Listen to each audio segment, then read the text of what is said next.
ಎಲ್ರಿಗೂ ನಮಸ್ಕಾರ. ನಾನು ನಿಮ್ಮ ಪ್ರೀತಿಯ ಕಿಟ್ಟಿ. ಯಾರ್ಯಾರು ಲೈವ್ ಜಾಯಿನ್ ಆಗಿದ್ದಾರೆ ಅವರೆಲ್ಲರಿಗೂ ವೆಲ್ಕಮ್. ಗುಡ್ ಮಾರ್ನಿಂಗ್ ಎಲ್ಲರಿಗೂ. ನಿನ್ನೆ ಅಂದ್ರೆ ಲೈಕ್ 19th ನೀವೆಲ್ಲ ಟೆಸ್ಟ್ ಬರ್ದಿದ್ದೀರಾ. ತುಂಬಾ ಜನ ಬರ್ದಿದ್ದಾರೆ. ಥೌಸಂಡ್ಸ್ ಆಫ್ ಪೀಪಲ್ ಅಟೆಂಡ್ ಮಾಡಿದ್ರು ಕ್ವಶನ್ ಪೇಪರ್. ಬಿಕಾಸ್ ಆಫ್ ನಾವು ಏನ್ ಮಾಡಿದ್ವಿ, ಈ ಪೇಪರ್ನ ತುಂಬಾ ಎಲ್ಲರಿಗೂ ಫ್ರೀ ಕೊಟ್ಟಿದ್ವಿ. ಯಾಕೆಂದ್ರೆ ಸ್ಟೂಡೆಂಟ್ ಇಂಟ್ರೆಸ್ಟ್ ಹೆಂಗಿದೆ, ಸ್ಟೂಡೆಂಟ್ ಡೆಡಿಕೇಶನ್ ಹೆಂಗಿದೆ, ಸ್ಟೂಡೆಂಟ್ಸ್ ಒಂದ್ ಕನ್ಫರ್ಮ್ ಮಾಡಿ. ನನಗೆ ನಾನ್ ಮಾತಾಡ್ತಿರೋದು ನಿಮ್ಗೆಲ್ಲ ಆಡಿಬಲ್ ಇದೆಯಾ? ಒಂದ್ಸತಿ ಪ್ಲೀಸ್ ಎಲ್ಲರೂ ಕನ್ಫರ್ಮ್ ಮಾಡಿ. ನಾನ್ ಮಾತಾಡ್ತಿರೋದು ಮತ್ತೆ ನನ್ನ ಪಿಕ್ಚರ್ ಕ್ಲಿಯರ್ ಇದೆಯಾ ನಿಮ್ಗೆ? ಒಂದ್ಸತಿ ಯಾರಾದ್ರೂ ಕನ್ಫರ್ಮ್ ಮಾಡಿ ಆಡಿಬಲ್ ಆಗ್ತಿದೆಯಾ ಇಲ್ವೋ ಅಂತ. ಎಸ್ ಸರ್ ಅಂತ ಯಾರಾದ್ರೂ? Okay, thank you Vidyashree, thank you Soumya. ಆಗ್ತಿದೆ, clear sir, thank you so much. ತುಂಬಾ ಜನ ಟೆಸ್ಟ್ ಅಟೆಂಡ್ ಮಾಡಿ ರ್ಯಾಂಕಿಂಗ್ ಹಾಕಿದೀನಿ. ಆದ್ರೆ ತುಂಬಾ ಜನ 10 ನಿಮಿಷ, 11 ನಿಮಿಷ, 8 ನಿಮಿಷದಲ್ಲ ಆನ್ಸರ್ ಮಾಡಿದ್ದಾರೆ. ಬಟ್ ಅದು ಹೆಂಗೆ ಅಂತ ನನಗೆ ಗೊತ್ತಿಲ್ಲ. ತುಂಬಾ ಜನ ಸೀರಿಯಸ್ ಆಗಿ ಬರ್ದಿದ್ದೀರಾ, ತುಂಬಾ ಜನ ನೆಗ್ಲೆಕ್ಟ್ ಮಾಡಿದ್ದೀರಾ, ತುಂಬಾ ಜನ ಬಹಳ ಪರ್ಫೆಕ್ಟ್ ಆಗಿ ಆನ್ಸರ್ ಮಾಡಿದ್ದೀರಾ. ನೋಡಿ, ನಿಮ್ಗೆ ಇಲ್ಲಿ ರ್ಯಾಂಕ್ ಲಿಸ್ಟ್ ತೋರಿಸ್ತಾ ಇದ್ದೀನಿ.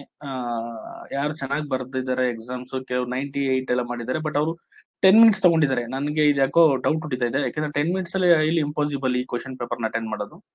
ಯಾರಾದ್ರೂ ಸೀರಿಯಸ್ ಆಗಿ ಅಟೆಂಡ್ ಮಾಡಿದ್ರೆ ಅಥವಾ ಯಾರಾದ್ರೂ ತುಂಬಾ ಡೆಡಿಕೇಟಿವ್ ಆಗಿ ಏನಾದ್ರು ಅಟೆಂಡ್ ಮಾಡಿದ್ರೆ ನೀವು ಖಂಡಿತ ನಿಮ್ಗೊಂದು ಒಳ್ಳೆ ಆಪರ್ಚುನಿಟಿ. ಗೊತ್ತಾಗ್ತಿದ್ಯಾ? ಆದ್ರೆ ಏನ್ ಹೇಳ್ತೀನಿ, ಇದ್ ನೋಡಿ, ಈ ಟೈಮಲ್ಲಿ ಈಗ ಯಾರೂ ಸಹ ನಿಮ್ಗೆ ಏನಾಗುತ್ತೆ, ನೋಟಿಫಿಕೇಶನ್ ಇಲ್ಲ.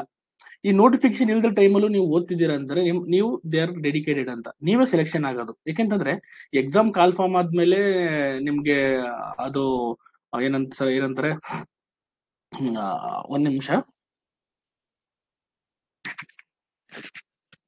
ಎಕ್ಸಾಮ್ ಕಾಲ್ ಆದ್ಮೇಲೆ ಎಲ್ಲರೂ ಹೋಗ್ತಾರೆ.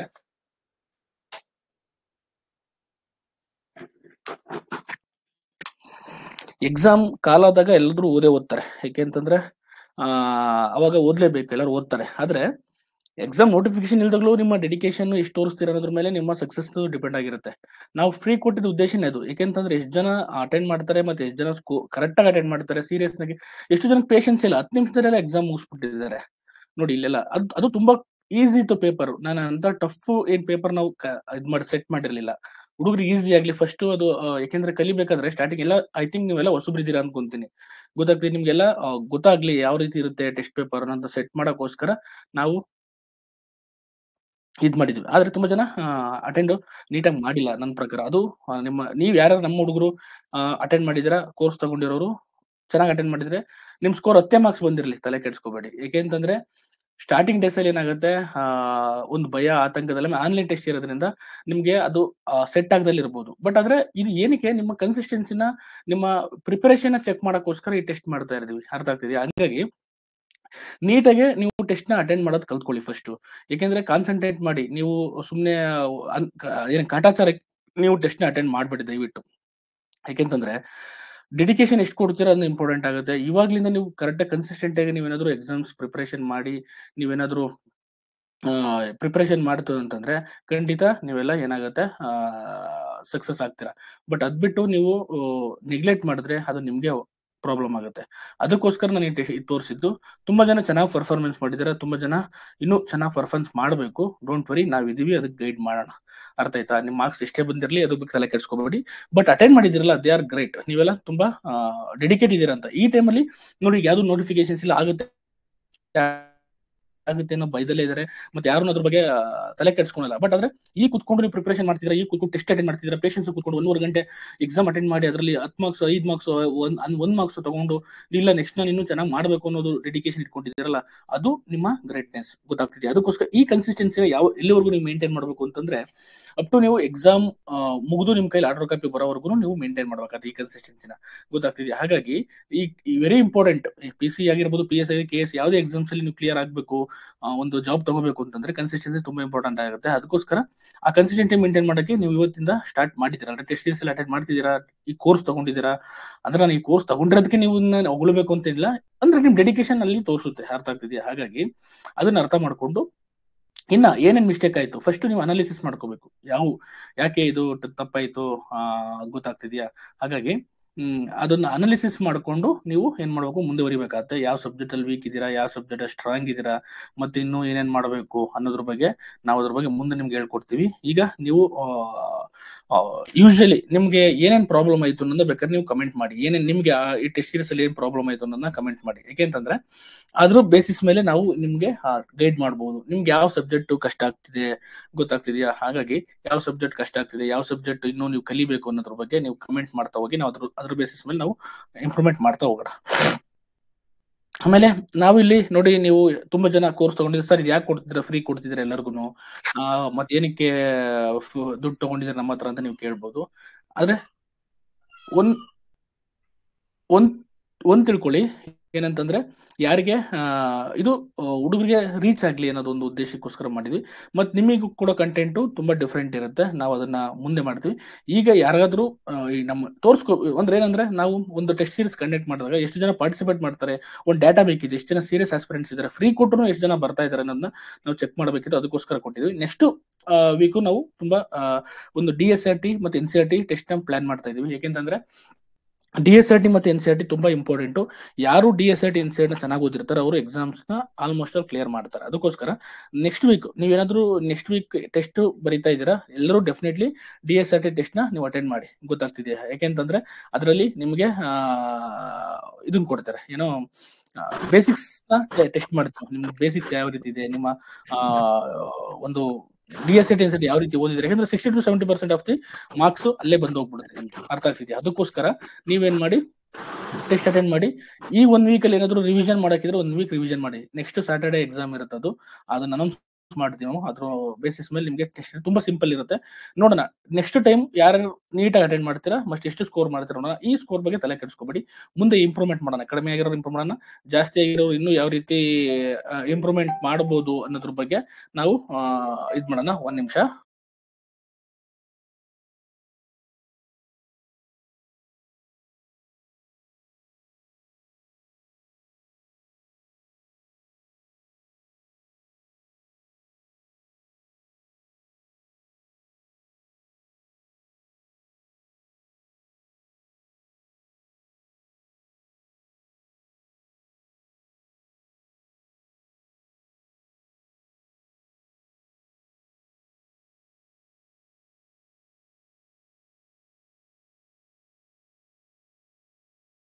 ಸಾರಿ for the disturbance.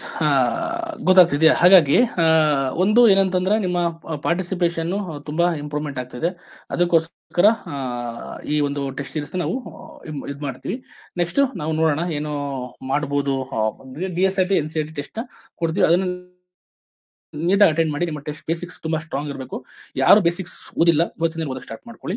Test attend ಮಾಡಿ, ಅದು ಓದಿರ್ಲಿ ಬಿಡ್ಲಿ, ನೀವು ಟೆಸ್ಟ್ ಅಟೆಂಡ್ ಮಾಡಿ. ತುಂಬಾ ಈಸಿ ಇರುತ್ತೆ, ಸಿಂಪಲ್ ಕ್ವಶನ್ಸ್ ಇರುತ್ತೆ, ಅಟೆಂಡ್ ಮಾಡಿ. PC ಮತ್ತೆ PSI ಇದೇ ತರ ಕ್ವಶನ್ಸ್ ಬರುತ್ತೆ ಬೇಸಿಕ್ಸ್ ಬುಕ್ ಇಂದ. ಅದಕ್ಕೋಸ್ಕರ ಆ ಒಂದು ಇದನ್ನ ಇಟ್ಕೊಂಡೇ ನಾವು ಏನ್ ಮಾಡ್ತಾ ಇದೀವಿ, ಈ ಒಂದು ಬೇಸಿಕ್ಸ್ ಟೆಸ್ಟ್ ಮಾಡ್ತೀವಿ. ಒಂದು ಇಂಪಾರ್ಟೆಂಟ್. ಅದಾದ್ಮೇಲೆ ಮತ್ತೆ ನಿಮ್ಗೆ ನೀವ್ ಏನ್ ಎಕ್ಸ್ಪೆಕ್ಟ್ ಮಾಡ್ತಿದ್ರೆ ಈ ಕೋರ್ಸ್ಗಳಿಂದ, ಅದಕ್ಕಿಂತ ಜಾಸ್ತಿನೇ ನಿಮ್ಗೆ ಕೊಡ್ತೀವಿ. ಟ್ರಾನ್ಸ್ಲೇಷನ್ ಆಗಿರ್ಬೋದು, ಪ್ರೆಸಿಸ್ ರೈಟಿಂಗ್ ಆಗಿರ್ಬೋದು, ಮತ್ತೆ ಮೆಂಟಲ್ ಎಬಿಲಿಟಿನೂ ನಾವು ಮಾಡಿಸ್ಬೇಕು ಅಂತ ಡಿಸೈಡ್ ಮಾಡಿದ್ವಿ. ಬರೀ ನಾವು ಈಗ ಟೆಸ್ಟ್ ಸೀರೀಸ್ ಅಂಡ್ ಮೆಂಟರ್ಶಿಪ್ ಅಂತ ಹೇಳಿದ್ವಿ. ಈಗ ತುಂಬಾ ಇಂಪಾರ್ಟೆಂಟ್ ಮೆಂಟಲ್ ಎಬಿಲಿಟಿ ಇಂಪಾರ್ಟೆಂಟ್ ಆಗುತ್ತೆ, ಮತ್ತೆ ಟ್ರಾನ್ಸ್ಲೇಷನ್ ಇಂಪಾರ್ಟೆಂಟ್ ಆಗುತ್ತೆ. ಅವೆಲ್ಲನೂ ನಾವು ನಿಮ್ಗೆ ಕ್ಲಾಸಸ್ ನ ಮಾಡಿಸ್ಕೊಡ್ತೀವಿ. ನೀವು ಹೊಂದ್ಕೊಂಡಿದ್ದಕ್ಕಿಂತ ಹೆಚ್ಚು ಇದು ಕೊಡ್ತೀವಿ, ಮತ್ತೆ ತುಂಬಾ ಕಡಿಮೆ ಬೆಲೆಯಲ್ಲಿ ಮಾಡ್ತಾ ಇದೀವಿ. ಯಾಕೆ ಅಂತಂದ್ರೆ ಎಲ್ಲಾ ಸ್ಟೂಡೆಂಟ್ಸ್ಗೂ ಅಫೋರ್ಡಬಲ್ ಆಗಿರ್ಬೇಕು. ನೀವು ಆನ್ಲೈನ್ ಬಿಡು ಏನ್ ಹೇಳ್ಕೊಡ್ತಾರೆ ಅಂತ ನೀವು ನೆಗ್ಲೆಕ್ಟ್ ಮಾಡಬಹುದು. ಅದು ತಗೊಳ್ಳಿಲ್ಲ ಅಂತಂದ್ರೆ ನಿಮ್ಮ ಇದು ಆಮೇಲೆ ಸಫರ್ ಪಡ್ತೀರಾ ಮುಂದೆ. ಅದ್ ನಿಮಗೆ ಬಿಟ್ಟಿದ್ದು, ಅದ್ ನಿಮ್ ಫ್ರೆಂಡ್ಸ್ ಹೇಳೋದು ಬಿಡೋದು ನಿಮಗೆ ಬಿಟ್ಟಿದ್ದು. ಗೊತ್ತಾಗ್ತಿದೆ? ಹಾಗಾಗಿ ಇದು 1 ವರ್ಷ ವ್ಯಾಲಿಡಿಟಿ ಇರುತ್ತೆ. ನೀವು ಹಂಗಾಗಿ ನೀವು ಬೇಕಾದ್ರೆ ಈ 1 ವರ್ಷ ಕೋರ್ಸ್ ನೀವು PC ಎಕ್ಸಾಮ್ಸ್ ಕ್ಲಿಯರ್ ಆಗೋವರೆಗೂ ನೀವು ಯೂಸ್ ಮಾಡಬಹುದು. ವಿಡಿಯೋಸ್ ಸಿಗುತ್ತೆ, ನಮ್ಮ ಹತ್ರ ಡಿಸ್ಕಷನ್ ಮಾಡಬಹುದು. ನೀವು ಏನೇ ಡೌಟ್ಸ್ ಇದ್ರು ನಮ್ಗೆ ಕ್ವಶನ್ಸ್ಗಳನ್ನ ಕೇಳಬಹುದು. ಗೊತ್ತಾಗ್ತಿದೆ? ಹಾಗಾಗಿ ಆ ಇದನ್ನ ನಾನು ಹೇಳ್ಬೇಕು ಅಂತ ಒಂದು ಕ್ಲಾರಿಟಿ ಮಾಡ್ಬೇಕಿತ್ತು. ನೆಕ್ಸ್ಟ್ ಈ ಒಂದು ಒಂದು ಏನು ಅವಕಾಶ ಕೊಡ್ತಿದೀವಿ ನಾವು ಈ ಒಂದು ಟೆಸ್ಟ್ ಬರೆದವ್ರಿಗೆ ಅಂತಂದ್ರೆ, ಯಾರು ಟಾಪ್ 50 ಬಂದಿದ್ದಾರೆ, ಗೊತ್ತಾಗ್ತಿದ್ಯಾ? ಟಾಪ್ 50 ಬಂದಿದ್ರೆ ಅವ್ರಿಗೆ 50% ಡಿಸ್ಕೌಂಟ್ ಕೊಡ್ತೀವಿ. ಈ ಒಂದು ಕೋರ್ಸ್ ತಗೊಂಡ್ರೆ, ನಮ್ದು ಯಾವ್ದಾದ್ರು ಕೋರ್ಸ್ ತಗೊಂಡ್ರೆ ಖಂಡಿತ 50% ಒಂದು PC ಮತ್ತೆ PSI ಇದ್ರಲ್ಲಿ ಟಾಪ್ ರ್ಯಾಂಕಿಂಗ್ ಯಾರು ಬಂದಿದ್ದಾರೆ, 50 ವರ್ಗು ಯಾರು ಬಂದಿದ್ದಾರೆ ಅವರಿಗೆ ಖಂಡಿತ ನಾವು ಡಿಸ್ಕೌಂಟ್ ಕೊಡ್ತೀವಿ. Mentorship program up to 50 rank 50 ವರ್ಗು ಯಾರು ಬಂದಿದ್ದಾರೆ ಅವರಿಗೆ ಡಿಸ್ಕೌಂಟ್ ಕೊಡೋಣ ಅಂತ ನಾವು ಪ್ಲಾನ್ ಮಾಡಿದ್ವಿ. ಗೊತ್ತಾಗ್ತಿದೆ? ಹಾಗಾಗಿ ಇದು ತಿಳ್ಕೊಳ್ಳಿ. ಮೇಯ್ನು ಅದೊಂದು. ನೆಕ್ಸ್ಟು ನೋಟಿಫಿಕೇಶನ್ ಆದ್ಮೇಲೆ ಎಲ್ಲ ಬಂದೇ ಬರ್ತಾರೆ, ಓದ್ತಾರೆ. ಅವಾಗ ಇರೋದಲ್ಲ ಕಾಂಪಿಟೇಷನ್. ಈಗ ನೀವೇನು ಕನ್ಸಿಸ್ಟೆನ್ಸಿಯಾಗಿ ಮೇಂಟೈನ್ ಮಾಡ್ತೀರಾ, ಅದು ನಿಮ್ಮ ಇದು ಪ್ಲಾನಿಂಗ್ ಗೊತ್ತಾಯ್ತಾ? ನಿಮ್ಮ ಡೆಡಿಕೇಶನ್‌ನ ತೋರಿಸುತ್ತೆ. ಗೊತ್ತಾಗ್ತಿದೆಯಾ? ಇನ್ನೊಂದು ಏನಂತಂದ್ರೆ ಅವಾಗ ಏನಾಗುತ್ತೆ, ನೋಟಿಫಿಕೇಶನ್ ಆಗೇ ಆಗುತ್ತೆ. ನೀವು ಅದ್ರ ಬಗ್ಗೆ ವಿಚಾರ ಮಾಡಕ್ ಹೋಗ್ಬೇಡಿ. ಯಾಕೆಂದ್ರೆ ಇನ್ನೂ ಹೊಸಬ್ರಿದ್ದೀರಾ. ತುಂಬಾ ಜನ ಇದ್ರಲ್ಲಿ ಹೊಸಬ್ರಿದ್ದೀರಾ. ಗೊತ್ತಾಗ್ತಿದೆಯಾ? ಹಳಬ್ರು ಸ್ಟೂಡೆಂಟ್ ಯಾರಿಲ್ಲ. ಈಗ್ಲಿಂದ ನೀವು ಕರೆಕ್ಟ್ ಡೆಡಿಕೇಶನ್‌ನಾಗೆ ಫಾಲೋ ಮಾಡ್ತಾ ಹೋಗಿ. ಅದು ನಿಮ್ಗೆ ಹೆಲ್ಪ್‌ಫುಲ್ ಆಗುತ್ತೆ. ಗೊತ್ತಾಗ್ತಿದೆಯಾ? ನಾವ್ ಹೇಳೋದು ಏನೇ ಇದ್ರುನು ಫಾಲೋ ಮಾಡಿ. ಮತ್ತೆ ಇನ್ನೊಂದು ಡೆಡಿಕೇಶನ್ ಇಂಪಾರ್ಟೆಂಟ್ ಆಗುತ್ತೆ. ಈಗ ನಾವು ಆ ಟೆಸ್ಟ್ ಪೇಪರ್ ನೆನ್ನೆ ಕೊಟ್ವಿ. ಯಾರು ಎಷ್ಟು ಜನ ನೀಟಾಗಿ ಅಟೆಂಡ್ ಮಾಡಿದೀರಾ, ಅದು ಅವ್ರಿಗೆ ಗೊತ್ತಿರುತ್ತೆ. ಗೊತ್ತಾಗ್ತಿದೆಯಾ? ಹಾಗಾಗಿ ಇನ್ನೊಂದೇನಂತಂದ್ರೆ, ಯಾರ್ಯಾರು ಕ್ಲಾಸ್ ಜಾಯಿನ್ ಆಗಿದ್ದೀರಾ, ನಿಮ್ಗೇನೇ ಡೌಟ್ಸ್‌ಗಳಿದ್ರು ನಾವು ಕ್ಲಾರಿಫೈ ಮಾಡ್ತೀವಿ. ನಿಮ್ದೇನೇ ಸಮಸ್ಯೆಗಳಿದ್ರು ಬಗೆಹರಿಸ್ತೀವಿ. ಒಟ್ಟು ನೀವು ಇಂಪ್ರೂವ್‌ಮೆಂಟ್ ಆಗ್ಬೇಕು. ಈಗ ನೋಡಿ ನೆಕ್ಸ್ಟು ನಾವು ಡಿ-ಎಸ್-ಆರ್-ಟಿ ನಮ್ ಟೈಮ್ ಟೇಬಲ್ ಕೊಟ್ಟಿದ್ದೀವಲ್ಲ, ನೀವು ಟೈಮ್ ಟೇಬಲ್‌ನ ಫಾಲೋ ಮಾಡ್ತಾ ಹೋಗಿ. ಏನು ಡಿ-ಎಸ್-ಆರ್-ಟಿ ಟೆಸ್ಟ್ ಯಾವಾಗ, ಸಬ್ಜೆಕ್ಟ್ ಟೆಸ್ಟ್ ಯಾವಾಗ, ಮತ್ತೆ ಲೈಕ್ ಯು-ಪಿ-ಎಸ್-ಸಿ ಏನು ಸಾರಿ ಫುಲ್ ಲೆಂತ್ ಟೆಸ್ಟ್ ಯಾವಾಗ, ಅದೆಲ್ಲ ನಾವು ಮೆನ್ಷನ್ ಮಾಡ್ತಾ ಇರ್ತೀವಿ. ನೀವು ಅದನ್ನ ಕರೆಕ್ಟಾಗಿ ನೋಡ್ತಾ ಹೋಯ್ತು ಅಂತಂದ್ರೆ ಗೊತ್ತಾಗುತ್ತೆ. ಫಾಲೋ ಮಾಡ್ತಾ ಹೋಗಿ ಅಷ್ಟೇ. ಈಗ ನಾವು ಮೊನ್ನೆ ನಡೆದ ಟೆಸ್ಟ್ ಸೀರೀಸ್‌ನ ಸ್ವಲ್ಪ ಮಾಡೋಣ. ಇದು ತುಂಬಾ ಈಸಿ ಇತ್ತು ಪೇಪರು. ಅದ್ರಲ್ಲಿ ನೀವು ಯಾರಾದ್ರು ಅಬೌವ್ 65 ಮಾಡಿದ್ರೆ ಇಟ್ಸ್ ಯುವರ್ ಗುಡ್ ಸ್ಕೋರ್. ನೀವು ಸೆಲೆಕ್ಷನ್ ಆಗೋ ಟ್ರ್ಯಾಕ್ ಅಲ್ಲಿ ಇದ್ದೀರಾ ಅಂತ ಅರ್ಥ. ಬಿಲೋ 65 ಮಾಡಿದ್ರೆ 60-65 ಮಾಡಿದ್ರೆ ಓಕೆ ಗುಡ್. ಇನ್ನು ಸ್ವಲ್ಪ ಇಂಪ್ರೂವ್‌ಮೆಂಟ್ ಆಗ್ಬೇಕು. ಏನಾದ್ರು ನೀವು ಬಿಲೋ 50 ಮಾಡಿದ್ರೆ ತುಂಬಾ ಓದ್ಬೇಕಾಗುತ್ತೆ. ನೀವು ತುಂಬಾ ಸೀರಿಯಸ್ ಆಗಿ ಓದ್ಬೇಕಾಗುತ್ತೆ. ಯಾಕೆಂತಂದ್ರೆ ತುಂಬಾ ಈಸಿ ಇತ್ತು ಪೇಪರು. ಡೈರೆಕ್ಟ್ ಕ್ವೆಷನ್ಸ್ ತುಂಬಾ ಇತ್ತು. ಯಾಕೆಂದ್ರೆ ಪಿಸಿನಲ್ಲಿ ಡೈರೆಕ್ಟ್ ಕ್ವೆಷನ್ಸ್ ಬರೋದ್ರಿಂದ ಡೈರೆಕ್ಟ್ ಕ್ವೆಷನ್ಸ್ ಮತ್ತೆ ಒಂದು ಸ್ಟೇಟ್ಮೆಂಟ್ ಕ್ವೆಷನ್ಸ್ ಹಾಕಿದ್ವಿ ನಾವು. ಯಾಕೆಂತಂದ್ರೆ ನೀವು ಪಿ-ಎಸ್-ಐಗೂ ಪ್ರಿಪರೇಷನ್ ಮಾಡ್ತೀವಿ ನಾವು. ಬರೀ ನೀವು ಪಿ-ಎಸ್-ಐಗೆ ಅಂತ ಪಿ-ಸಿ-ಗೆ ಅಂತ ಸ್ಟಿಕ್ ಆನ್ ಮಾಡಲ್ಲ. ಪಿ-ಎಸ್-ಐ, ಇ-ಎಸ್-ಐಗೂ ನಾವು ನಿಮ್ಮನ್ನ ಪ್ರಿಪೇರ್ ಮಾಡಬೇಕು ಅನ್ನೋ ಉದ್ದೇಶಕ್ಕೋಸ್ಕರ ಈಗ್ಲಿಂದಲೇ ಅದರ ಸ್ಟೇಟ್ಮೆಂಟ್ ಕ್ವೆಷನ್ಸ್‌ಗಳನ್ನ ನಿಮ್ಗೆ ಆಗ್ತಾ ಬರ್ತೀವಿ. ಮತ್ತೆ ಆ ಮೆಂಟಾಲಿಟಿಯಿಂದ ಹೋಗ್ಬೇಕು ನೀವು. ಬರೀ ಡೈರೆಕ್ಟ್ ಕ್ವೆಷನ್ಸ್ ಅಟೆಂಡ್ ಮಾಡ್ತೀವಿ ಅನ್ನೋ ಮೆಂಟಾಲಿಟಿಯಿಂದ ನೀವು ಹೋಗ್ಬೇಕು. ಆ ಮೆಂಟಾಲಿಟಿ ನೀವು ಬಿಡೋವರೆಗೂನು ನೀವು ಎಕ್ಸಾಮ್ಸ್‌ನ ಕ್ಲಿಯರ್ ಮಾಡೋದು ಕಷ್ಟ ಆಗುತ್ತೆ. ಅದಕ್ಕೋಸ್ಕರ ಹೇಳ್ತೀನಿ ನಾನು, ನೀವು ಮೆಚುರಿಟಿನ ಬೆಳೆಸ್ಕೊಳ್ಳಿ. ನೀವು ಪಿ-ಎಸ್-ಐಗೆ ಪಿ-ಸಿಗೆ ಓದಿ ನಾನು ಬೇಡ ಅನ್ನಲ್ಲ. ಪಿ-ಸಿಗೆ ಓದಿದ್ರು ಪಿ-ಎಸ್-ಐ ಕ್ಲಿಯರ್ ಮಾಡುವಷ್ಟು ಟ್ಯಾಲೆಂಟ್‌ನ ನಿಮ್ಗಿರ್ಬೇಕು. ಗೊತ್ತಾಗ್ತಿದೆ. ಅದಕ್ಕೋಸ್ಕರ ಅದಕ್ಕೆ ಪ್ರಿಪರೇಷನ್ ಮಾಡ್ಬೇಕು ಅನ್ನೋದೇ ನಮ್ದ ಒಂದು ಉದ್ದೇಶ. ಅದಕ್ಕೋಸ್ಕರ ಈ ತರ ಈಗ ಈಸಿ ಇದೆ ಕ್ವೆಷನ್ ಪೇಪರ್ಸ್. ಒನ್ ಮಂತ್ ವರೆಗೂ ನಿಮ್ಗೆ ಈಸಿ ಇರುತ್ತೆ. ಈ ಮಂತ್ ವರೆಗೂನು ಈಸಿ ಇರುತ್ತೆ. ಆಮೇಲೆ ಡಿಫಿಕಲ್ಟಿ ಲೆವೆಲ್‌ನ ಜಾಸ್ತಿ ಮಾಡ್ತಾ ಹೋಗ್ತೀವಿ. ನೀವು ಅದಕ್ಕೆ ತಕ್ಕಂಗೆ ಓದ್ಬೇಕು. ಗೊತ್ತಾಯ್ತಾ? ಇದು ರಿಯಲ್ ಏನ್ ಎಕ್ಸಾಮ್ಸ್‌ಗಳಲ್ಲಿ ಬರುತ್ತೋ ಅದೇ ರೀತಿ ಕ್ವೆಷನ್ಸ್‌ನ ಸೆಟ್ ಮಾಡ್ತಾ ಇದೀವಿ ನಾವು. ಗೊತ್ತಾಗ್ತಿದೆಯಾ? ಡಿಫಿಕಲ್ಟಿ, ಅವರೇಜು ಮತ್ತೆ ಸುಲಭವಾಗಿರೋ ಕ್ವೆಷನ್ಸ್ ಎಲ್ಲದನ್ನೂ ಸಹ ನಾವು ಏನ್ ಮಾಡ್ತಾ ಇದೀವಿ, ನಿಮ್ಗೆ ಮಾಡ್ಕೊಡ್ತೀವಿ. ಬಟ್ ಇದನ್ನ ಆಮೇಲೆ ಅನಾಲಿಸಿಸ್ ಮಾಡ್ತೀವಿ. ಮತ್ತೆ ಅದಾದ್ಮೇಲೆ ನಿಮ್ಮ ಫೀಡ್‌ಬ್ಯಾಕ್, ನಿಮ್ಗೆ ಏನಾದ್ರು ಪ್ರಾಬ್ಲಮ್ಸ್ ಇದ್ರೆ ಇದಲ್ದಲೆ ವೀಕೆಂಡ್ಸ್ ಅಲ್ಲಿ ಅನಾಲಿಸಿಸ್ ಟೆಸ್ಟ್ ಸೀರೀಸ್ ಇರುತ್ತೆ. ಶನಿವಾರ ಟೆಸ್ಟ್ ಇರುತ್ತೆ, ಭಾನುವಾರ ಅನಾಲಿಸಿಸ್ ಇರುತ್ತೆ. ಮಧ್ಯದಲ್ಲಿ ನಾವು ಕ್ಲಾಸಸ್ ತಗೊಂತಿರ್ತೀನಿ. ಲೈಕ್ ಯಾವ್ದಾದ್ರು ನಿಮ್ ಪ್ರಾಬ್ಲಮ್ಸ್, ನಿಮ್ ಪರ್ಸನಲ್ ಪ್ರಾಬ್ಲಮ್ಸ್ ಡೈರೆಕ್ಟ್ ಆಗಿ ಮೀಟ್ ಮಾಡಕ್ಕೂ ನಿಮ್ಗೆ ಅವಕಾಶ ಕೊಡ್ತೀವಿ. ಯಾವಾಗ್ಲಾದ್ರು ಬಂದು ಮೀಟ್ ಮಾಡಕ್ ನಿಮ್ಗೆ ಟೈಮ್ ಕೊಟ್ಟು ಅಲ್ಲಿ ಬಂದು ನಿಮ್ದು ಏನೇ ಪ್ರಾಬ್ಲಮ್ಸ್ ಇದ್ರು ನೀವು ಸಾಲ್ವ್ ಮಾಡ್ಕೋಬಹುದು. ಅಥವಾ ಆನ್ಲೈನ್ ಅಲ್ಲಿ ನಿಮ್ಗೆ ಅವಕಾಶ ಕೊಡ್ತೀವಿ. ಅದನ್ನೆಲ್ಲ ನೀವು ಯೂಸ್ ಮಾಡ್ಕೊಂಡು ನಿಮ್ಮ ಇಂಪ್ರೂವ್‌ಮೆಂಟ್ ಮಾಡ್ಕೊಳ್ಳಿ. ನಿಮ್ಮ ಪರ್ಫಾರ್ಮೆನ್ಸ್ ಇಂಪ್ರೂವ್‌ಮೆಂಟ್ ಮಾಡ್ಕೊಳ್ಳಿ. ಅದು ಟೆಸ್ಟ್ ಸೀರೀಸ್‌ನಲ್ಲಿ ಬರಿತಾ ಹೋಗಿ, ಮಾಡ್ತಾ ಹೋಗಿ. ಟೆಸ್ಟ್ ಸೀರೀಸ್‌ನ ಈಸಿ ತಗೊಳ್ಳಿ. ಅದು ನಿಮ್ಗೆ 0 ಮಾರ್ಕ್ಸ್ ಬರ್ಲಿ ತಲೆ ಕೆಡಿಸ್ಕೋಬೇಡಿ. ಟೆಸ್ಟ್‌ನ ಅಟೆಂಡ್ ಮಾಡ್ತಾ ಹೋಗಿ. ನಿಮ್ಗೊಂದು ಕಾನ್ಫಿಡೆಂಟ್ ಬರಬೇಕು. ಎಷ್ಟು ನೀವು ಕಾನ್ಫಿಡೆಂಟ್ ಆಗಿರ್ತೀರಾ ಎಕ್ಸಾಮ್ಸ್ ಅಲ್ಲಿ, ಅಷ್ಟು ಸಕ್ಸಸ್ ಆಗ್ತೀರಾ. ಅದಕ್ಕೋಸ್ಕರ ಆ ಕಾನ್ಫಿಡೆಂಟ್ ಇಂಪ್ರೂವ್‌ಮೆಂಟ್ ಮಾಡಿ ಹೆದರ್ಕೊಂಡು ನೀವೇನ್ ಟೆಸ್ಟ್ ತಗೊಳ್ಳಿಲ್ಲ ಅಂತಂದ್ರೆ ತುಂಬಾ ಕಷ್ಟ ಆಗುತ್ತೆ. ಭಯಪಡೋ ಅವಶ್ಯಕತೆ ಏನಿಲ್ಲ. ಯಾವುದಕ್ಕೂ ನೀವು ಭಯ ಪಡಬೇಡಿ. ಯಾಕೆ ಅಂತಂದ್ರೆ ಮುಂದೆ ನಾವು ಏನಾಗುತ್ತೆ, ನಿಮ್ಗೆ ಕಾನ್ಫಿಡೆಂಟ್‌ನ ತುಂಬಬೇಕಾಗುತ್ತೆ. ಆ ಕಾನ್ಫಿಡೆಂಟ್ ನೀವು ಈಗಿನಿಂದಲೇ ಬೆಳೆಸ್ಕೊಳ್ಳಿ ಅನ್ನೋದನ್ನ ಹೇಳ್ತೀನಿ. ಯಾರು ಕಾನ್ಫಿಡೆಂಟ್ ಆಗಿ ಟೆಸ್ಟ್‌ನ ಬಿಡು ನನ್ 0 ಮಾರ್ಕ್ಸ್ ಬಂದ್ರು ನೀವು ನನ್ ತಲೆ ಕೆಡಿಸ್ಕೊಳಲ್ಲ ಅನ್ನೋ ಒಂದು ಮೆಂಟಾಲಿಟಿ ಯಾರಿಗಿರುತ್ತೆ ಅವ್ರು ಸಕ್ಸಸ್ ಆಗ್ತಾರೆ. ಗೊತ್ತಾಗ್ತದೆ. ಇದು ಎಲ್ಲ ಹೇಳ್ಬೇಕಾಗಿರೋದು. ಮತ್ತೆ ನಿಮ್ದೇನೇ ಸಮಸ್ಯೆಗಳಿದ್ರು ನಾವು ಬಗೆಹರಿಸ್ತೀವಿ. ಅದ್ರ ಬಗ್ಗೆ ಈಗ ನಾವು ಇದು ನೋಡ್ತಾ ಹೋಗೋಣ. ಏನು ಕ್ವೆಷನ್ ಪೇಪರ್ ಹೆಂಗಿತ್ತು? ಈಸಿ ಇತ್ತು, ತುಂಬಾ ಈಸಿ ಇತ್ತು. ಡೈರೆಕ್ಟ್ ಕ್ವೆಷನ್ಸ್ ಕೇಳಿದ್ವಿ ನಾವು. ಕ್ವೆಷನ್ಸ್‌ಗಳ್ನ ಸ್ವಲ್ಪ ಸಾಲ್ವ್ ಮಾಡ್ತಾ ಹೋಗೋಣ. ಒಂದಷ್ಟು ನಿಮ್ಗೆ ಈಸಿ ಆಗ್ಬೋದು ಅನ್ನೋದ್ರ ಬಗ್ಗೆ ನಾನು ನಿಮ್ಗೆ ನೋಡ್ತೀನಿ. ಅದರಲ್ಲಿ ಫಸ್ಟ್ ಕ್ವೆಷನ್ ನಾವು ನೋಡಿದ್ವಿ. ಪೂರ್ವದತ್ತ ನೋಡಿ ಈ ಲುಕ್ ಈಸ್ಟ್ ಪಾಲಿಸಿ ಇದು ವೆರಿ ವೆರಿ ಇಂಪಾರ್ಟೆಂಟ್. ಯಾಕೆಂದ್ರೆ ಇದು ಈಗ ನರೇಂದ್ರ ಮೋದಿ ಅವರು ಇತ್ತೀಚೆಗೆ ಇದನ್ನ ಲುಕ್ ಈಸ್ಟ್ ಪಾಲಿಸಿ ಬಗ್ಗೆ ಕಮೆಂಟ್ ಮಾಡಿದ್ರು. ಆ ಒಂದು ಹಿನ್ನೆಲೆ ನೋಡಿ, ಯಾವುದೇ ಒಂದು ಕರೆಂಟ್ ಅಫೇರ್ಸ್, ಯಾವುದೇ ಒಂದು ಪ್ರಶ್ನೆ ಬಂದಿದೆ, ಯಾವುದೇ ಒಂದು ಕ್ವಶನ್ಸ್ ಬಂದಿದೆ ಅಂತಂದ್ರೆ ಅದಕ್ಕೆ ಕರೆಂಟ್ ಅಫೇರ್ಸ್ ಲಿಂಕ್ ಇರುತ್ತೆ. ಗೊತ್ತಾಯ್ತಾ? ಕರೆಂಟ್ ಅಫೇರ್ಸ್ ಯಾಕೆ ಅಂತಂದ್ರೆ ಯಾವುದೇ ಕ್ವಶನ್ಸ್ ಬಂದ್ರು ಅದು ಡೈರೆಕ್ಟ್ ಆಗಿ ಕರೆಂಟ್ ಅಫೇರ್ಸ್ ಕೇಳಿಲ್ಲ ಅಂದ್ರು ಅದ್ರ ಬ್ಯಾಕ್ ಗ್ರೌಂಡ್ ಗೊತ್ತಾಯ್ತಾ, ಬ್ಯಾಕ್ ಗ್ರೌಂಡ್ ಬಗ್ಗೆ ಕೇಳ್ತಾನೆ. ಗೊತ್ತಾಯ್ತಾ? ನಿಮ್ಗೆ ಕಾಣಿಸ್ತಿದೆ ಅನ್ಕೊಂತೀನಿ. ಅದ್ರ ಬ್ಯಾಕ್ ಗ್ರೌಂಡ್ ಬಗ್ಗೆ ಕೇಳ್ತಾರೆ. ಅದಕ್ಕೋಸ್ಕರ ಈ ರೀತಿ ನಿಮ್ಗೆ ಕೇಳಿದ್ದಾರೆ ಕ್ವಶನ್ಸ್. ಇದನ್ನ ನರೇಂದ್ರ ಮೋದಿ ಅವರು ಈಗ ಲುಕ್ ಈಸ್ಟ್ ಪಾಲಿಸಿ ಬಗ್ಗೆ ಕ್ವಶನ್ಸ್ ಕೇಳಿದಾಗ ನೀವೇನ್ ಮಾಡಿದ್ರಿ, ನೀವು ಇದು ರೀಸೆಂಟ್ ಆಗಿ ನಮ್ಮ ಲುಕ್ ಈಸ್ಟ್ ಪಾಲಿಸಿನ ಇಂಟು ಆಕ್ಟ್ ಈಸ್ಟ್ ಅನ್ನೋ ಒಂದು ಏನ್ ಮಾಡಿದ್ರು ನರೇಂದ್ರ ಮೋದಿ ಅವರು ಇದನ್ನ ಕಂಟೆಸ್ಟ್ ಮಾಡಿದ್ರು. ಏನಂತಂದ್ರೆ 1992 ನಲ್ಲಿ ಪಿ ವಿ ನರಸಿಂಹರಾವ್ ಅವರು ಈ ಒಂದು ಪಾಲಿಸಿನ ತಗೊಂಡ್ಬಂದಿದ್ರು. ಆ ಒಂದು ಬೇಸಿಸ್ ಮೇಲೆ ಈ ಕ್ವಶನ್ಸ್ ಇದೆ. ನೀವು ಇದನ್ನ ತುಂಬಾ ಈಸಿಯಾಗಿ ಆನ್ಸರ್ ಮಾಡಬಹುದಿತ್ತು. ಯಾಕೆಂತಂದ್ರೆ ಇದು ಅಲ್ಲೇ ಆಲ್ರೆಡಿ ರಿಪೀಟೆಡ್ ಕ್ವಶನ್ಸ್ ಗೊತ್ತಾಗ್ತದೆ. Repeated questions very very important. ಅಂದ್ರೆ ಕ್ವಶನ್ನೇ ರಿಪೀಟ್ ಆಗ್ಬೇಕು ಅಂತಿಲ್ಲ, ಕಾನ್ಸೆಪ್ಟ್ ರಿಪೀಟ್ ಆಗುತ್ತೆ. ಅಂದ್ರೆ ಈ ಲುಕಿಸ್ಟ್ ಪಾಲಿಸಿ ಅನ್ನೋದ್ರ ಬಗ್ಗೆ ಡಿಸ್ಕಷನ್ ನಡೀತಲೇ ಇತ್ತು ಎಷ್ಟೋ ವರ್ಷಗಳಿಂದ. ಅದ್ರ ಮೇಲೆ ಕ್ವಶನ್ ಬಂದಿದೆ ಆಲ್ರೆಡಿ. KS ಆಗಿರ್ಬೋದು, ಮತ್ತೆ KPSC ನಲ್ಲೂ ಸಹ ಲುಕಿಸ್ಟ್ ಪಾಲಿಸಿ ಬಗ್ಗೆ ಕ್ವಶನ್ಸ್ ಬಂದಿದೆ. ಅದೇ ರೀತಿ ಈ ಯಾವ್ದಾದ್ರು ಒಂದು ಕ್ವಶನ್ ಪೇಪರ್ ಅಲ್ಲಿ ಗೊತ್ತಾಯ್ತಾ, ನಿಮ್ಗೆ ಏನಾದ್ರು ಒಂದು ಟಾಪಿಕ್ ಇಂಪಾರ್ಟೆಂಟ್ ಅಥವಾ ಇಂಪಾರ್ಟೆಂಟ್ ಅಲ್ಲ ಅಂತ ನೀವು ಡಿಸೈಡ್ ಮಾಡಿದ್ರೆ ಹೆಂಗ್ ಡಿಸೈಡ್ ಮಾಡ್ತೀರಾ ಅಂದ್ರೆ, ಆ ಟಾಪಿಕ್ ಏನಾದ್ರು, ಆ ಟಾಪಿಕ್ ಮೇಲೆ ಪ್ರಶ್ನೆ ಏನಾದ್ರು current previous year question paper PYQ ನಲ್ಲಿ ಏನಾದ್ರು ಬಂದಿತ್ತು ಅಂದ್ರೆ ಅದು ಗ್ಯಾರಂಟಿ ಮತ್ತೆ ನೆಕ್ಸ್ಟ್ ಬರೋ ಚಾನ್ಸಸ್ ತುಂಬಾ ಇರುತ್ತೆ. ಅದು ಯಾವ್ದೇ PC ಕೇಳಿರ್ಲಿ, PSI ಕೇಳಿರ್ಲಿ ಅಥವಾ KSL ಕೇಳಿರ್ಲಿ, ಆ ಕ್ವಶನ್ಸ್ ಮತ್ತೆ ಏನಾಗುತ್ತೆ ರಿಪೀಟ್ ಆಗೇ ಆಗುತ್ತೆ. ಏನಾಗುತ್ತೆ ನೋಡ್ರಿ, ಕ್ವಶನ್ಸ್ ಇಷ್ಟೇ ಇಂಪಾರ್ಟೆಂಟ್. ಏನಾಗಂದ್ರೆ ಇದು PC ಈ ರೀತಿ ಕೇಳ್ತಾನೆ, ಅದೇ PSI ಇದಕ್ಕಿಂತ ಡಿಫಿಕಲ್ಟ್ ಒಂದ್ 3-4 ಸ್ಟೇಟ್ಮೆಂಟ್ ವೈಸ್ ಕೇಳ್ತಾನೆ. ನೆಕ್ಸ್ಟ್ KPSC ಇನ್ನೂ ಸ್ವಲ್ಪ ಡಿಫಿಕಲ್ಟ್ ಆಗಿ ಕೇಳ್ತಾನೆ. ಅಂದ್ರೆ ಕ್ವಶನ್ ಕಾನ್ಸೆಪ್ಟ್ ಒಂದೇನೆ, ಆದ್ರೆ ಅದ್ರ ಲೆವೆಲ್ ಆಫ್ ದಿ ಕ್ವಶನ್ಸ್ ಅಂದ್ರೆ ಕ್ವಶನ್ ನ ಲೆವೆಲ್ ಏನಾಗುತ್ತೆ ಇನ್ಕ್ರೀಸ್ ಮಾಡ್ತಾ ಹೋಗ್ತಾನೆ ಗೊತ್ತಾಗುತ್ತೆ. ಹಾಗಾಗಿ ಪೂರ್ವದತ್ತ ನೋಡಿ ಲುಕಿಸ್ಟ್ ಪಾಲಿಸಿನ ಜನಪ್ರಿಯಗೊಳಿಸಿದ ಪ್ರಧಾನಮಂತ್ರಿ ಯಾರು ಅಂದ್ರೆ ನಿಮ್ಗೆ ಗೊತ್ತಿರಬೇಕು. 1992 ನಲ್ಲಿ ಇದು ಬಂತು ಗೊತ್ತಾಯ್ತು. ಗ್ಲೋಬಲ್ ಏನು LPG ಐತಲ್ಲ, LPG ಆದಾಗ ಯಾರಿದ್ರು ಪ್ರೈಮ್ ಮಿನಿಸ್ಟರ್ ಅಂತ ಅಂದಾಗ ಏನಾಗುತ್ತೆ, ನನ್ನ ನರಸಿಂಹರಾವ್ ಅಂತ ಆನ್ಸರ್ ಮಾಡ್ಬೇಕಾಗತ್ತೆ ಗೊತ್ತಾಗ್ತಿದೆ. ಈ ರೀತಿ ಇದು ಎಕನಾಮಿಕ್ಸ್ ರಿಲೇಟೆಡ್ ಕ್ವಶನ್ಸ್.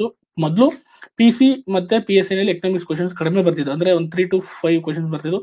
ಈಗ ಅವು 10ವರೆಗೂ ರೀಚ್ ಆಗಿದೆ ಗೊತ್ತಾಗ್ತಿದ್ಯಾ, 10ವರೆಗೂ ರೀಚ್ ಆಗಿದೆ. ಹಾಗಾಗಿ ನಿಮ್ಗೆ ಅದ್ರ ಬಗ್ಗೆ ಎಕನಾಮಿಕ್ಸ್ ಓದ್ಲೇಬೇಕು. ಬೇಸಿಕ್ಸ್ ಬುಕ್ ಎಕನಾಮಿಕ್ಸ್ ಓದಿ ಅದಲ್ದಲೆ ಕರೆಂಟ್ ಅಫೇರ್ಸ್ ಅಲ್ಲಿ ಬರೋ ಎಕನಾಮಿಕ್ಸ್ ನ ನೋಡಬೇಕು. ಯಾಕೆಂದ್ರೆ ಈಸ್ಟ್ ಏಷ್ಯಾ ಅಂಡ್ ಓಷನಿಯಾ ಅಂತ ಒಂದು ಏನು ದೇಶಗಳಿದೆ, ಆ ದೇಶಗಳಿಂದ ನಾವು ತುಂಬಾ ಟ್ರೇಡ್ ಪಾಲಿಸಿಗಳನ್ನ ಮಾಡ್ತಾ ಇದ್ದೀವಿ. ಮತ್ತೆ ಅದಕ್ಕೆ ಸಂಬಂಧಪಟ್ಟ ನಮ್ಗೆ ಅದು ರಿಲಿಜಿಯಸ್ ಆಗು ರಾಮಾಯಣ ಮಹಾಭಾರತ ಸಂಬಂಧಪಟ್ಟಂಗೆ ಈ ಕಾಂಬೋಡಿಯಾ ಆಗಿರ್ಬೋದು, ಥೈಲ್ಯಾಂಡ್ ಇಲ್ಲೆಲ್ಲ ನಮ್ಗೆ ತುಂಬಾ ಎಕ್ಸ್ಪೋರ್ಟ್ ಮಾಡ್ತಾ ಇದೀವಿ. ಅದಕ್ಕೋಸ್ಕರ ಈ ಕ್ವಶನ್ಸ್ ಬಂದಿದೆ. ಮತ್ತೆ ನರೇಂದ್ರ ಮೋದಿ ಇತ್ತೀಚೆಗೆ ಅದನ್ನ ಆಕ್ಟ್ ಈಸ್ಟ್ ಪಾಲಿಸಿನ ಜಾರಿ ಮಾಡಿದ 2014 ಬಂದಿದೆ ಆಕ್ಚುಲಿ ಇದು. ಅದನ್ನ ಮತ್ತೆ ಇನ್ನೊಂದಂದ್ರೆ ಎಕ್ಸ್ಟರ್ನಲ್ ಅಫೇರ್ಸ್ ಈ ಒಂದು ಟ್ರೇಡ್ ನ ಮಾಡೋದ್ರಿಂದ ಇದು ತುಂಬಾ ಇಂಪಾರ್ಟೆಂಟ್ ಆಗುತ್ತೆ ಕ್ವಶನ್ಸ್. ಅದಕ್ಕೋಸ್ಕರ ನೆನ್ಪಿಟ್ಕೋಬೇಕು ಈ ತರದ ಕ್ವಶನ್ಸ್ ಗಳು ಬಂದಾಗ ಗೊತ್ತಾಗ್ತಿದ್ಯಾ. ನೆಕ್ಸ್ಟ್ ಇದಕ್ಕೆ ಆನ್ಸರ್ ಗೊತ್ತು ನಿಮ್ಗೆ, PV Narasimha Rao.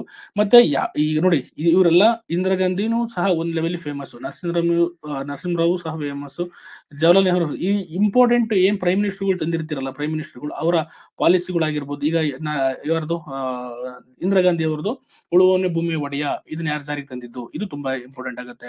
Right to information act ಬಂದಾಗ ಯಾರು ಪ್ರೈಮ್ ಮಿನಿಸ್ಟರ್ ಇದ್ರು ಅಥವಾ ಯಾರು ಪ್ರಧಾನಮಂತ್ರಿಗಳಿದ್ರು ಕೇಳ್ತಾರೆ ಗೊತ್ತಾಗ್ತೈತಿ. ಜವಾಹರ್ಲಾಲ್ ನೆಹರು ಅವರು ತುಂಬಾ ಇದೆ, ಅಲಿಪ್ತ ನೀತಿ ಆಗಿರ್ಬೋದು, ಈ ಎಲ್ಲಾ ಈ ತರ ಒಂದೊಂದು ರೆವಲ್ಯೂಷನರಿ ಕಾನ್ಸೆಪ್ಟ್ ನ ತಂದಿರ್ತಾರೆ ಕೆಲವು ಪ್ರೈಮ್ ಮಿನಿಸ್ಟರ್ಗಳು ಗೊತ್ತಾಗ್ತಿದೆ. ರೆವಲ್ಯೂಷನರಿ ಕಾನ್ಸೆಪ್ಟ್ ಗಳು ತಂದಿರ್ತಾರೆ. ಆ ಒಂದು ರೆವಲ್ಯೂಷನರಿ ಇವಿಂದ ಬದಲಾವಣೆಗಳು ತುಂಬಾ ಆಗಿರುತ್ತೆ, ನಮ್ಮ ಎಕನಾಮಿಕಲ್ ಆಗಿರ್ಬೋದು, ಸೋಷಿಯಲಿ ಆಗಿರ್ಬೋದು. ಈಗ ಪಂಚವಾರ್ಷಿಕ ಯೋಜನೆಗಳಾಗಿರ್ಬೋದು ಗೊತ್ತಾಗ್ತಿದ್ಯಾ. ಈ ರೀತಿ ನರೇಗಾ ಆದಾಗ ಯಾರು ಈ ತರ ರೆವಲ್ಯೂಷನರಿ ಕೆಲವು ಸ್ಟೆಪ್ಸ್ ಗಳನ್ನ ತಗೊಂಡಿರ್ತಾರೆ. ಆ ಸ್ಟೆಪ್ ಗಳಿಂದ ಭಾರತದ ಎಕನಾಮಿ ಆಗಿರ್ಬೋದು, ಬೇರೆ ಬೇರೆ ಸೋಷಿಯಲಿ ಇಂಪ್ಯಾಕ್ಟ್ ಆಗಿರ್ಬೋದು ತುಂಬಾ ಆಗಿರುತ್ತೆ. ಅಂತ ಪ್ರೈಮ್ ಮಿನಿಸ್ಟರ್ಗಳ ಬಗ್ಗೆ ನೀವು ತಿಳ್ಕೊಂಡಿರ್ಲೇಬೇಕಾಗುತ್ತೆ. ಇದು PC ಗಳಲ್ಲಿ ಈ ತರ ಕ್ವಶನ್ಸ್ ಗಳನ್ನ ತುಂಬಾ ಕ್ವಶನ್ಸ್ ನ ಕೇಳ್ತಾ ಇರ್ತಾರೆ. ಅದಕ್ಕೋಸ್ಕರ ನೀವು ಆ ತರ ಬಂದಾಗ ಕ್ವಶನ್ಸ್ ಗಳು ಬಿಡ್ಬೋದು. ತುಂಬಾ ಈಸಿ ಇರುತ್ತೆ ಕ್ವಶನ್ಸ್ ಗಳು ಗೊತ್ತಾಗ್ತಿದ್ಯಾ. ಇದು ಎರಡನೇ ಕ್ವಶನ್ಸ್. ಇದು ಎರಡನೇ ಕ್ವಶನ್ ನೋಡೋಣ. ಇದು ಏನೋ ನಿಮ್ಗೆ UPSC ಮೇಲೆ ಕೇಳಿದ್ದಾರೆ, ಅಂದ್ರೆ ಲೈಕ್ ಪಾಲಿಟಿ, UPSC KPSC ಓದಿರ್ತೀರಿ ನೀವು. ಕಾನ್ಸ್ಟಿಟ್ಯೂಷನಲ್ ಬಾಡಿ, ನಾನ್ ಕಾನ್ಸ್ಟಿಟ್ಯೂಷನಲ್ ಬಾಡಿ ಅಂತ. ಯಾವ್ದು ಕಾನ್ಸ್ಟಿಟ್ಯೂಷನ್ ಬಾಡಿ, ಯಾವ್ದು ನಾನ್ ಕಾನ್ಸ್ಟಿಟ್ಯೂಷನ್ ಬಾಡಿ ಅಂತ ನಿಮ್ಗೆ ಗೊತ್ತಿರಬೇಕು. ಯಾವ್ದು ನಮ್ಮ ಆರ್ಟಿಕಲ್ ಅಲ್ಲಿ ಇಂಡಿಯನ್ ಕಾನ್ಸ್ಟಿಟ್ಯೂಷನ್ ಆರ್ಟಿಕಲ್ ಅಲ್ಲಿ ಪ್ರೆಸೆಂಟ್ ಮಾಡಿರ್ತಾರೆ, ಅವ್ರನ್ನ ಕಾನ್ಸ್ಟಿಟ್ಯೂಷನ್ ಬಾಡಿ ಅಂತಾರೆ. ಆಕ್ಟ್ ಮೇಲೆ ಆಕ್ಟ್ ಪಾಸ್ ಮಾಡಿ ಅಥವಾ ಒಂದು ಕಾಯ್ದೆ ಪಾಸ್ ಮಾಡಿ ಅದನ್ನು ಜಾರಿಗೆ ತಂದಿರ್ತಾರಲ್ಲ ಅದನ್ನ ನಾನ್ ಕಾನ್ಸ್ಟಿಟ್ಯೂಷನ್ ಬಾಡಿ ಅಥವಾ ಸಂವಿಧಾನೇತರ ಸಂಸ್ಥೆ. ಸಂವಿಧಾನಿಕ ಸಂಸ್ಥೆ ಅಂತ ಹೇಳ್ಬಾರ್ದು, ಸಂವಿಧಾನೇತರ ಗೊತ್ತಾಯ್ತಾ, ಸಂವಿಧಾನೇತರ ಅಂತ ಸಂಸ್ಥೆ ಅಂತ ಹೇಳ್ಬೇಕು. ಇದು ಸಾಂವಿಧಾನಿಕ ಸಂಸ್ಥೆ. ಅಂದ್ರೆ ಕಾನ್ಸ್ಟಿಟ್ಯೂಷನ್ ಮೆನ್ಷನ್ ಮಾಡೋದು ಸಾಂವಿಧಾನಿಕ ಸಂಸ್ಥೆ ಆಗುತ್ತೆ. ಕಾನ್ಸ್ಟಿಟ್ಯೂಷನ್ ಮೆನ್ಷನ್ ಮಾಡದಲ್ಲೇ ಇರೋದು ಇದು ಏನು ಸಂವಿಧಾನೇತರ ಸಂಸ್ಥೆ ಆಗುತ್ತೆ. ಆ ರಾಜ್ಯ ಲೋಕಸೇವಾ ಆಯೋಗದ ಬಗ್ಗೆ ಕ್ವಶನ್ಸ್ ಬಂದಿದೆ. ಯಾಕೆಂದ್ರೆ KPSC ನ್ಯೂಸ್ ಅಲ್ಲಿ ಇದೆ ಈಗ ಗೊತ್ತಾಯ್ತಾ. KPSC ಯಾಕೆಂದ್ರೆ ಅದು ಒಳ್ಳೇದಕ್ಕಿರ್ಬೋದು, ಕೆಟ್ಟದಕ್ಕಿರ್ಬೋದು. ಯಾಕೆಂದ್ರೆ ರಿಫಾರ್ಮ್ಸ್ ಎಲ್ಲ ಮಾಡ್ತಾ ಇದ್ದಾರೆ. ಮತ್ತೆ KS ಪ್ರಾಬ್ಲಮ್ ಏನು ಕ್ವಶನ್ಸ್ ಅದಕ್ಕೆ ಹೈಕೋರ್ಟ್ ವರೆಗೂ ಹೋಗಿದೆ. ಆ ಒಂದು ಬೇಸಿಸ್ ಮೇಲೆ ಕ್ವಶನ್ಸ್ ಬರ್ಬಹುದು ಅನ್ನೋ ಒಂದು ಉದ್ದೇಶಕ್ಕೋಸ್ಕರ ನಾನೇನ್ ಮಾಡಿದ್ದೀನಿ, ಈ ಕ್ವಶನ್ಸ್ ಗಳನ್ನ ಕೇಳಿದ್ದಾರೆ ಗೊತ್ತಾಯ್ತಾ. ನೆಕ್ಸ್ಟ್ ಈ ತರ ಯಾವುದೇ ಕಾನ್ಸ್ಟಿಟ್ಯೂಷನ್ ಬಾಡೀಸು ನಿಮಗೆ ಬಂದಾಗ ಅದ್ರ ಮೇಲೆ ಗಮನ ಇರಬೇಕು. ಏನು ಕೇಳಿದ್ರೆ ಕ್ವಶನ್ ಅಂತ ಓದಿದ್ರೆ ರಾಜ್ಯ ಲೋಕಸಭಾ ಸದಸ್ಯರ ಅವಧಿ ಸದಸ್ಯರ ಅವಧಿನ ಕೇಳಿದ್ದಾರೆ. ಇದರಲ್ಲಿ ಎಲ್ಲಿ ಕೇಳಿದ್ದಾರೆ ಅಂತಂದ್ರೆ ಅದಕ್ಕೆ ನಿಮ್ಗೆ ಗೊತ್ತಿರಬೇಕು, ಯಾವುದೇ ಒಂದು ಕಾನ್ಸ್ಟಿಟ್ಯೂಷನಲ್ ಬಾಡೀಸ್ 6 ಇಯರ್ಸ್ ಇರುತ್ತೆ, ಗೊತ್ತಾಯ್ತಾ? 6 ವರ್ಷ ಇರುತ್ತೆ. ನೀವು CAG ತಗೊಳ್ಳಿ ಅಥವಾ ಏನು ಎಲೆಕ್ಷನ್ ಕಮಿಷನ್ ತಗೊಳ್ಳಿ, ಇವೆಲ್ಲ 6 ವರ್ಷ ಮಿನಿಮಮ್ ಇದ್ದೇ ಇರುತ್ತೆ, ಗೊತ್ತಾಯ್ತಾ? 6 ವರ್ಷ ಏನೋ ಅವರ ಸದಸ್ಯರ ಅವಧಿ ಇರುತ್ತೆ. ಇದರಲ್ಲಿ ನಿಮ್ ಆಪ್ಷನ್ ಯಾವುದು ಅಂತಂದ್ರೆ 3ನೇ ಆಪ್ಷನ್ 6 ವರ್ಷಗಳು 62 ವರ್ಷಗಳು. ಅದೇ ರೀತಿ ಪ್ರೆಸಿಡೆಂಟ್ಗೆ UPSC ಅಥವಾ KPSC ಪ್ರೆಸಿಡೆಂಟ್ಗೆ ಎಷ್ಟಿದೆ ಕಮೆಂಟ್ ಮಾಡಿ ನೋಡೋಣ. KPSC ಪ್ರೆಸಿಡೆಂಟ್ಗೆ ಎಷ್ಟಿದೆ ಕಮೆಂಟ್ ಮಾಡಿ ನಿಮ್ಮ ಆನ್ಸರ್ನ ಈ ಒಂದು ಚಾರ್ಟ್ ಅಲ್ಲಿ ಬೇಗ ಗೊತ್ತಾಗ್ತಿದ್ಯಾ?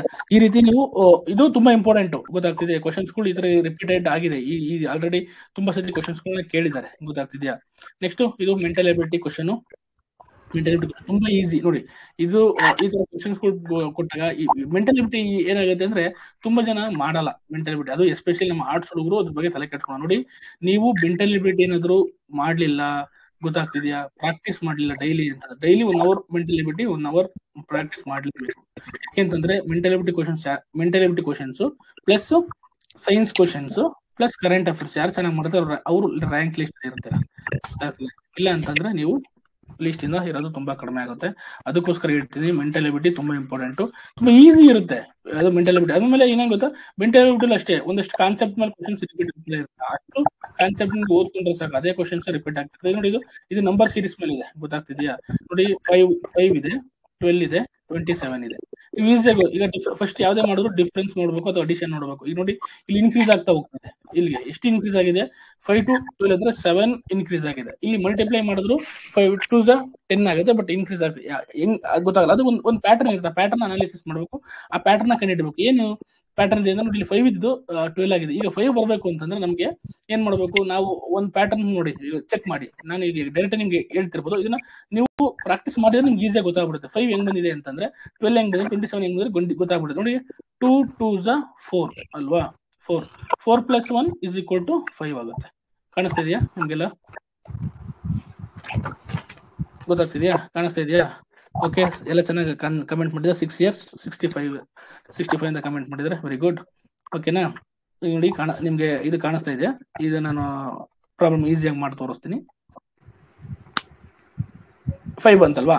ಈಗ ನೆಕ್ಸ್ಟ್, ಈಗ 5 × 2 = 10 ಬಂತು. 10 + 2 12 ಆಯ್ತು. ನೋಡಿ, ಅಲ್ಲಿಗೆ ಪ್ಯಾಟರ್ನ್ ಗೊತ್ತಾಯ್ತು ನಮ್ಗೆ. ಒಂದು ನಂಬರ್ ಚೆಕ್ ಮಾಡ್ತಿದ್ದಂಗೆ ಗೊತ್ತಾಯ್ತು. ಈಗ ಅಲ್ಲಿಗೆ 12 × 2 24 ಪ್ಲಸ್ 1 ಆದ್ಮೇಲೆ 2 ಹಿಂಗ್ ಬಂದಿದೆ. 2 ಆದ್ಮೇಲೆ ಏನ್ ಬರ್ಬೇಕು? 3 ಬರ್ಬೇಕು. 24 × 3 27. ನಾನು ಇಲ್ಲಿ ಎಲ್ಲಾ ಕ್ವಶನ್ಸ್ ತೋರಿಸಲ್ಲ, ಒಂದ್ 2-3 ಕ್ವಶನ್ಸ್ ಅಷ್ಟೇ ತೋರಿಸ್ತೀನಿ ನಿಮ್ಗೆ. ಅವಾಗ ಏನಾಗುತ್ತೆ? 27 ಬಂತು. ಈಗ ನೆಕ್ಸ್ಟ್ ನಮ್ಗೆ 27 ನೆಕ್ಸ್ಟ್ ಈಗ ನಮ್ಗೆ ಆನ್ಸರ್ ಇರೋದು ನೆಕ್ಸ್ಟ್ ನಂಬರ್ ಅಲ್ಲಿ. ನೆಕ್ಸ್ಟ್ ನಂಬರ್ ಹೆಂಗೆ ಅಂದ್ರೆ 27 × 2 ಗೊತ್ತಾ? 27 × 2 ಎಷ್ಟಾಗುತ್ತೆ ಗೊತ್ತಾಗ್ತದೆಯಾ? 7 7 14 4 ದಶಕ 1. ನೆಕ್ಸ್ಟ್ 2 7 4 1 5 54 ಪ್ಲಸ್ 54 ಪ್ಲಸ್ 4 ಎಷ್ಟಾಗುತ್ತೆ? 58. 58 ಆನ್ಸರ್ ಇದೆಯಾ? ಆನ್ಸರ್ ಇದೆ. ಆನ್ಸರ್ 4 ಕ್ಲಿಕ್ ಮಾಡಿದ್ರೆ ನಿಮ್ಗೆ ಗೊತ್ತಾಗುತ್ತೆ.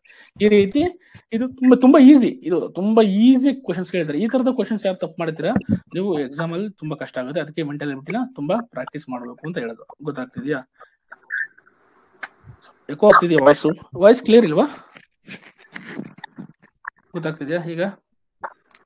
ಓಕೆ, ನೆಕ್ಸ್ಟ್ ಅದಾದ್ಮೇಲೆ 2ನೇ ಕ್ವಶನ್ ನೋಡೋಣ. ಇದು ನಾಲ್ಕನೇ ಕ್ವಶನ್ ನೋಡೋಣ. ಮೆಂಟಲ್ ಎಬಿಲಿಟಿ ಕ್ವಶನ್ ಇದೆ.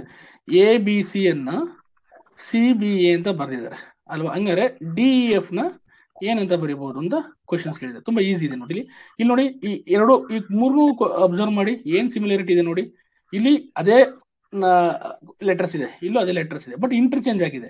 ಇಲ್ಲೂ ಅದೇ ಲೆಟರ್ಸ್ ಇದೆ. ಹಂಗಾರೆ ನಮ್ಗೆ ಇಲ್ಲೂ ಅದೇ ಲೆಟರ್ಗಳು ಬರ್ಬೇಕು, ಬಟ್ ಇಂಟರ್ಚೇಂಜ್ ಆಗಿ ನೋಡಿ. ಇಲ್ಲಿ ABC ನ ಏನ್ ಮಾಡಿದ್ದಾರೆ? ಇಲ್ಲಿ ಏನ ಇಲ್ಲಿ ರಿಪ್ಲೇಸ್ ಮಾಡಿದ್ದಾರೆ. CBA ರಿಪ್ಲೇಸ್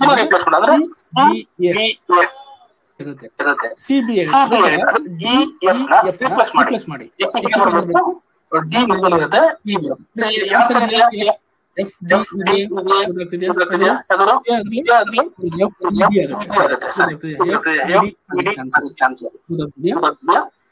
ಅಲ್ಲಿ ಚೇಂಜ್ ಆಗಲ್ಲ, ಬರುತ್ತೆ. E ಎಲ್ಲ ಇರುತ್ತೆ, B ಇರುತ್ತೆ, F E D. ಇದು is the right answer.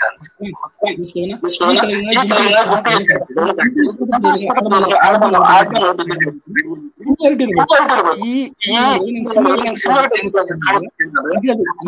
ಇರಬೇಕು. ಈ similarity ಅದ್ರ ಮೇಲೆ ನಿಮ್ಮ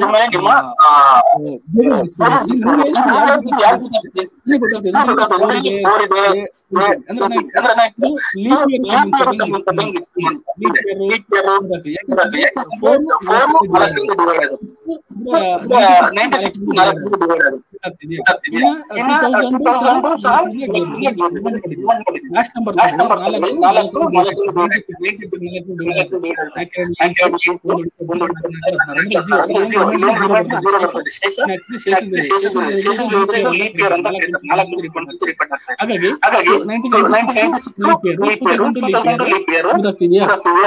ಬಟ್ 1997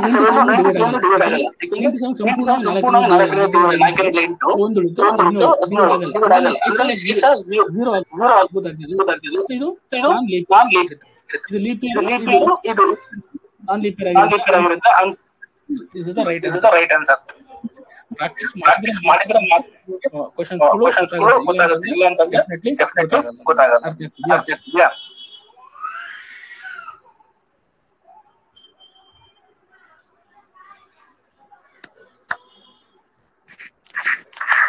ವಾಯ್ಸ್ ಕೇಳಿಸ್ತಾ ಇಲ್ಲ?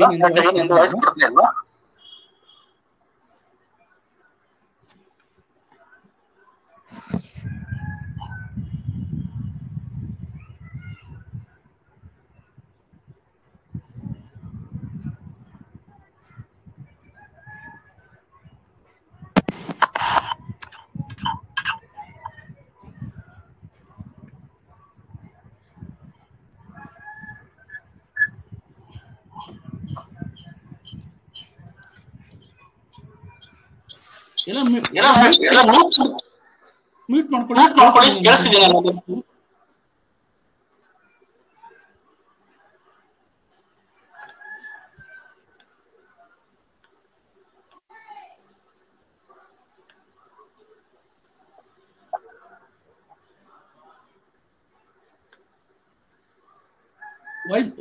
ವಾಯ್ಸ್ ಕ್ಲಿಯರ್ ಇದೆಯಾ?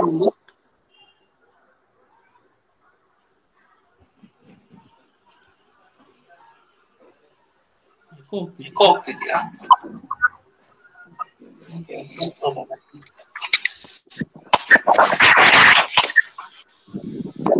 ಓಕೆ,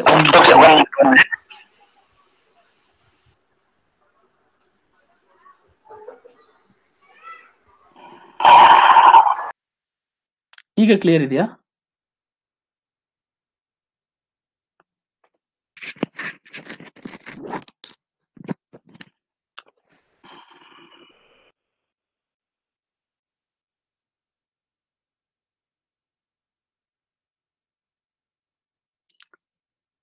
ಈಗ ಕ್ಲಿಯರ್ ಇದೆಯಾ? ಕ್ಲಿಯರ್ ಇದೆಯಾ? ಸಮ್ ಟೆಕ್ನಿಕಲ್ ಇಶ್ಯೂ ಆಗ್ತಿದೆ. Yes sir, okay. ಕೇಳಿಸ್ತಿದೆ, ನಾನು ಮಾತಾಡ್ತಿರೋದು ಕೇಳಿಸ್ತಿದ್ಯಾ? ಓಕೆ. ಈಗ ನಾನು ಇಷ್ಟು ತನಕ ಹೇಳಿದ್ದು ನಿಮ್ಗೆ ಕೇಳಿಸಿದೆಯಾ ಇಲ್ವಾ? ಯಾಕೆ ನಾನು ತುಂಬಾ ಎಕ್ಸ್ಪ್ಲೈನ್ ಮಾಡ್ಬಿಟ್ಟಿದ್ದೀನಿ ಅದಕ್ಕೋಸ್ಕರ.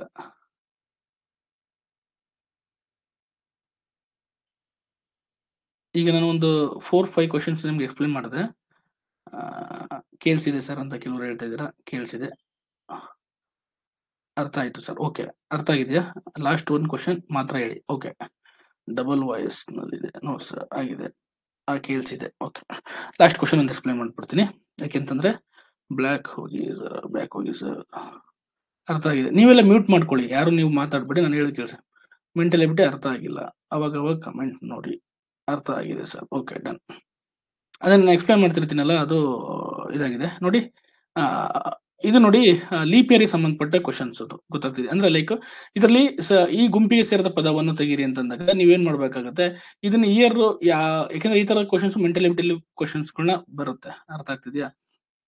ಹಾಗಾಗಿ ಇಲ್ಲಿ ನೋಡಿ ನಾವು ಲಾಸ್ಟ್ ನಂಬರ್ಸ್‌ಗಳು ನೋಡಿದಾಗ ಈ ನಂಬರ್ಸ್‌ಗಳು 4ರಿಂದ ಡಿವೈಡ್ ಆಗ್ತೋ ಇಲ್ವೋ ಅಂತ ನೀವು ಚೆಕ್ ಮಾಡಬೇಕು. ಗೊತ್ತಾಗ್ತಿದೆ. ಈ 4 ನಂಬರ್‌ಗಳಲ್ಲಿ ಯಾವ ನಂಬರು 4ರಿಂದ ಡಿವೈಡ್ ಆಗುತ್ತೆ ಅಂತ ನೋಡಬೇಕು. ಈಗ ನೋಡಿ ಯೂಶುವಲಿ 90 ಇಲ್ಲಿ ನಿಮ್ಗೆ ಲಾಸ್ಟ್ ನಂಬರ್‌ಗಳು ನೋಡಿದ್ರೆ 4ರಿಂದ ಡಿವೈಡ್ ಆಗುತ್ತೋ ಇಲ್ವೋ ಅಂತ ಗೊತ್ತಾಗುತ್ತೆ. 6 96 ತಗೊಳ್ಳಿ, ಡಬಲ್ ನಂಬರ್ ತಗೊಳ್ಳಿ. 4ರಿಂದ ಡಿವೈಡ್ ಮಾಡಿದಾಗ 4 2 8 1 ಉಳಿತು 16 ಆಗುತ್ತೆ. 4 4 16 ಆಗುತ್ತೆ. ಆಗೇನಾಗುತ್ತೆ ಶೇಷ ಆಗುತ್ತೆ. ಯಾವುದು ನಾವು ಒಂದು ನಂಬರ್‌ನ ಸಂಪೂರ್ಣವಾಗಿ ಡಿವೈಡ್ ಮಾಡಿದಾಗ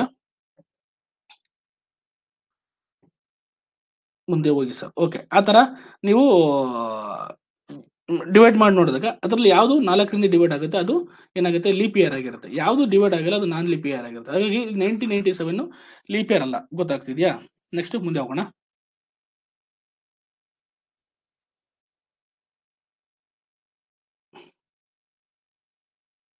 ನೆಕ್ಸ್ಟ್ ಸಿ ಕಿತ್ತಳೆ ಸಿಟ್ರಿಕ್ ಆಮ್ಲ ನೋಡಿ, ಇದು ಸಹ ಮೆಂಟಲ್ ಎಬಿಲಿಟಿ ಕ್ವಶನ್ಗೆ ಸಂಬಂಧಪಟ್ಟಿದ್ದು. ಇದು ಈಗ ಕಿತ್ತಳೆಯಿಂದ ಯಾವ ಆಮ್ಲ ಇದೆ ಅಂತ, ಇರುವೆ ಕಚ್ಚಿದ ಯಾವ ಆಮ್ಲ ಬರುತ್ತೆ ಅನ್ನೋದ್ರ ಬಗ್ಗೆ ಕ್ವಶನ್ ಕೇಳಿದರೆ ತುಂಬಾ ತುಂಬಾ ಸಿಂಪಲ್ ಕ್ವಶನ್. ಯಾಕೆಂತಂದ್ರೆ ಈ formic acid, benzoic acid, oxalic acid ಈ ತರ ಆಸಿಡ್ಗಳು ಯಾವ ಟೊಮೊಟೊದಲ್ಲಿ ಯಾವ ಆಸಿಡ್ ಇದೆ, ಟಮರಿಂಡ್ ಅಥವಾ ಏನು ಹುಣಸೆ ಹಣ್ಣಲ್ಲಿ ಯಾವ ಆಸಿಡ್ ಇದೆ ಅದ್ರ ಬಗ್ಗೆ ಕ್ವಶನ್ಸ್ ತುಂಬಾ ರಿಪೀಟ್ ಆಗಿದೆ. ಗೊತ್ತಾಗ್ತದೆ ಈ ತರ ಕ್ವಶನ್ಸ್ ರಿಪೀಟ್ ಆಗುತ್ತೆ. ಇದು ಬೇಸಿಕ್ ಸೈನ್ಸ್. ಗೊತ್ತಾಗ್ತಿದೆ. Basic science question. ಈ ತರ ಸೈನ್ಸ್ ಕ್ವಶನ್ಸ್ ನಿಮ್ಗೆ ಆಲ್ರೆಡಿ ಎಕ್ಸಾಮ್ಸ್ ಅಲ್ಲಿ ತುಂಬಾ ಕ್ವಶನ್ಸ್ ಗಳು ಕೇಳಿದ್ದಾರೆ. ಓಕೆನಾ? ಹಾಗಾಗಿ ಈ ಒಂದು ಇದಕ್ಕೆ ಆನ್ಸರ್ ಏನಾಗುತ್ತೆ ಅಂದ್ರೆ ಫಾರ್ಮಿಕ್ ಆಸಿಡ್ ಆಗುತ್ತೆ. ಯಾಕೆಂದ್ರೆ ಇರುವೆ ಕಚ್ಚಿದ್ರೆ ಫಾರ್ಮಿಕ್ ಆಸಿಡ್ ಬರುತ್ತೆ. ಹಂಗಾರೆ ಟೊಮೊಟೊದಲ್ಲಿರೋ ಆಸಿಡ್ ಯಾವುದು ಕಮೆಂಟ್ ಮಾಡಿ ನೋಡೋಣ.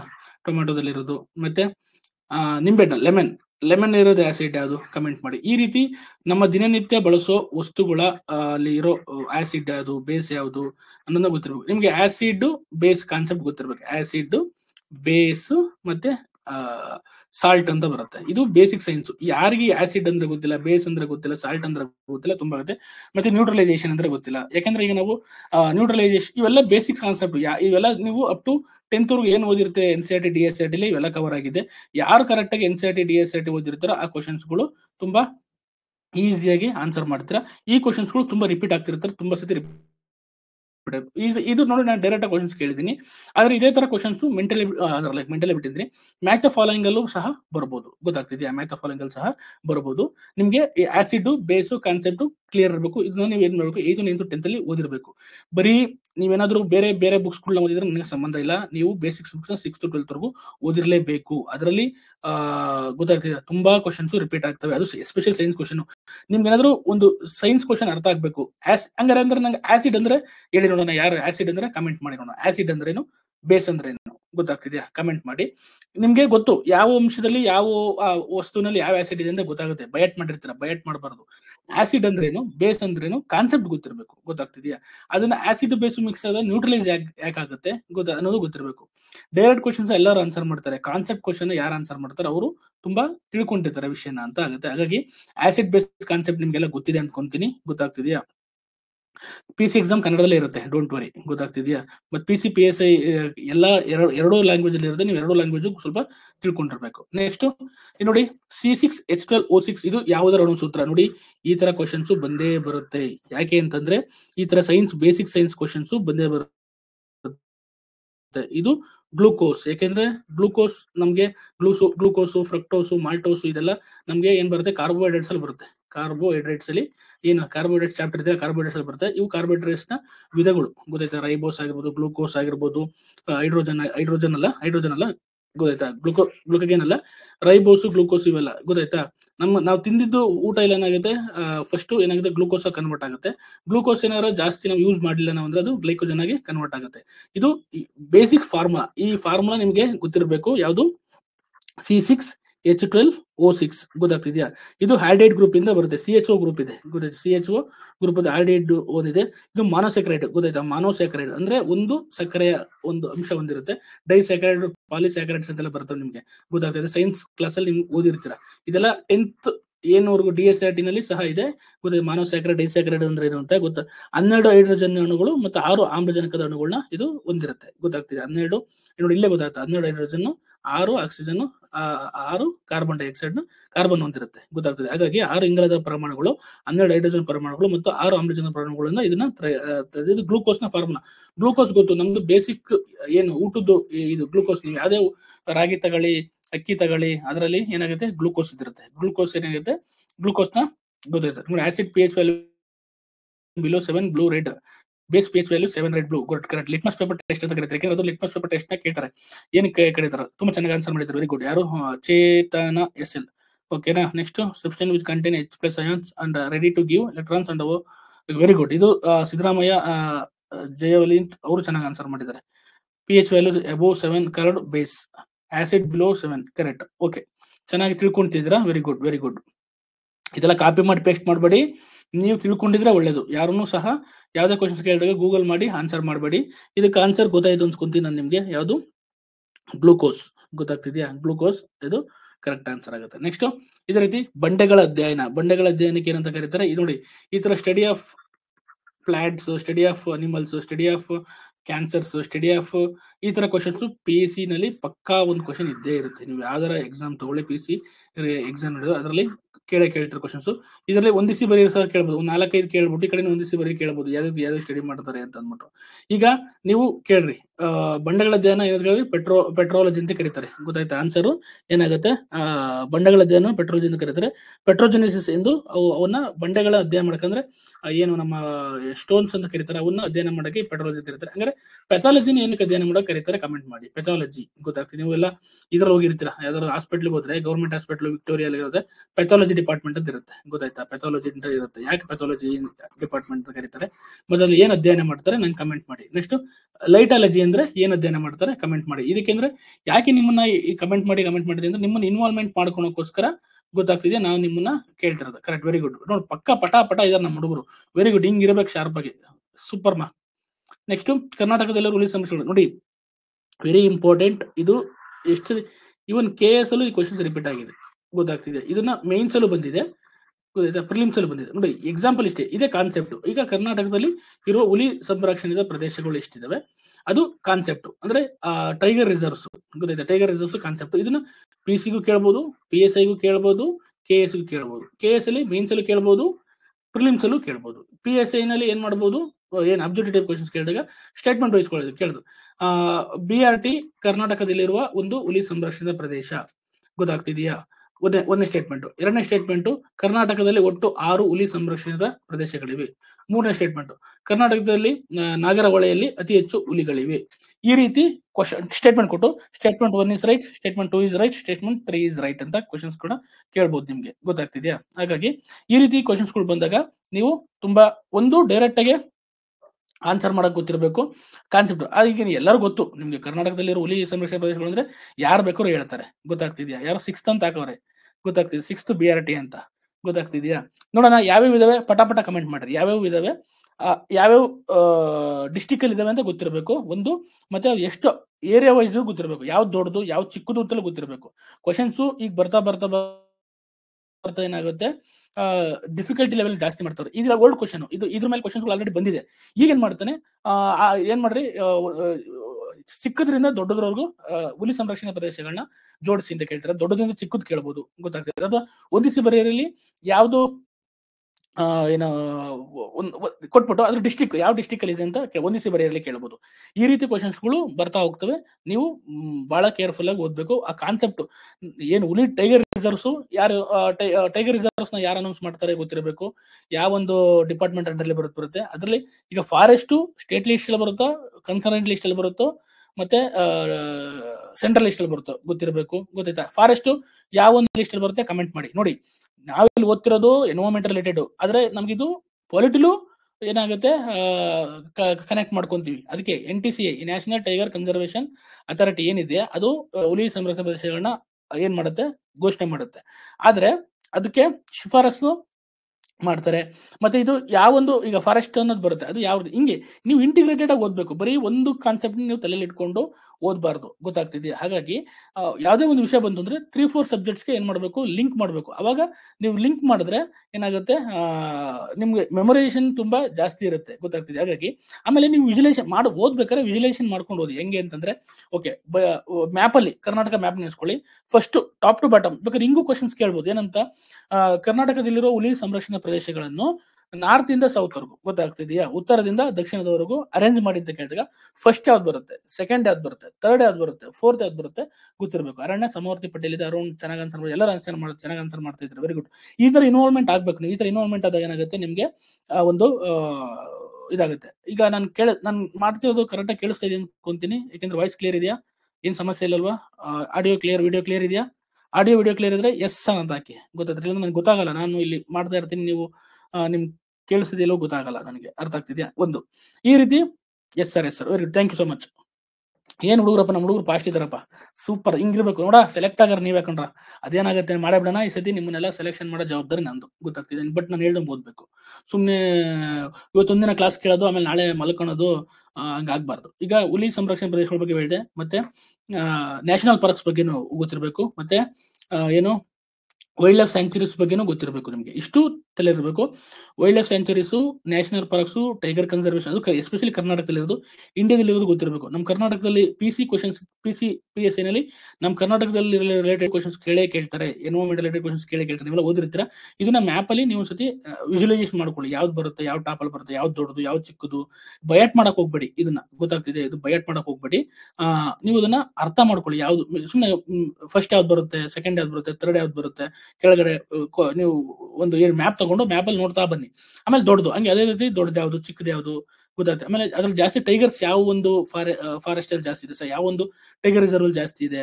ಯಾಕಂದ್ರೆ ಈಗ ಇತ್ತೀಚೆಗೆ ನಮ್ಮ ಟೈಗರ್ ರಿಸರ್ವ್ ಕರ್ನಾಟಕ ಎಷ್ಟನೇ ಪ್ಲೇಸ್ ಅಲ್ಲಿ ಇದೆ ಟೈಗರ್ ಪಾಪ್ಯುಲೇಷನ್ ಅಲ್ಲಿ, ಕಮೆಂಟ್ ಮಾಡಿ, ಗೊತ್ತಾಗ್ತಿದ್ಯಾ? ಯಾಕೆಂತಂದ್ರೆ ಟೈಗರ್ ರಿಸರ್ವ್ಸ್ ತುಂಬಾ ಇಂಪಾರ್ಟೆಂಟ್, NTCA ಮೇಲೆ ಕ್ವಶನ್ಸ್ ಬರುತ್ತೆ ನೋಡಿ. ಒಂದು ಕ್ವಶನ್ಸ್ ಇದೆ, ಎಷ್ಟು ಸುತ್ತಮುತ್ತ ಓದಬೇಕು ಅನ್ನೋದು ಗೊತ್ತಿರಬೇಕು. ಈ ಟೈಗರ್ ರಿಸರ್ವ್ಸ್ ಅಂತ ಬಂದಾಗ NTCA ಬಗ್ಗೆ ಓದಿರಬೇಕು, ಗೊತ್ತಾಗ್ತಿದ್ಯಾ?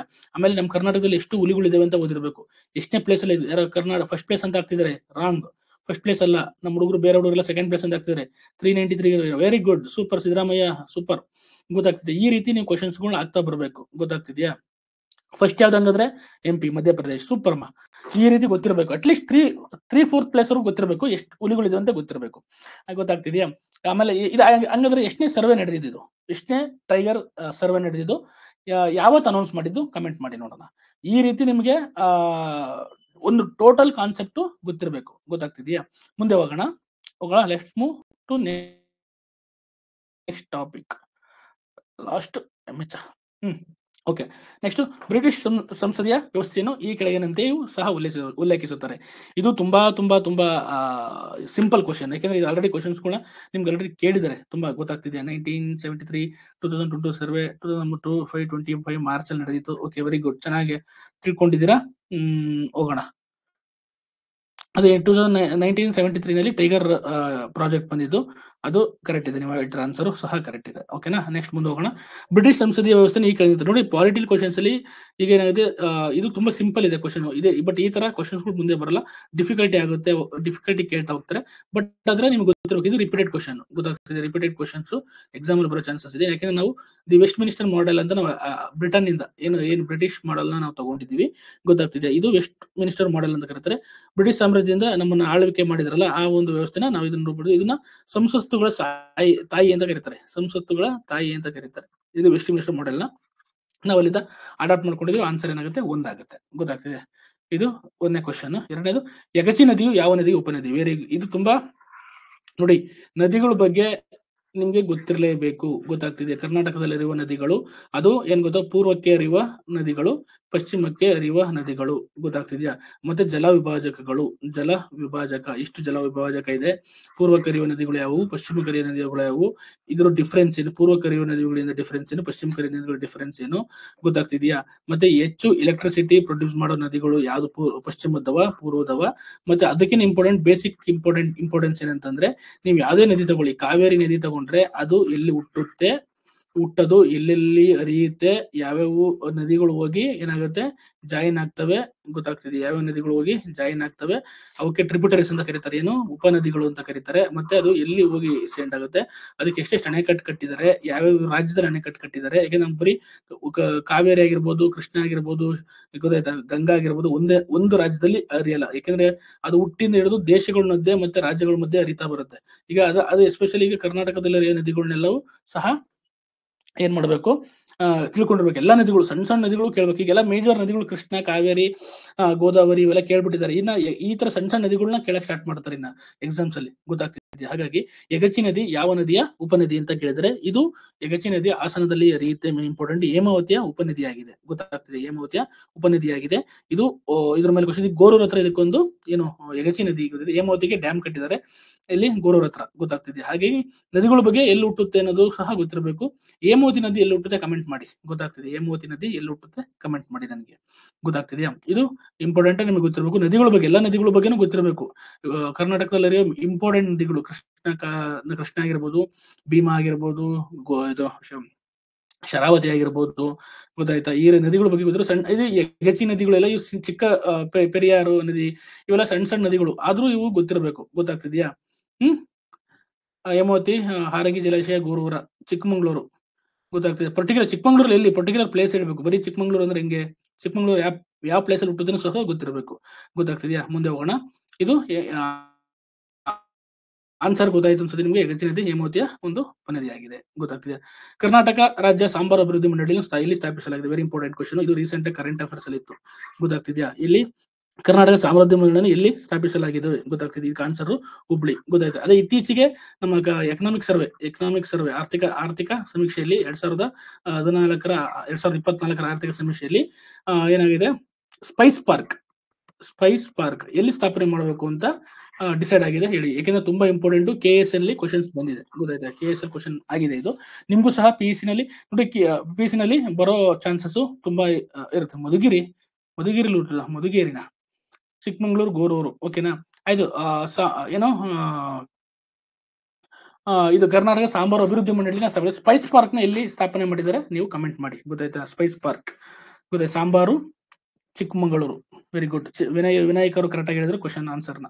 ಗೊತ್ತಾಯ್ತು, ಫಟಫಟ್ ಅಂತ ಹೇಳ್ತಾ ಇದ್ದಾರೆ. ಹೋಗೋಣ ಮುಂದೆ. ನೆಕ್ಸ್ಟ್, ಹಸಿರು ತಂತ್ರಾಂಶವು ಇದಕ್ಕೆ ಸಂಬಂಧಿಸಿರುವುದು. ನೋಡಿ, ಯಾವುದೇ ನಮ್ಮ ಕರ್ನಾಟಕದಾಗಿರ್ಬೋದು ಮತ್ತೆ ಇಂಡಿಯಾದಲ್ಲಿ ಯಾವ್ದಾದ್ರು ಆಪ್ ಲಾಂಚ್ ಮಾಡಿದ್ರೆ ಅಥವಾ ಒಂದು ಸಾಫ್ಟ್ವೇರ್ ಲಾಂಚ್ ಮಾಡಿದ್ರೆ ಗೊತ್ತಿರ್ಬೇಕು ನಿಮ್ಗೆ. ಕಾವೇರಿ ಸಾಫ್ಟ್ವೇರ್ ಗೊತ್ತಾ? ಕಾವೇರಿ ಸಾಫ್ಟ್ವೇರ್ ಗೊತ್ತಿರ್ಬೇಕು ನಿಮ್ಗೆ. ಯಾಕೆಂದ್ರೆ ಈ ತಂತ್ರಾಂಶಗಳ ಮೇಲೆ ಪರೀಕ್ಷೆಯಲ್ಲಿ ಪ್ರಶ್ನೆಗಳು ಬರ್ತಾ ಇದಾವೆ. ಹಾಗಾಗಿ ಈ ಒಂದು ಗೊತ್ತಾಗ್ತಿದೆಯಾ, ಈ ಹಸಿರು ತಂತ್ರಾಂಶವನ್ನು ಯಾವ ಒಂದು ಸಂಸ್ಥೆ, ಅದು ಯಾವ ಒಂದು ಇಲಾಖೆ ಜಾರಿ ತಂದಿದೆ ಗೊತ್ತಿರಬೇಕು. ನಿಮ್ಗೆ ಗೊತ್ತಾಗೋಗ್ಬಿಡುತ್ತೆ.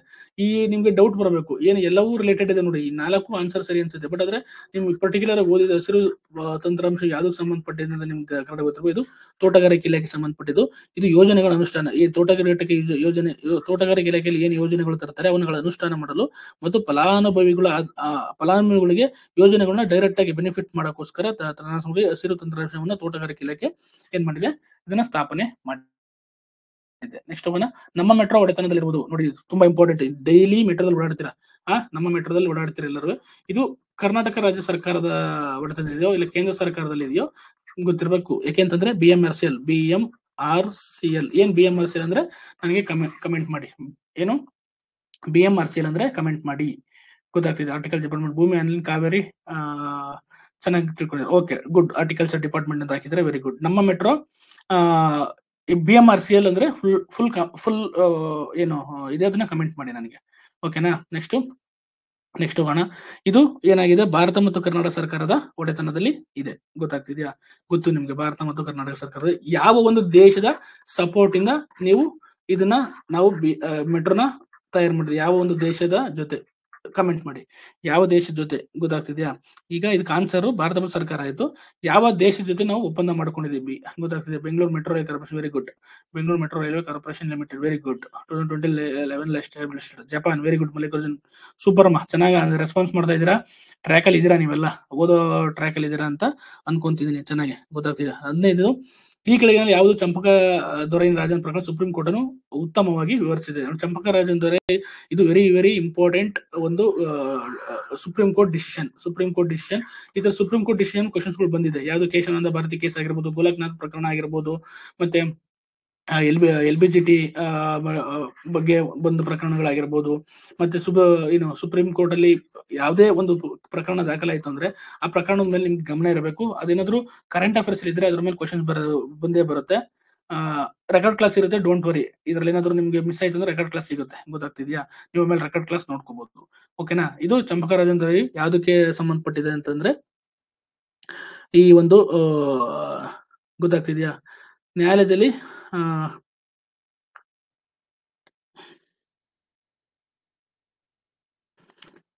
ಇಲ್ಲಿ ಕೊಟ್ಟಿರೋ ಆಪ್ಷನ್ಗಳು ಯಾವುದು ಅಲ್ಲ, ಗೊತ್ತಾಗ್ತಿದೆಯಾ? ಯಾಕಂತಂದ್ರೆ ಚಂಪಕ ರಾಜೇಂದ್ರ ರೈ 1951ರಲ್ಲಿ ಒಂದು ಸಾಂವಿಧಾನಿಕ ಹೆಗ್ಗುರುತಾಗಿ ಇದು ಗುರುತಿಸ್ಕೊಂತು. ನ್ಯಾಯಾಲಯದಲ್ಲಿ ಕೇವಲ ಜಾತಿ ಆಧಾರದ ಮೇಲೆ ಮೀಸಲಾತಿ ಸಂಬಂಧಪಟ್ಟಂಗೆ ಬಂತು. ಇಲ್ಲಿ ಇದು ಮೀಸಲಾತಿ ಸಂಬಂಧಪಟ್ಟಂಗೆ ಅಲ್ಲ ಇದಿರೋದು. ಹಾಗಾಗಿ ಇದಕ್ಕೆ ಆನ್ಸರ್ ಯಾವುದು ಅಲ್ಲ ಆಗ್ಬೇಕಾಗತ್ತೆ, ಗೊತ್ತಾಗ್ತಿದೆಯಾ? ಇದು ಶಿಕ್ಷಣದಲ್ಲಿ ಜಾತಿ ಆಧಾರದ ಅದು ಅಲ್ಲ. ಜಾತಿ ಬದಲು ಆರ್ಥಿಕ ಮಾನದಂಡಗಳನ್ನು ನಿರ್ಧರಿಸಬೇಕು ಅನ್ನೋದಲ್ಲ. ಇದೇನಾಗುತ್ತೆ, ನ್ಯಾಯಾಲಯ ಕೆಲ ಜಾತಿ ಆಧಾರವನ್ನು ಮೀಸಲಾತಿ ಯೋಜನೆ ವಿರೋಧಿಸಲು ಸಮಾನತೆಯ ಸಾಂವಿಧಾನಿಕ ಖಾತರಿಯನ್ನು ಉಲ್ಲಂಘಿಸಿದೆ ಎಂದು ಅಭಿಪ್ರಾಯಪಟ್ಟಿದೆ. ಹಾಗಾಗಿ ಇದಕ್ಕೆ ಆನ್ಸರ್ ಮೇಲಿನ ಯಾವುದೂ ಅಲ್ಲ ಅನ್ಸುತ್ತೆ, ಗೊತ್ತಾಗ್ತಿದೆಯಾ? ನೆಕ್ಸ್ಟ್, ಪ್ರಸ್ತುತ ಭಾರತ ಲೆಕ್ಕ ಪರಿಶೋಧಕ ಮತ್ತು ಸಿಎಜಿ ನೋಡಿ. ಸಿಎಜಿ ಆರ್ಟಿಕಲ್ ನಂಬರ್ ನ ಕಮೆಂಟ್ ಮಾಡಿ, ಯಾರಿದ್ದಾರೆ ಪ್ರೆಸೆಂಟ್ ಕೇಳಬಹುದು. ಎಷ್ಟನೇ ಆರ್ಟಿಕಲ್, ಇವರ ಏನು ಕಾನ್ಸ್ಟಿಟ್ಯೂಷನ್ ಇದೇನು ಪ್ರಾವಿಷನ್ಸ್ ಏನಿದೆ ಅನ್ನೋದೆಲ್ಲವೂ ಸಹ ನಿಮ್ಗೆ ಗೊತ್ತಿರಬೇಕು. ಇಂದ್ರಸಾನಿ ಪ್ರಕರಣವೂ ಸಹ ಇಂಪಾರ್ಟೆಂಟ್, ಗೊತ್ತಾಗ್ತಿದ್ಯಾ? ಹಾಗಾಗಿ 148 ವೆರಿ ಗುಡ್, ವೆರಿ ಗುಡ್, ಗೊತ್ತಾಯ್ತು. ಸಿಎಜಿ ಈಗ ಯಾರಿದ್ದಾರೆ? ಗಿರೀಶ್ ಚಂದ್ರ ಮುರ್ಮುರು ಏನಾಗಿದೆ, ಸರಿ ಈಗ ಗಿರೀಶ್ ಚಂದ್ರ ಮುರ್ಮುರು ಬದಲಿಗೆ ಏನಾಗಿದೆ, ನಾವು ಸಂಜಯ್ ಮೂರ್ತಿ ಅವ್ರನ್ನ ಏನ್ ಮಾಡಿದೀವಿ, 148 ನಿಮಿಷಗಳಲ್ಲಿ ಲೆಕ್ಕ ಪರಿಶೋಧಕ ಜನರಲ್ ಆಗಿ ಹೊಸ ಕಂಟ್ರೋಲ್ ಜನರಲ್ ಆಗಿ ಆಯ್ಕೆ ಮಾಡಲಾಗಿದೆ, ಗೊತ್ತಾಗ್ತಾ? ನೆಕ್ಸ್ಟ್ 17ನೇ ಕ್ವಶನ್ಸ್. ಇಂಡೋ ಲಂಕಾ ಒಪ್ಪಂದಕ್ಕೆ ಸಹಿ ಹಾಕಿದ ಇಬ್ಬರು ವ್ಯಕ್ತಿಗಳು. ನೋಡಿ, ನಮ್ಮ ಫಾರಿನ್ ಕಂಟ್ರೀಸ್ ಜೊತೆ ನಮ್ಮ ಒಪ್ಪಂದಗಳ ಬಗ್ಗೆ ಕ್ವಶನ್ಸ್ ಗಳು ಬರ್ತಾ ಇರುತ್ತೆ. ಅದ್ರ ರಿಲೇಟೆಡ್ ಒಂದು ಕ್ವಶನ್ ಇದೆ. ಇದು ಏನು 17ನೇ ಕ್ವಶನ್. 29 ಜುಲೈ, ಗೊತ್ತಾಗ್ತಿದೆ, 29 ಜುಲೈ 1987ರಂದು ಭಾರತೀಯ ಪ್ರಧಾನಿ ರಾಜೀವ್ ಗಾಂಧಿ, ಗೊತ್ತಾಯ್ತಾ? ರಾಜೀವ್ ಗಾಂಧಿ ಮತ್ತೆ ಶ್ರೀಲಂಕಾದ ಅಧ್ಯಕ್ಷರಾಗಿದ್ದ ಜಯವರ್ಧನೆ ಇಂಡೋ ಲಾಕ್ ಒಪ್ಪಂದಕ್ಕೆ ಸಹಿ ಹಾಕಿದ್ರು, ಗೊತ್ತಾಗ್ತಿದೆ. ಇದು ಆಪ್ಷನ್ 3 ಆಗುತ್ತೆ, ಕರೆಕ್ಟ್ ಆನ್ಸರ್ ಆಗುತ್ತೆ. ನೆಕ್ಸ್ಟ್, ಭಾರತದಲ್ಲಿ ಕೆಳಗಿನ ರಾಜ್ಯಗಳನ್ನು ಪರಿಗಣಿಸಿ. ಈ ತೀಸ್ತಾ ನದಿ ಮೇಲೆ ಯಾವ ರಾಜ್ಯಗಳು ಹಾದು ಹೋಗುತ್ತದೆ? ತೀಸ್ತಾ ನದಿ ನೋಡಿ, ನಾನು ಹೇಳಿದೆ ನದಿಗಳ ಬಗ್ಗೆ ಕ್ವಶನ್ಸ್ ಗಳು ಬರುತ್ತೆ. ಅದು ನಮ್ಮ ಶ್ರೀಲಂಕಾ ಆರ್ಟಿಕಲ್ 13. ಓಕೆ, ಗೊತ್ತಾಯ್ತು. ಸಂಜಯ್ ಮೂರ್ತಿ, ನಾನು ಗೊತ್ತಾಗ್ತಿದ್ಯಾ? ಇದು ತೀಸ್ತಾ ನದಿಗಳ ಬಗ್ಗೆ ಕ್ವಶನ್ ಬಂದಿದೆ. ತೀಸ್ತಾ ನದಿ ಸಿಕ್ಕಿಂನ ಅತಿ ದೊಡ್ಡ ನದಿ, ಗೊತ್ತಾಗ್ತಿದೆಯಾ? ಇದು ಗಂಗಾ ನದಿ ನಂತರ ಪಶ್ಚಿಮ ಬಾಂಗ್ಲಾದಲ್ಲಿರುವ ಅತಿ ದೊಡ್ಡ ನದಿಯಾಗಿದೆ, ಗೊತ್ತಾಗ್ತಿದೆ. ಹಾಗಾಗಿ ಇದು ಸಿಕ್ಕಿಂ ಮತ್ತು ಬಂಗಾಳದ ಮೂಲಕ ಹರಿಯುತ್ತೆ. ಸಿಕ್ಕಿಂ ಮತ್ತೆ ಬಂಗಾಳದ ಮೂಲಕ ಹರಿಯುತ್ತೆ. ಇದು ಯಾವುದು? ತೀಸ್ತಾ ನದಿ. ಯಾಕೆಂದ್ರೆ ಇದು ನಮ್ಮ ಬೇರೆ ಏನು ಪಕ್ಕದ ರಾಜ್ಯಗಳ ದೇಶಗಳ ಜೊತೆ ಸಂಬಂಧ ಇರೋ ನದಿಗಳು, ವಿವಾದದಲ್ಲಿರೋ ನದಿಗಳ ಬಗ್ಗೆನ ಕ್ವಶನ್ಸ್ ಗಳು ಬರುತ್ತೆ. ಹಾಗಾಗಿ ಯಾವ ನದಿ ಯಾವ ರಾಜ್ಯಗಳ ಮೂಲಕ ಹಾದು ಹೋಗುತ್ತೆ ಅಂತ ಕೇಳಿದಾಗ ಗೊತ್ತಿರಬೇಕು. ಅದಕ್ಕೆ ಹೇಳೋದು, ನಿಮ್ಗೆ ಎಲ್ಲಾ ನದಿಗಳ ಬಗ್ಗೆನೂ ಸ್ವಲ್ಪ ಗಮನ ಇದ್ದೇ ಇರಬೇಕು. ಎಸ್ಪೆಷಲಿ PCPSI ಹೋದವರು ಈ ತರ ಕ್ವಶನ್ಸ್ ಗಳು ಬಂದಾಗ ಒಂದು ಕ್ವಶನ್ ಮಿಸ್ ಆಗ್ಬಾರ್ದು ನಿಮ್ದು, ಗೊತ್ತಾಗ್ತಿದ್ಯಾ? ಅದಕ್ಕೋಸ್ಕರ ಇದಕ್ಕೆ ಆನ್ಸರ್ ಏನು, ಸಿಕ್ಕಿಂ ಮತ್ತೆ ಪಶ್ಚಿಮ ಬಂಗಾಳ ನದಿ. ಇದು ಸಿಕ್ಕಿಂ ಮತ್ತು ಪಶ್ಚಿಮ ಬಂಗಾಳ ಹರಿಯುತ್ತೆ, ಸಿಕ್ಕಿಂ ಅಲ್ಲಿ ಹುಟ್ಟುತ್ತೆ ಇದು. ಸಿಕ್ಕಿಂ ನಲ್ಲಿ ಮೇಜರ್ ನದಿಯಾಗಿ ಅದಕ್ಕೆ ಆನ್ಸರ್ ಏನಾಗುತ್ತೆ ನಿಮ್ಗೆ, ಸಿಕ್ಕಿಂ ಅಂದ್ರೆ ಅಲ್ಲಿಗೆ 3 ಮತ್ತೆ 4 ಆನ್ಸರ್ ಆಗುತ್ತೆ. ಆನ್ಸರ್ 3, ಗೊತ್ತಾಗ್ತಿದ್ಯಾ? ನೆಕ್ಸ್ಟ್ ಮುಂದೆ ಹೋಗೋಣ. ಆಕ್ಸಿಯಂ 4 ಗೆ ಸಂಬಂಧಿಸಿದ ಕೆಳಗಿನ ಹೇಳಿಕೆಗಳನ್ನು ಪರಿಗಣಿಸಿ, ಗೊತ್ತಾಗ್ತಿದೆಯಾ? ಇದು ತುಂಬಾ ಇಂಪಾರ್ಟೆಂಟ್. ಆಕ್ಸಿಯಂ 4 ಏನು ನಾಸಾದ ಸಹಾಯದೊಂದಿಗೆ ಒಂದು ಇದನ್ನ ಲಾಂಚ್ ಮಾಡಿದ್ರು, ಗೊತ್ತಾಗ್ತಿದೆಯಾ? ಹಾಗಾಗಿ ಈ ಒಂದು ಆಕ್ಸಿಯಂ ಮಿಷನ್ಗಳು ಏನು ಬಾಹ್ಯಾಕಾಶ, ಈ ಖಾಸಗಿ ಬಾಹ್ಯಾಕಾಶ ಆಕ್ಸಿಯಂ 4 US ಮತ್ತು ಮೂಲದ ಬಾಹ್ಯಾಕಾಶ ಮೂಲಸೌಕರ್ಯ ಅಭಿವೃದ್ಧಿ ನಿರ್ವಹಿಸುತ್ತದೆ. ಇದನ್ನು ಸ್ಪೇಸ್ ಎಕ್ಸ್ ಕೂಡ ಡ್ರ್ಯಾಗನ್ ಬಾಹ್ಯಾಕಾಶ ನೌಕೆಯನ್ನು ಒಳಗೊಂಡಿದೆ. ಸ್ಪೇಸ್ ಎಕ್ಸ್ ಡ್ರ್ಯಾಗನ್ ಮರುಬಳಕೆ ಮಾಡಬಹುದಾದ ಬಾಹ್ಯಾಕಾಶ ನೌಕೆ ಆಗಿದ್ದು, ಇದು ಗಗನಯಾತ್ರಿಗಳನ್ನು IS ಇಂಟರ್ನ್ಯಾಷನಲ್ ಸ್ಪೇಸ್ ಸ್ಟೇಷನ್ಗೆ ಇದು ಕರ್ಕೊಂಡು ಹೋಗುತ್ತೆ, ಗೊತ್ತಾಯ್ತಾ? ಇದು ಮಿಷನ್ಗಳು 1, 2, 3 ಮಿಷನ್ ಇದೆ. ರಾಷ್ಟ್ರೀಯ ಏನು ನಾಸಾ ಮತ್ತೆ ಸಹಾಯದೊಂದಿಗೆ ಇದು ಭಾರತಕ್ಕೆ ಏನಕ್ಕೆ ಇಂಪಾರ್ಟೆಂಟ್ ಅಂದ್ರೆ, ಇಸ್ರೋ ಸಹ ಈ ಒಂದು ಸಹಾಯದೊಂದಿಗೆ ಇದನ್ನ ನಡೆಸ್ತಾ ಇದೆ. ಹಾಗಾಗಿ ಇದಕ್ಕೆ ಆನ್ಸರ್ ನಿಮ್ಗೆ ಗೊತ್ತಿದೆ ಅನ್ಕೊಂತೀನಿ. ಹೋಗೋಣ ಮುಂದೆ. ಗೊತ್ತಾಗ್ತಿದೆ ಸ್ಟೇಟ್ಮೆಂಟ್ ನೋಡಿ, ಯಾವ್ದಾರ ಒಂದು ಮಿಷನ್ ಇಂಪಾರ್ಟೆಂಟ್, ನಾಸಾ, ಇಸ್ರೋ, ಗೊತ್ತಾಯ್ತಾ? ಏನಾದ್ರು ನ್ಯೂಸ್ ಅಲ್ಲಿ ಇತ್ತು ಅಂತಂದ್ರೆ ಅದು ಓದ್ಕೊಳ್ಳಿ. ಎಸ್ಪೆಷಲಿ ನಮ್ಮ ಇಸ್ರೋ ಸಂಬಂಧಪಟ್ಟಂಗೆ ಯಾವುದೇ ಒಂದು ಮಿಷನ್ ನ್ಯೂಸ್ ಅಲ್ಲಿ ಇತ್ತು ಅಂದ್ರೆ ಓದ್ಕೊಳ್ಳಿ. ಯಾಕೆಂದ್ರೆ ನಾವು ಈಗ ಈ ISS ಇಂಟರ್ನ್ಯಾಷನಲ್ ಸ್ಪೇಸ್ ಸ್ಟೇಷನ್ಗೆ ಇದನ್ನ ಗಗನಯಾತ್ರಿಗಳನ್ನ ಕಳಿಸ್ಬೇಕು ಅಂತ ಗಗನಯಾನ ಮಾಡ್ತಾ ಇದೀವಿ. ಅದೇ ರೀತಿ ಇದು ಸಹ ಆಕ್ಸಿಯಂ 4 ಅನ್ನೋದು ಅಮೆರಿಕ ಮತ್ತು ಇಂಡಿಯಾದ್ದು ಹೇಳಿದೆ. ಇದು ನಾಸಾ ಮಿಷನ್ ಆಗಿದೆ. ಇದು ಸಹ ರೈಟ್ ಆನ್ಸರ್ ಆಗುತ್ತೆ. ಇದು ಮೊದಲ ಬಾರಿಗೆ ಭಾರತೀಯ ಅಂತರಿಕ್ಷ ಬಗ್ಗೆ ಕೊಂಡೊಯ್ಯುತ್ತದೆ. ಈ ಕಾರ್ಯನ ಪಡೆದ ಅನುಭವ ಗಗನಯಾನದಲ್ಲಿ ಶ್ರಮಿಸುತ್ತದೆ. ಈ ಮೇಲಿನ 3 ಹೇಳಿಕೆಗಳು ಸರಿಯಾಗುತ್ತೆ ಕ್ವಶನ್ಸ್, ಗೊತ್ತಾಯ್ತಾ? ಆನ್ಸರ್ ನೆಕ್ಸ್ಟ್ BR ಅಂಬೇಡ್ಕರ್ ಅವರ ಪೂರ್ಣ ಹೆಸರು, ಗೊತ್ತಾಗ್ತದೆ. ಇದು ತುಂಬಾ ಸಿಂಪಲ್ ಕ್ವಶನ್. ಇದನ್ನ ನಾನು ಹೇಳಿದ್ರೆ ನನಗೆ ಯಾಕೆಂದ್ರೆ ಭಾರತದ ಎಲ್ಲಾ ಪ್ರಜೆಗಳಿಗೂ ಅಂಬೇಡ್ಕರ್ ಅವರ ಒಂದು ಗೊತ್ತಾಯ್ತು. ಬಾಬಾ ಸಾಹೇಬ್ ಗೊತ್ತಾಯ್ತಾ, ಅವರ ಅಂಬೇಡ್ಕರ್ ಅವರ ಫುಲ್ ನೇಮು ನಿಮ್ಗೆ ಗೊತ್ತಿರಬೇಕು. ನೆಕ್ಸ್ಟ್ ಮಯೋಗ್ಲೋಬಿನ್ ರಚನೆ ಡ್ಯಾಶ್ ಅಗತ್ಯವಿದೆ. Very important. ಬೇಸಿಕ್ ಸೈನ್ಸ್ ಗೊತ್ತಾಗ್ತದೆ. ಹಿಮೋಗ್ಲೋಬಿನ್ ಬಗ್ಗೆ ನೀವು ಓದ್ಬೇಕಾದ್ರೆ ಇದನ್ನ ಓದಿರ್ತೀರಾ. ಹಿಮೋಗ್ಲೋಬಿನ್ ಬಗ್ಗೆ ಓದ್ಬೇಕಾದ್ರೆ ಗೊತ್ತಾಯ್ತು. ಮಯೋಗ್ಲೋಬಿನ್ ಸಹ ಅದೇ ರೀತಿ ಬರುತ್ತೆ, ಗೊತ್ತಾಗ್ತಿದ್ಯಾ. ಹಾಗಾಗಿ ನೀವು ಗೊತ್ತಿರಬೇಕು ಮಯೋಗ್ಲೋಬಿನ್ಗೆ ಇದಕ್ಕೆ ಆನ್ಸರ್ ಏನು ನೀವು ಹೇಳ್ತೀರಾ? ಮಯೋಗ್ಲೋಬಿನ್ ಯಾವ್ದಕ್ಕೆ ಸಂಬಂಧಪಟ್ಟಂಗೆ ಅಂತ. ಮಯೋಗ್ಲೋಬಿನ್ ಒಂದು ಹಿಮೋಗ್ಲೋಬಿನ್ ಒಳಗಿರೋ ಒಂದು ಪ್ರೋಟೀನ್ ಇದು, ಗೊತ್ತಾಯ್ತಾ. ಮುಖ್ಯವಾಗಿ ನಮ್ಮ ಏನು ಬೋನ್ ಮ್ಯಾರೋ ಅಂತ ಕರೀತಲ್ಲ, ಬೋನ್ ಮ್ಯಾರೋ ಮತ್ತು ಹೃದಯ ಸ್ಥಾನಗಳಲ್ಲಿ ಕಂಡು ಬರುತ್ತದೆ. ಇದರ ಏನ್ ಪ್ರಮುಖ ಕೆಲಸ ಏನಂತಂದ್ರೆ ಇದು ಕೋಶಗಳಲ್ಲಿ ಆಮ್ಲಜನಕವನ್ನ ಸಂಗ್ರಹಿಸುವುದು ಮತ್ತು ಅದಕ್ಕೆ ತಲುಪಿಸೋದು. ಈ ಒಂದು ಸ್ನಾಯು ಕೋಶಗಳಿಗೆ ಆಮ್ಲಜನಕವನ್ನು ತಲುಪಿಸೋದು ಇದರ ಮೇನ್ ಕೆಲಸ ಆಗುತ್ತೆ. ಮಯೋಗ್ಲೋಬಿನ್ 11N3 ನ ಯಾವ್ದಕ್ಕೆ ಮಯೋಗ್ಲೋಬಿನ್ ರಚನೆಗೆ ಅಗತ್ಯ ಇರುವುದು? ಯಾರು ಕರೆಕ್ಟ್ ಆಗಿ ಆನ್ಸರ್ ಮಾಡ್ತೀರಾ ನೋಡಿ, ಎಕ್ಸ್ಪ್ಲನೇಷನ್ ಕೊಡ್ಬೇಕು ನನಗೆ, ಗೊತ್ತಾಗ್ತಿದ್ಯಾ.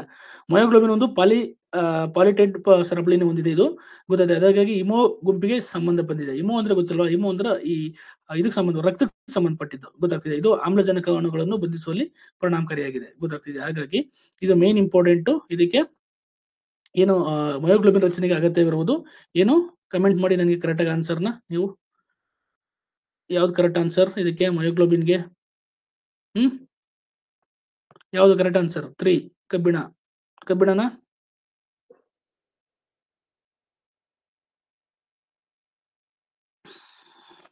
ಗೊತ್ತಾಗ್ತಿದ್ಯಾ? ಮಯೋಗ್ಲೋಬಿನ್ ರಚನೆಗೆ ಯಾವುದು ಬೇಕಾಗಿದೆ? ಮಯೋಗ್ಲೋಬಿನ್ ರಚನೆಗೆ ಒಂದು ನಿಮ್ಗೆ ಏನ್ ಬೇಕಾಗಿದೆ? ಕಬ್ಬಿಣ ಒಂದು ರೈಟ್ ಆನ್ಸರ್ ಆಗುತ್ತೆ. ಇದು ವಿಟಮಿನ್ B12 ಅಲ್ಲ, ಗೊತ್ತಾಯ್ತು. ಕೆಲವರು ಒಂದೊಂದು ಅಂತ ಕಮೆಂಟ್ ಮಾಡ್ತಾರೆ, ಅದು ರಾಂಗು. ಅದು 3 ಇಸ್ ದ ರೈಟ್ ಆನ್ಸರ್, ಗೊತ್ತಾಗ್ತಿದ್ಯಾ. 3 is the right answer. Iron correct, right answer iron. ಓಕೆನಾ? ಓಕೆ, ಮುಂದೆ ಹೋಗೋಣ. Next question. ಕ್ಲೋರೋಫೈಸಿ ವ್ಯಕ್ತಿಯ ಕಣ್ಣೊಳಗಿನ ಒತ್ತಡವನ್ನು ಅಳೆಯಲು ಬಳಸಲಾಗುತ್ತದೆ. ಯಾವ್ದು ರೈಟ್ ಆನ್ಸರ್ ನೋಡಿ.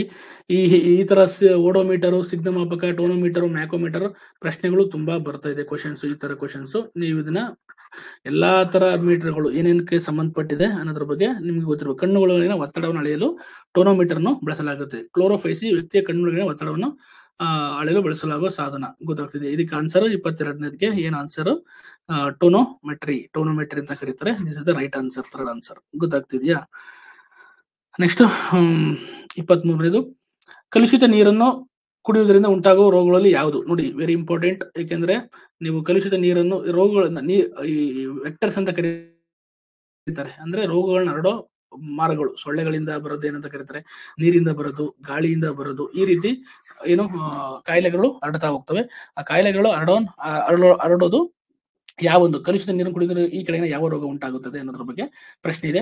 ಈ ತರ ಕ್ವಶನ್ಸ್ಗಳು ರಿಪೀಟ್ ಆಗುತ್ತೆ. ಇದಕ್ಕೆ ರೈಟ್ ಆನ್ಸರ್ ಯಾವುದು? 23ಕ್ಕೆ ರೈಟ್ ಆನ್ಸರ್ ಯಾವುದು ಅಂದ್ರೆ ನೀರಿಂದ ಹರಡೋ ರೋಗಗಳು ಯಾವ್ಯಾವ ಅಂದ್ರೆ ಮೇನ್ ಅದರಲ್ಲಿ ಟೈಫಾಯ್ಡ್, ಜ್ವರ, ಕಾಲರ, ಗೊತ್ತಾಗ್ತಿದೆಯಾ. ಮತ್ತೆ ಸೂಕ್ಷ್ಮಾಣು ಅತಿಸಾರದ ಕಡಿಮೆ ಅಪಾಯಗಳನ್ನು ಉಂಟು ಮಾಡುತ್ತದೆ. ಇದಕ್ಕೆ ಇದು ಸರಿಯಾದ ಆನ್ಸರ್ ಏನಾಗುತ್ತೆ? ಕಾಲರ, ಗೊತ್ತಾಯ್ತು. ಸ್ಕರ್ವಿ ಯಾವ್ದ್ರಿಂದ ಬರುತ್ತೆ? ಕಮೆಂಟ್ ಮಾಡಿ.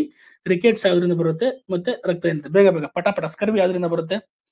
ಸ್ಕರ್ವಿ ಎಲ್ಲ ಆಲ್ರೆಡಿ ತುಂಬಾ ಜನ ಎಕ್ಸಿಟ್ ಆದ್ರು ನೋಡಿ. ಬರೀ 36 ಜನ ಇದ್ರು, ಅವಾಗ 50 ಜನ ಇದ್ರು ಸ್ಟಾರ್ಟಿಂಗು, ಈಗ 36 ಜನ ಇದ್ದಾರೆ. ರಿಕೆಟ್ಸ್ ಯಾವ್ದ್ರಿಂದ ಬರುತ್ತೆ? ರಕ್ತಹೀನತೆ ಯಾವ್ದು ಬರುತ್ತೆ? ಗೊತ್ತಾಗ್ತಿದ್ಯಾ. ಈ ರೀತಿ ಕ್ವಶನ್ಸ್ಗಳು ನಿಮ್ಗೆ ಬರುತ್ತೆ. ಈ ತರ ರಿಪೀಟೆಡ್ ಕ್ವಶನ್ಸ್ ತುಂಬಾ ಬಂದಿದೆ ಆಲ್ರೆಡಿ, ಗೊತ್ತಾಯ್ತು. ಹಾಗಾಗಿ ಈ ಒಂದು ಏನು ವಿಟಮಿನ್ಸ್ ಬಗ್ಗೆ ಗೊತ್ತಿರಬೇಕು, ಅದರದ್ದು ಸೈಂಟಿಫಿಕ್ ನೇಮ್ ಗೊತ್ತಿರಬೇಕು, ಮತ್ತೆ ಅದು ಯಾವ್ಯಾವ ಕಾಯಿಲೆಗಳನ್ನ ಹರಡುತ್ತೆ ಅನ್ನೋದ್ರ ಬಗ್ಗೆ ಗೊತ್ತಿರಬೇಕು. ಇದು ನೀವು ಇಷ್ಟು ಸಹ ಕಲ್ತಿರ್ಲೇಬೇಕಾಗುತ್ತೆ. Vitamin A, B, C, D, E, K, B12 ಗೊತ್ತಾಗ್ತದೆ. ಥೈಮಿನ್, ಅವೆಲ್ಲ ಸಹ ನಿಮ್ಗೆ ಗೊತ್ತಿರಬೇಕು. ಇದಕ್ಕೆ ರೈಟ್ ಆನ್ಸರ್ ಯಾವುದು? ಕಾಲರ, ಗೊತ್ತಾಗ್ತಿದ್ಯಾ. ನೆಕ್ಸ್ಟ್, ಕರ್ನಾಟಕ ಸೈಬರ್ ಭದ್ರತಾ ನಿಯಮವನ್ನು ಎಷ್ಟರಲ್ಲಿ ಜಾರಿ ಬಂದ್ರು? 2024ರಿಂದ 2029 ಜಾರಿ ಇದೆ. ಕರ್ನಾಟಕ ಸೈಬರ್ ಭದ್ರತಾ ನೀತಿ ರಾಜ್ಯದಲ್ಲಿ ಸುರಕ್ಷಿತ ಮತ್ತು ಸುದೃಢವಾದ ಡಿಜಿಟಲ್ ಒಂದು ಪರಿಸರ ವ್ಯವಸ್ಥೆ ನಿರ್ಮಿಸಲು ಇದನ್ನ ಸ್ಥಾಪನೆ ಮಾಡಲಾಗಿದೆ. ಕರ್ನಾಟಕ ಸರ್ಕಾರವು ಕರ್ನಾಟಕ ಸೈಬರ್ ಭದ್ರತಾ ನೀತಿ 2024ರಿಂದ 2029 ಜಾರಿ ಇದೆ, ಗೊತ್ತಾಯ್ತಾ. ರಿಂಗ್ ಆಫ್ ಫೈರ್ ಎಂಬುದು ಇದು ತುಂಬಾ ಇಂಪಾರ್ಟೆಂಟ್. Repeated question. ನೀವು ಈ ಜ್ವಾಲಾಮುಖಿಗಳ ಬಗ್ಗೆ ಓದಬೇಕಾದ್ರೆ ಅದು ಭೂಕಂಪಗಳ ಬಗ್ಗೆ ಓದ್ಬೇಕಾದ್ರೆ ಇದನ್ನ ಕೇಳಿರ್ತಾರೆ, ರಿಂಗ್ ಆಫ್ ಫೈರ್ ಅಂತ ಕರೀತಾರೆ. ಇದಕ್ಕೆ ಏನಂದ್ರೆ ಈ ಪೆಸಿಫಿಕ್ ಸಾಗರದ ಉದ್ದಕ್ಕೂ ಈ ಜ್ವಾಲಾಮುಖಿಗಳು ಮತ್ತು ಭೂಕಂಪಗಳನ್ನ ಹೊಂದಿರುತ್ತೆ. ಒಟ್ಟು 40,250 ಕಿಲೋಮೀಟರ್ ಇದು ಒಂದು ಏನು ವಿಸ್ತರಿಸಿದೆ. ಇದು ಏನಕ್ಕೆ ರಿಲೇಟೆಡ್ ಆಗಿದೆ ಅಂತಂದ್ರೆ ಭೂಕಂಪಗಳಿಗೆ ಸಂಬಂಧಪಟ್ಟಿದ್ದು. ಗೊತ್ತಾಯ್ತಾ? ಭೂಕಂಪಗಳಿಗೆ ಸಂಬಂಧ, ರಿಂಗ್ ಆಫ್ ಫೈರ್ ಅಂದ್ರೆ ಯಾವುದು ಸಂಬಂಧಪಟ್ಟಿದ್ದು? ಭೂಕಂಪಗಳಿಗೆ ಸಂಬಂಧಪಟ್ಟಿದ್ದು. ನೆಕ್ಸ್ಟ್, ಥಾರ್ ಮರುಭೂಮಿಯ ವಾಯುವ್ಯದಲ್ಲಿ ಯಾವ ನದಿ ಇದೆ? Very important question. ಈ ತರ ಕ್ವಶನ್ಗಳು ಬರ್ತಾ ಇರ್ತವೆ. ಥಾರ್ ಭೂಮಿಯ ವಾಯುವ್ಯದಲ್ಲಿ ಸಟ್ಲೇಜ್ ನದಿ. ಗೊತ್ತಾಯ್ತಾ? ಯಾಕಂದ್ರೆ ಸಟ್ಲೇಜ್ ಇಲ್ಲೇ ರೀತಿ ಅನ್ನೋದ್ರ ಬಗ್ಗೆ ಗೊತ್ತಿರಬೇಕು. ಥಾರ್ ಮರುಭೂಮಿಯಲ್ಲಿ ಬರುತ್ತೆ. ಅದ್ರ ಏನು ವಾಯುವ್ಯದಲ್ಲಿ ಯಾವ ನದಿ ಅಂತ ಗೊತ್ತಿಲ್ಲ. ಅಂದ್ರೆ ಈಗ ಥಾರ್ ಮರುಭೂಮಿ ನಮ್ಮ ಇಂಡಿಯಾದಲ್ಲಿ ಒಂದು ಇಂಪಾರ್ಟೆಂಟ್ ಮರುಭೂಮಿ. ಆ ಮರುಭೂಮಿಯಲ್ಲಿ ಹರಿಯುವ ನದಿಗಳ ಬಗ್ಗೆನೂ ಸಹ ಗೊತ್ತಿರಬೇಕು. ಗೊತ್ತಾಗ್ತಿದ್ಯಾ? ನೆಕ್ಸ್ಟ್ 27ನೇ ಕ್ವಶನ್. ಈಗಲೇ ಯಾವ ವಿಷಯವು ಸಮವರ್ತಿ ಕನ್ಕರೆಂಟ್ ಲಿಸ್ಟ್? ಅವೆಲ್ಲ ಕ್ವಶನ್ ಕೇಳಿದ ಕನ್ಕರೆಂಟ್ ಲಿಸ್ಟ್ ಅಂತ. ಕನ್ಕರೆಂಟ್ ಲಿಸ್ಟ್ ಯಾವ್ಯಾವ ಕಂಡು ಬರುತ್ತೆ? ಸಮವರ್ತಿ ಪಟ್ಟಿಯಲ್ಲಿ ಇಲ್ಲ. ಇಲ್ಲಿ ಕೇಳಿರೋ ಕ್ವಶನ್ ಯಾವುದು ಸಮವರ್ತಿ ಪಟ್ಟಿಯಲ್ಲಿ ಇಲ್ಲ ಅಂತ ಕೇಳಿದ್ರೆ ನಿಮಗೆ ಗೊತ್ತಿರಬೇಕು ಯಾವ್ಯಾವ ಸಮವರ್ತಿ ಪಟ್ಟಿದೆ. ಶಿಕ್ಷಣ, ತೂಕ, ಅಳತೆ, ಅರಣ್ಯ ಇವು 42ನೇ ತಿದ್ದುಪಡಿ ಮುಖಾಂತರ ಏನಾಗಿದೆ? ಸಮವರ್ತಿ ಪಟ್ಟಿಇದೆ. ಆರೋಗ್ಯ ಏನಾಗಿದೆ? ರಾಜ್ಯ ಪಟ್ಟಿಯಲ್ಲಿದೆ. ಇದು ಸ್ಟೇಟ್ ಲಿಸ್ಟ್ ಅಲ್ಲಿ ಬರುತ್ತೆ. ಗೊತ್ತಾಗ್ತಿದ್ಯಾ? ಸ್ಟೇಟ್ ಲಿಸ್ಟ್ ಅಲ್ಲಿ ಬರುತ್ತೆ. ಇವು ಮೂರು ಸಹ ಏನಾಗುತ್ತೆ? 42ನೇ ತಿದ್ದುಪಡಿ ಮುಖಾಂತರ ಇವನ್ನೇನ್ ಮಾಡಿದ್ರು? ಕನ್ಕರೆಂಟ್ ಲಿಸ್ಟ್ ಗೆ ತಂದು ಹಾಕಿದ್ರು. ಗೊತ್ತಾಗ್ತಿದ್ಯಾ? ನಿಮ್ಗೆ ಗೊತ್ತಿರಬೇಕು. ಅಮೆಂಡ್ಮೆಂಟ್ ಗೊತ್ತಾಗ್ತಿದ್ಯಾ? 3 ಗೊತ್ತಾಗ್ತಿದ್ಯಾ? ಸರಿ, ಆರೋಗ್ಯ ನಾನು ಮಿಸ್ ಆಗಿ ಅದನ್ನ ಇದಕ್ಕೆ ಮಾರ್ಕ್ ಮಾಡ್ಬಿಟ್ಟಿದ್ದೀನಿ. ಆರೋಗ್ಯ ಇಲ್ಲಿದೆ ನೋಡಿ. ಅರಣ್ಯ, ಅಳತೆ, ತೂಕ ಏನಿದೆ? Right answer 3. ಆರೋಗ್ಯ ಏನಾಗುತ್ತೆ? ಸ್ಟೇಟ್ ಲಿಸ್ಟ್ ಅಲ್ಲಿ ಬರುತ್ತೆ. ಅರಣ್ಯ ಕನ್ಕರೆಂಟ್ ಲಿಸ್ಟ್ ಅಲ್ಲಿ ಬರುತ್ತೆ. ಈಗ ನಾನು ಅದ್ರ ಬಗ್ಗೆ ಡಿಸ್ಕಸ್ ಮಾಡೋದಲ್ಲ ನೋಡಿ. ಅಲ್ಲಿ ಡಿಸ್ಕಸ್ ಮಾಡಿದ್ರೆ ಇಲ್ಲಿ ಯೂಸ್ ಆಯ್ತು. ಅಂದ್ರೆ ಒಂದು ಕಾನ್ಸೆಪ್ಟ್ ಓದಿದ್ರೆ ಇನ್ನೊಂದು ಕಾನ್ಸೆಪ್ಟ್ ಗೆ ತುಂಬಾ ಹೆಲ್ಪ್ ಆಗುತ್ತೆ. ನೆಕ್ಸ್ಟ್ 28 ಆಕಾಶ್ ವಾಯು ರಕ್ಷಣಾ ಕ್ಷಿಪಣಿ ಯಾವ ಒಂದು ಸಂಬಂಧಪಟ್ಟಿದೆ ಅಂತ ಕ್ವಶನ್ ಬಂದಿದೆ. ಇದು ದುರ್ಬಲ ಪ್ರದೇಶಗಳ ವಾಯು ದಾಳಿಯಿಂದ ರಕ್ಷಿಸುವ ಭೂಮಿಯಿಂದ ಗಾಳಿಗೆ. ಗೊತ್ತಾಗ್ತೀಯಾ? ಭೂಮಿಯಿಂದ ಗಾಳಿಗೆ ಇರುವ ಒಂದು ಏನಾಗಿದೆ? ಅಲ್ಪ ಶ್ರೇಣಿಯ ಇದಾಗಿದೆ. ಗೊತ್ತಾಗುತ್ತೆ? ಭೂಮಿಯಿಂದ ಗಾಳಿಗಿರುವ ಒಂದು ಮಧ್ಯಮ ಶ್ರೇಣಿಯ ಕ್ಷಿಪಣಿ ಆಗಿದೆ. ನೆಕ್ಸ್ಟ್, ಕೆಂಪು ರಕ್ತ ಕಣಗಳ ಮೇಲೆ ಬೀರುವ ಸಾಮಾನ್ಯ ಅನುವಂಶಿಕ ರಕ್ತದ ಕಾಯಿಲೆ ಯಾವುದು? ಗೊತ್ತಾಗ್ತಿದೆ ನೋಡಿ. ಇದು ಕ್ವಶನ್ಸ್ ಸಹ ರಿಪೀಟೆಡ್. ಇದು ಈಗ ರೀಸೆಂಟ್ ಆಗಿ ನಾವು ಕರ್ನಾಟಕದಲ್ಲಿ ಇದನ್ನ ಎಲಿಮಿನೇಟ್ ಮಾಡಬೇಕು ಅಂತ ಗುಂಡೂರಾವ್ ಅವರು ಏನು ಟಾರ್ಗೆಟ್ ಹಾಕೊಂಡಿದ್ದಾರೆ. ಇದನ್ನ ಎಷ್ಟರಲ್ಲಿ ಎಲಿಮಿನೇಟ್ ಮಾಡಿ? ಇದಕ್ಕೆ ಆನ್ಸರ್ ಕುಡುಗೋಲು ಅಂದ್ರೆ ಸಿಕಲ್ ಸೆಲ್ ಅನಿಮಿಯಾ ಅಂತ ಕರೀತಾರೆ. ಸಿಕಲ್ ಸೆಲ್ ಅನಿಮಿಯಾ ಗೊತ್ತಾಯ್ತಾ? ಸಿಕಲ್ ಸೆಲ್ ಅನಿಮಿಯಾ ಅಥವಾ ಕುಡುಗೋಲು ರೋಗ ಅಂದ್ರೆ ನಮ್ಮ ಕರ್ನಾಟಕ ಸರ್ಕಾರ ಎಷ್ಟನೇ ವರ್ಷದಲ್ಲಿ ಇದನ್ನ ಎರಾಡಿಕೇಟ್ ಮಾಡ್ಬೇಕಂದ್ರೆ ಸಂಪೂರ್ಣವಾಗಿ ನಿರ್ಮೂಲನೆ ಮಾಡಬೇಕು ಅಂತ ಡಿಸೈಡ್ ಮಾಡಿದೆ. ಅದನ್ನ ಕಮೆಂಟ್ ಮಾಡಿ. ಎಷ್ಟನೇ ವರ್ಷದಲ್ಲಿ ನಿರ್ಮೂಲನೆ ಮಾಡಬೇಕು ಅಂತ ಬಂದಿದೆ ಅದನ್ನ ಕಮೆಂಟ್ ಮಾಡಿ. ಮತ್ತೆ ಅದೇ ರೀತಿ ಭಾರತ ಸರ್ಕಾರ ಸಹ ಇದನ್ನ ಎಲಿಮಿನೇಟ್ ಮಾಡಬೇಕು ಅಂತ ಟಾರ್ಗೆಟ್ ಹಾಕೊಂಡಿದೆ. ಎಷ್ಟೆಲ್ಲ ಹಾಕೊಂಡಿದೆ? ಕರ್ನಾಟಕ ಎಷ್ಟೆಲ್ಲ ಹಾಕೊಂಡಿದೆ? ಭಾರತ ಎಷ್ಟೆಲ್ಲ ಹಾಕೊಂಡಿದೆ? ಕಮೆಂಟ್ ಮಾಡಿ. ಗೊತ್ತಾಗ್ತಿದ್ಯಾ? Karnataka sickle cell anemia 2027, India 2047. Okay, good, very good, super ಮಾ. ಎಲ್ಲ ಜನ ಚೆನ್ನಾಗಿ ರಿಪ್ಲೈ ಮಾಡ್ತಾ ಇದ್ದೀರಾ. Very good. ನೆಕ್ಸ್ಟ್, NCMM ಅಂದ್ರೆ ಏನು? ಗೊತ್ತಾಗ್ತಿದೆ. Very important. NCMM ಅಂದ್ರೆ ನ್ಯಾಷನಲ್ ಕ್ರಿಟಿಕಲ್ ಮಿನರಲ್ ಮಿಷನ್. ಗೊತ್ತಾಗ್ತಿದ್ಯಾ? ರಾಷ್ಟ್ರೀಯ ನಿರ್ಣಾಯಕ ಏನಂತ ಕರೀತಾರೆ? ರಾಷ್ಟ್ರೀಯ ನಿರ್ಣಾಯಕ ಖನಿಜ ಮಿಷನ್ ಅಂತ ಕರೀತಾರೆ. 2025ರಲ್ಲಿ ಇದನ್ನ ಭಾರತ ಇದನ್ನ ಏನಂದ್ರೆ ಈ ಶುದ್ಧ ಇಂಧನಗಳು ಏನು ಶುದ್ಧ ಇಂಧನಗಳನ್ನ ಮಾಡ್ಬೇಕಂದ್ರೆ ಎನ್ವೈರನ್ಮೆಂಟ್ ಪೊಲ್ಯೂಷನ್ಗಳು ಆಗ್ತಾ ಇದೆಯಲ್ಲ ಅದನ್ನ ಕಂಟ್ರೋಲ್ ಮಾಡೋಕ್ಕೋಸ್ಕರ ಈ ಲಿಥಿಯಂ ಈ ರೀತಿ ಕ್ರಿಟಿಕಲ್ ಮಿನರಲ್ಸ್ ಅಂತ ಕರೀತಾರೆ. ಕಡಿಮೆ ಪ್ರಮಾಣದಲ್ಲಿ ಸಿಗ್ತವೆ. ಇದಕ್ಕೋಸ್ಕರ ಇದನ್ನ ಕರೀತಾರೆ ರಾಷ್ಟ್ರೀಯ ಏನಂತಾರೆ? ನಿರ್ಣಾಯಕ ಖನಿಜ mission, national critical mineral mission. National critical mineral mission ಅಂತ ಕರೀತಾರೆ. ಇದನ್ನ 2025ರಲ್ಲಿ ಗೊತ್ತಾಯ್ತು. 2025ರಲ್ಲಿ ಇದನ್ನ ಜಾರಿ ತಂದಿದ್ದಾರೆ. ಇದು ಏನಂದ್ರೆ ಏನು ಲಾಂಗ್ ಟರ್ಮ್ ಅಲ್ಲಿ ಸಸ್ಟೈನಬಲ್ ಸಪ್ಲೈ ಮಾಡೋದು. ಎಲ್ಲಾ ಮಿನರಲ್ಸ್ ಗಳನ್ನ ಸಪ್ಲೈ ಮಾಡೋಕ್ಕೋಸ್ಕರ. ಕ್ರಿಟಿಕಲ್ ಮಿನರಲ್ ಅಂದ್ರೆ ಕಡಿಮೆ ಪ್ರಮಾಣದಲ್ಲಿ ಸಿಗೋ ಮಿನರಲ್ ನ ಕ್ರಿಟಿಕಲ್ ಮಿನರಲ್ಸ್ ಅಂತ ಕರೀತಾರೆ. ಇದಕ್ಕೆ ರಾಷ್ಟ್ರೀಯ ನಿರ್ಣಾಯಕ ಖನಿಜ ಮಿಷನ್ ಅಂತ ಕರೀತಾರೆ. 30ನೇ ಆನ್ಸರ್ ಇದು 30. ನೆಕ್ಸ್ಟ್, ಡೆಸಾಲ್ಟ್ ರಫೇಲ್ ತೈಲಮಾರಿನ ಫೈಟರ್ ವಿಮಾನ. ಎಷ್ಟನೇ ತರ ವಿಮಾನ? ಫೈಟರ್ ವಿಮಾನ ಡೆಸಾಲ್ಟ್ ರಫೇಲ್. ಈಗ ನೋಡಿ ಡಿಫೆನ್ಸ್ DRDO ಅಥವಾ ಏನು ನಾಸಾ ಆಗಿರಬಹುದು ಅಥವಾ ಬೇರೆ ಬೇರೆ ಕಂಟ್ರೀಸ್ ಗಳು ಏನ್ ಲಾಂಚ್ ಮಾಡೋ ಮಿಸೈಲ್ಸ್ ಗಳ ಬಗ್ಗೆನೂ ಗೊತ್ತಿರಬೇಕು. ರಾಫೇಲ್ ಬಗ್ಗೆನೂ ಗೊತ್ತಿರಬೇಕು. ಯಾಕೆಂತಂದ್ರೆ ಇದ್ರ ಮೇಲೆ ಕ್ವಶನ್ಸ್ ಗಳು ಆಲ್ರೆಡಿ ಕೇಳ್ತಾ ಇದಾರೆ. ತುಂಬಾ ಕ್ವಶನ್ಸ್ ರಿಪೀಟ್ ಆಗುತ್ತೆ. ಹಾಗಾಗಿ ಇದು ಎಷ್ಟನೇ ಅಂದ್ರೆ 4.5 4.5 ನ ಇದು ಡೆಸಾಲ್ಟ್ ರಫೇಲ್ 4. ತಲೆಮಾರಿನ ಅವಳಿ ಎಂಜಿನ್ ಇದಾಗಿದೆ. ಇದು ಏನು ಏವಿಯೇಷನ್ ತಯಾರಿಸಿದ ಮಲ್ಟಿ ರೋಲ್ ಫೈಟರ್ ವಿಮಾನ ಆಗಿದೆ. ಗೊತ್ತಾಯ್ತಾ? ಮಲ್ಟಿ ರೋಲ್ ಫೈಟರ್ ವಿಮಾನ. ಇದು ಅಂದ್ರೆ ಮಲ್ಟಿ ರೋಲ್ ಅಂದ್ರೆ ಬೇರೆ ಬೇರೆ ಕೆಲಸಗಳು ಮಾಡೋಕ್ಕೋಸ್ಕರ ಇದು ಯೂಸ್ ಮಾಡ್ತಾರೆ. ವಿಜಯನಗರ ಜಿಲ್ಲೆಯು ಯಾವ ಒಂದು ಕರ್ನಾಟಕದ ಒಂದು ಭಾಗಕ್ಕೆ ಸೇರಿದೆ? ಕಿತ್ತೂರು ಕರ್ನಾಟಕದ, ಮುಂಬೈ ಕರ್ನಾಟಕನ, ಹಳೆ ಮೈಸೂರಿನ ಅಥವಾ ಮುಂಬೈ ಕರ್ನಾಟಕ? ಯಾವ್ದಕ್ಕೆ? ಕಮೆಂಟ್ ಮಾಡಿದ್ವಿ. ಎಲ್ಲ ಗೊತ್ತಿರುತ್ತೆ ಆಲ್ಮೋಸ್ಟ್ ಅಲ್ಲ. ವಿಜಯನಗರ ಜಿಲ್ಲೆ ಬಳ್ಳಾರಿಯಿಂದ ವಿಭಜನೆ ಆಯಿತು. BS ಯಡಿಯೂರಪ್ಪನವರು 2020ರಲ್ಲಿ ಏನು ಮುಖ್ಯಮಂತ್ರಿ ಆಗಿದ್ರಲ್ಲ ಅವಾಗ ಇದನ್ನ ಡಿವೈಡ್ ಮಾಡಿದ್ರು. ಇದು ಒಂದು ಕರ್ನಾಟಕ ಸರ್ಕಾರ ಯೋಜನೆ ನಮೂದಿಸಿತು 18 ನವೆಂಬರ್ 2020ರಂದು. ಏನು 18 ನವೆಂಬರ್ 2020ರಂದು ವಿಜಯನಗರ ಜಿಲ್ಲೆ ಇದನ್ನ ರಚನೆ ಮಾಡಿತು. ಇದನ್ನ ಕರ್ನಾಟಕದ 31ನೇ ಜಿಲ್ಲೆಯಾಗಿದೆ. ಗೊತ್ತಾಗ್ತಿದೆಯಾ? ಇದು ಯಾವ ಒಂದು ಆ, ಕ- ಒಂದು ಭಾಗಕ್ಕೆ ಸೇರಿದೆ ನಿಮ್ಗೆ ಗೊತ್ತಿರಬೇಕು. ನೆಕ್ಸ್ಟ್ ಸುನೀತಾ ವಿಲಿಯಮ್ಸ್ ಒಬ್ಬರು. ಈ ತರ ಕ್ವಶನ್ಸ್ಗಳು ಬರ್ತವೆ. ತುಂಬಾ ಸಿಂಪಲ್ ಕ್ವಶನ್ ಇದು. ಗಗನಯಾತ್ರಿ ಅಂತ ಎಲ್ಲರಿಗೂ ಗೊತ್ತು. ಯಾಕೆಂದ್ರೆ ಭಾರತದ ಮೂಲದ ಒಂದು ಮಹಿಳೆ ಇವರು. ಗೊತ್ತಾಗ್ತಿದೆಯಾ? ಸುನೀತಾ ವಿಲಿಯಮ್ಸ್ ಬಾಹ್ಯಾಕಾಶದಲ್ಲಿ ರೀಸೆಂಟ್ ಆಗಿ ಸಿಲುಕೊಂಡಾಗ ಏನು ಬುಚ್ ವಿಲ್ಮೋರ್ ಮತ್ತು ಸುನೀತಾ ವಿಲಿಯಮ್ಸ್ ಮತ್ತೆ ಭೂಮಿಗೆ ಮರಳಿದರು. 9 ತಿಂಗಳ ನಂತರ ಅಲ್ಲಿ ಏನೋ ಟೆಕ್ನಿಕಲ್ ಪ್ರಾಬ್ಲಮ್ ಆಗಿ ಅಲ್ಲೇ ಸ್ಟಕ್ ಆಗಿದ್ರು ಅವರು. ಈ ತರ ಕ್ವಶನ್ಸ್ ಗಳು ಬರುತ್ತೆ ನಿಮ್ಗೆ, ಗೊತ್ತಾಯ್ತಾ? PC ಕ್ವಶನ್ಸ್ ಗಳಿಗೆ. ಬಟ್ PS ಅಲ್ಲಿ ಇನ್ನೂ ಸ್ವಲ್ಪ ಡಿಫಿಕಲ್ಟ್ ಆಗಿ ಕೇಳ್ತಾರೆ. ಯಾಕಂದ್ರೆ ಯಾವ ಕೇಸ್ ಪ್ರಾಬ್ಲಮ್ ಆಗಿತ್ತು ಅನ್ನೋದ್ರ ಬಗ್ಗೆ ಎಲ್ಲ ಸಹ ಪ್ರಶ್ನೆಗಳು ಬರೋ ಚಾನ್ಸಸ್ ಜಾಸ್ತಿ ಇರುತ್ತೆ. ನೆಕ್ಸ್ಟ್ ಮೋಯರ್ ಎಂಬುದು ಬುಡಕಟ್ಟು. ಯಾವುದು ಮೋಯರ್ ಬುಡಕಟ್ಟು ನಿಮ್ಗೆ ಗೊತ್ತಿರುತ್ತೆ. ತುಂಬಾ ಸಿಂಪಲ್ ಕ್ವಶನ್ಸ್. ಈ ತರದ ಕ್ವಶನ್ಸ್ ಎಲ್ಲ ಆನ್ಸರ್ ಮಾಡ್ತೀರಾ. ಗೊತ್ತಾಯ್ತು? ಮೋಯರ್ ಬುಡಕಟ್ಟು ಗೊತ್ತಾಗ್ತೀಯಾ? ನೆಕ್ಸ್ಟ್ ಕರ್ನಾಟಕದ 31 ಜಿಲ್ಲೆ. ಈಗಿನ ಹೇಳಿದೆ ನಾನು ವಿಜಯನಗರ ಜಿಲ್ಲೆ ಅಂತ. ಅದು ಕ್ವಶನ್ ರಿಪೀಟೆಡ್ ಆಗಿದೆ. ಆಕ್ಚುಲಿ ಕನ್ಫ್ಯೂಸ್ ಮಾಡಕ್ ಕೇಳಿದ್ವಿ. ಯಾಕಂದ್ರೆ ಒಂದೊಂದು ಕ್ವಶನ್ ಅಲ್ಲಿ ನಿಮ್ಗೆ ಇದು ಗೊತ್ತಿರುತ್ತೆ. ಯಾವುದೇ ಕ್ವಶನ್ಸ್ ಗಳಲ್ಲಿ ಈ ತರ ರಿಪೀಟೆಡ್ ಕ್ವಶನ್ ಒಂದೇ ಕ್ವಶನ್ಸ್ ನ ನಿಮ್ಗೆ ಆತರ ಹಾಕಿರ್ತಾರೆ. ಇದು ಕರ್ನಾಟಕದ 31ನೇ ಜಿಲ್ಲೆ ಯಾವುದು? ಗೊತ್ತಾಗ್ತಿದ್ಯಾ? ನೆಕ್ಸ್ಟ್ ಭಾರತವು ಎಷ್ಟು ದೇಶಗಳಿಂದ ಗಡಿ ಹಂಚ್ಕೊಂಡಿದೆ? ಇದು ಸಹ ರಿಪೀಟೆಡ್ ಕ್ವಶನ್. ಜಿಯೋಗ್ರಫಿಲಿ ಬರುತ್ತೆ. Geography question. ಭಾರತ ಭೂಗಡಿ ಎಷ್ಟು ದೇಶಗಳಂತೆ, ಜಲಗಡಿ ಎಷ್ಟು ದೇಶಗಳ ಜೊತೆ ಹೊಂದ್ಕೊಂಡಿದೆ ಗೊತ್ತಿರಬೇಕು.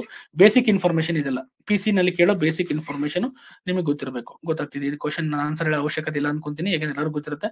ಗೊತ್ತಿರೋ ಕಮೆಂಟ್ ಮಾಡಿ. ಈ ಕೆಳಗಿನ ಯಾವ ಭಾಷೆಯು ಅತಿ ಹೆಚ್ಚು ಜ್ಞಾನಪೀಠ ಪ್ರಶಸ್ತಿಯನ್ನು ಪಡೆದುಕೊಂಡಿದೆ? ಗೊತ್ತಿರೋ ಜ್ಞಾನಪೀಠ ಪ್ರಶಸ್ತಿ ವರ್ಷ ಜ್ಞಾನಪೀಠ ಪ್ರಶಸ್ತಿ ಕೊಡ್ತಾರೆ. ಅದರದ್ದು ಯಾರಿಗೆ ಕೊಡ್ತಾರೆ? ಯಾಕಂದ್ರೆ ಒಂದು ಭಾಷೆ ಕೊಟ್ರೆ ಅದು ಎಷ್ಟು ವರ್ಷ ಅದಕ್ಕೆ ಕೊಡಲ್ಲ ಗೊತ್ತಿರಬೇಕು. ಮತ್ತೆ ಜ್ಞಾನಪೀಠ ಪ್ರಶಸ್ತಿ ಕೊಡೋರು ಯಾರು? ಇದು ಒಂದು ಸಾಹಿತ್ಯ ಕ್ಷೇತ್ರದಲ್ಲಿ ಅತಿ ಒಂದು ಉನ್ನತವಾದ ಪ್ರಶಸ್ತಿ ಅಂತ ಕನ್ಸಿಡರ್ ಆಗಿದೆ. ಅತಿ ಹೆಚ್ಚು ತಗೊಂಡಿರೋದು ಯಾವುದು? ಹಿಂದಿ. ನೆಕ್ಸ್ಟ್ ಕನ್ನಡದ ಎಷ್ಟಿದೆ? 8 ಬಂದಿದೆ. ಎಷ್ಟು ನಿಮ್ಗೆ ಗೊತ್ತಿರಬೇಕು. ಯಾರ್ಯಾರಿಗೆ ಬಂದಿದೆ ಮತ್ತೆ ಎಷ್ಟನೇ ವರ್ಷದಲ್ಲಿ ಬಂದಿದೆ ಸಹ ಗೊತ್ತಿರಬೇಕು. ಒಂದಿಸಿ ಬರೆಯಲು ಸಹ ಕೇಳಬಹುದು ಕ್ವಶನ್ಸ್. ಗೊತ್ತಾಗ್ತಿದೆ? ಹಿಂದಿ ತುಂಬಾ ಚೆನ್ನಾಗಿ ಆನ್ಸರ್ ಮಾಡ್ತಿದ್ರು ಕಣ ಹುಡುಗರ. ಯಾಕಂದ್ರೆ ಎಲ್ಲರೂ ಪಾಪ ತುಂಬಾ ಆಕ್ಟಿವ್ ಆಗಿ ಆನ್ಸರ್ ಮಾಡ್ತಿದ್ರ. ನೆಕ್ಸ್ಟ್ PM ಮುದ್ರಾ ಯೋಜನೆಯಲ್ಲಿ ಅದರ ಮೊದಲ 10 ವರ್ಷಗಳಲ್ಲಿ ನಮೂದಿಸಲ್ಪಟ್ಟ ಸಾಲಗಳ ಒಟ್ಟು ಮೌಲ್ಯ ನೋಡಿ. Very important. ಯಾಕಂತಂದ್ರೆ 10 ವರ್ಷಗಳಲ್ಲಿ ಇದು 10 ವರ್ಷ ಆಯ್ತು ಜಾರಿಗೆ ಬಂದು ಮುದ್ರಾ ಯೋಜನೆ. ಗೊತ್ತಾಗ್ತಿದೆಯಾ? ಹಾಗಾಗಿ ಈ 10 ವರ್ಷ ಕಾಲಾವಧಿಯಲ್ಲಿ PM ಮುದ್ರಾ ಯೋಜನೆ 33.65 ಬಿಲಿಯನ್ ಟ್ರಿಲಿಯನ್ ನ ಹೆಚ್ಚಿನ ಮೌಲ್ಯದ ಸಾಲಗಳನ್ನು ಮಂಜೂರು ಮಾಡಿದೆ. ಅದಕ್ಕೋಸ್ಕರ ಆ ಒಂದು ಸಾಧನೆಯನ್ನ ಭಾರತ ಮಾಡಿದೆ. ಇದು ಭಾರತ ವಿಶೇಷವಾಗಿ ಸೂಕ್ಷ್ಮ ಮತ್ತು ಸಣ್ಣ ಉದ್ಯಮಗಳನ್ನು ಬೆಂಬಲಿಸಲು ಇದನ್ನ ಜಾರಿ ಮಾಡೋದಾದ್ರು. ಮತ್ತೆ ಈ ಲಕ್ಷಾಂತರ ಉದ್ಯಮಿಗಳಿಗೆ ಮೇಲಾಧಾರ ಸಾಲ ಏನು ಆಧಾರ ಇಲ್ದಲೆ ಸಾಲ ಕೊಡೋ ಒಂದು ಇದು. ಮತ್ತೆ ಹೆಣ್ಮಕ್ಳಿಗೂ ಸಹ ತುಂಬಾ ಸಾಲಗಳನ್ನ ವಿತರಣೆ ಮಾಡಿ ಇತ್ತೀಚೆಗೆ ಇದು ಮತ್ತೆ ಕಿಶೋರ್ ಅನ್ನೋ ಒಂದಷ್ಟು ಸಾಲದ ಯೋಜನೆಗಳಿದೆ. ಈ ಮುದ್ರಾ ಏನು ಯೋಜನೆ ತುಂಬಾ ರೀತಿ ಕ್ವಶನ್ಸ್ ರಿಪೀಟ್ ಆಗಿದೆ. ಗೊತ್ತಾಗ್ತಿದೆ? ತುಂಬಾ ಎಕ್ಸಾಮ್ಸ್ ಅಲ್ಲಿ ರಿಪೀಟ್ ಆಗಿದೆ. ಇತ್ತೀಚೆಗೆ KS ಎಕ್ಸಾಮ್ ಅಲ್ಲೂ ಕೇಳಿದ್ದಾರೆ. ಮತ್ತೆ KE ಎಕ್ಸಾಮ್ಸ್ ಅಲ್ಲೂ ಕೇಳಿದ್ದಾರೆ ಇದನ್ನ ಕ್ವಶನ್ಸ್ ನ. ಗೊತ್ತಾಗ್ತಿದೆಯಾ? ಹಾಗಾಗಿ ಈ ಮುದ್ರಾ ಯೋಜನೆ ಬಗ್ಗೆ ತಿಳ್ಕೊಂಡಿರಿ. ಇತ್ತೀಚೆಗೆ ಇದು ಕರೆಂಟ್ ಅಫೇರ್ಸ್ ಅಲ್ಲಿ ಅದಕ್ಕೋಸ್ಕರ ಈ ಕ್ವಶನ್ ರಿಪೀಟ್ ಆಗಿದೆ. ಎಷ್ಟು ಉಪ ಗವರ್ನರ್ಗಳು RBI ನಲ್ಲಿ ಸೇವೆ ಸಲ್ಲಿಸುತ್ತಾರೆ? ಗೊತ್ತಿರಬೇಕು ನಿಮ್ಗೆ RBI ಬಗ್ಗೆ. RBI ಎಷ್ಟನೇ ವರ್ಷದಲ್ಲಿ ಜಾರಿಗೆ ಬಂತು? RBI ಇದ್ರಲ್ಲಿ ಎಷ್ಟು ಜನ ಗವರ್ನರ್ ಇರ್ತಾರೆ, ಎಷ್ಟು ಜನ ಉಪ ಗವರ್ನರ್ ಇರ್ತಾರೆ? ಗೊತ್ತಿರಬೇಕು. ಆನ್ಸರ್ ನ ಕಮೆಂಟ್ ಮಾಡಿ. ಗೊತ್ತಾಗ್ತಿದ್ಯಾ?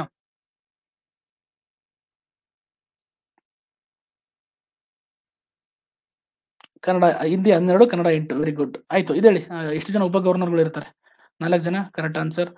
ಹೇಳಿಕೆಗಳ ಭಾರತವು ಕಲ್ಯಾಣ ರಾಜ್ಯ ಎಂಬುದನ್ನು ಸಂವಿಧಾನದ ಮೂಲ ರಚನೆ ಒಂದು ಭಾಗವಾಗಿದೆ. ನೋಡಿ, ಸ್ಟೇಟ್ಮೆಂಟ್ ಕ್ವಶನ್ಸ್ ನಿಮಗೆ PC ನಲ್ಲಿ ಸ್ಟೇಟ್ಮೆಂಟ್ ಕ್ವಶನ್ಸ್ ನ ಕೇಳ್ತಿದ್ದಾರೆ. 40ನೇ ಕ್ವಶನ್. ಗೊತ್ತಾಗ್ತಿದ್ಯಾ?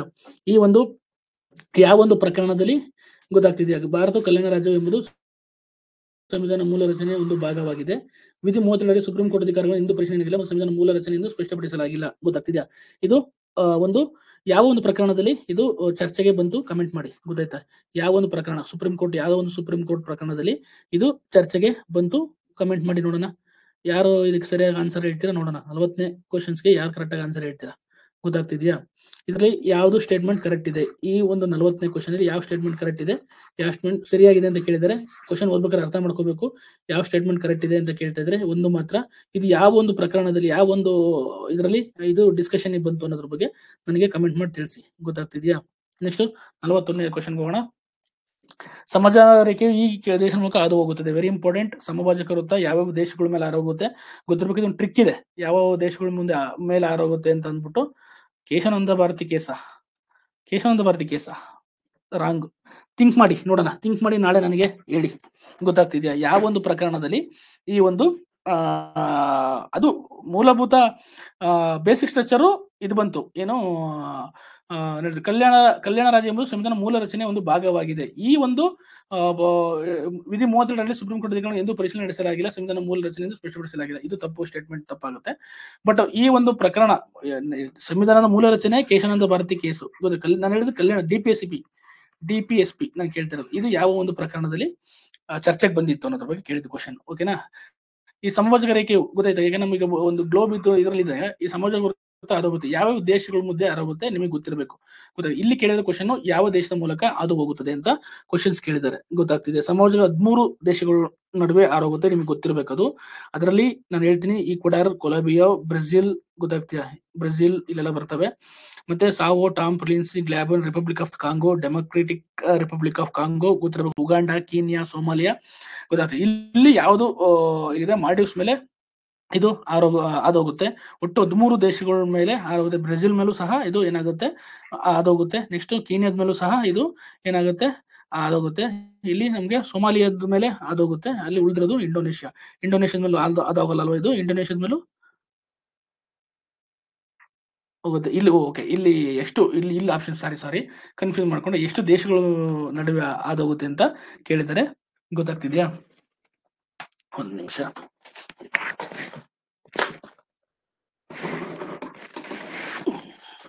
ಓಕೆ, ಎಷ್ಟು ದೇಶಗಳು ಹಾರೋಗುತ್ತೆ ಕಮೆಂಟ್ ಮಾಡಿ. ಯಾಕಂದ್ರೆ ಗೊತ್ತಿರ್ಬೇಕು ನಿಮ್ಗೆ ಒಟ್ಟು ಟೋಟಲ್ ಎಷ್ಟು ದೇಶಗಳ ಮಧ್ಯೆ ಹಾದೋಗುತ್ತೆ ಅನ್ನೋದ್ರ ಬಗ್ಗೆ ನಿಮ್ಗೆ ಗೊತ್ತಿರ್ಬೇಕು. ನಿಮ್ಗೆ ಒಟ್ಟು 13 ದೇಶಗಳ ಮಧ್ಯೆ ಹಾದೋಗುತ್ತೆ ಅಂತ ಹೇಳಿದೆ. ಅದರಲ್ಲಿ ಯಾವ್ದು ಬರುತ್ತೆ? Brazil, Sao Tome, Philippines, Gabon, republic of the Congo, democratic ಮತ್ತೆ Uganda, Kenya, Somalia, Maldives, Kiribati, ಈ ದೇಶಗಳ ಮಧ್ಯೆ ಎಲ್ಲ ಹಾರೋಗುತ್ತೆ. ಒಟ್ಟು 13 ದೇಶಗಳ ಮಧ್ಯೆ ಇದು ಹಾದೋಗುತ್ತೆ. ಗೊತ್ತಾಗ್ತಿದ್ಯಾ? ಇದಕ್ಕೆ ಸರಿಯಾದ ಆನ್ಸರ್ ಯಾವುದು ನಿಮ್ಗೆ, ನಿಮ್ ಪ್ರಕಾರ? ಗೊತ್ತಿರ್ಬೇಕು ನಿಮ್ಗೆ, ದೇಶಗಳೆಲ್ಲ ಗೊತ್ತಿರ್ಬೇಕು. ಗೊತ್ತಾಗ್ತಿದ್ಯಾ? ಇದಕ್ಕೆ ಕಮೆಂಟ್ ಮಾಡಿ. ಎಲ್ಲ ಇದಕ್ಕೆ ಸರಿಯಾದ ಆನ್ಸರ್ ಆಗುತ್ತೆ. ಎಲ್ಲ ದೇಶಗಳ ಮಧ್ಯೆನೂ ಸಹ ಇದು ಹಾದೋಗುತ್ತೆ. ಗೊತ್ತಾಗುತ್ತಾ? ಹೋಗೋಣ. ಎಷ್ಟು? ನೆಕ್ಸ್ಟ್ ಕ್ವಶನ್ 42ನೇ ಕ್ವಶನ್. 42ನೇ ಕ್ವಶನ್ ಏನು? ಪಶ್ಚಿಮದ ಡೆಕ್ಕನ್ನಲ್ಲಿರುವ ಶಾತವರ ಅನೇಕ ಪ್ರಮುಖ ಬಂದರುಗಳು ಒಂದಾಗಿತ್ತು ಮತ್ತು ಟಲೆಮಿ ಬರಹಗಳ ಇದರ ಬಗ್ಗೆ ಉಲ್ಲೇಖವಿದೆ. ಯಾವುದು ಅದಾಗಿತ್ತು ಅಂದ್ರೆ ಯಾವ್ದಾಗಿತ್ತು? ಕಮೆಂಟ್ ಮಾಡಿ. ಶಾತವನರ ಒಂದು ಶ್ರೇಷ್ಠ ಬಂದರಾಗಿದ್ದು ಡೆಕ್ಕನ್, ಕಲ್ಯಾಣಿ, ಪೂರ್ವ ಇದರ ಪ್ರಮುಖ ಬಂದರುಗಳಾಗಿವೆ. ಗೊತ್ತಾಗ್ತಿದ್ಯಾ? ಇದು ಏನು? ಕಲ್ಯಾಣಿ ಇದರ ಒಂದು ಕರೆಕ್ಟ್ ಆನ್ಸರ್ ಆಗುತ್ತೆ. ಗೊತ್ತಾಗ್ತಿದ್ಯಾ? ಕಲ್ಯಾಣಿ ಇಸ್ ದ ರೈಟ್ ಆನ್ಸರ್. ಹೋಗೋಣ.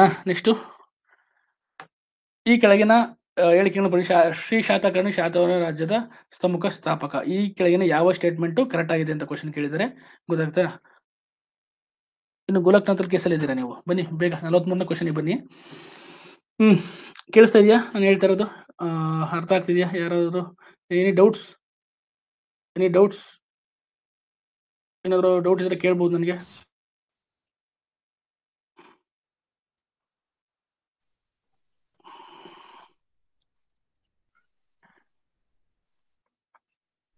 ಮಾತಾಡ್ತಿರೋದು ಕೇಳಿಸ್ತಾ ಇದೆಯಾ? ಹೇಗೆಲ್ಲ ಸುಮ್ಮನಾಗ್ಬಿಟ್ರಲ್ಲ.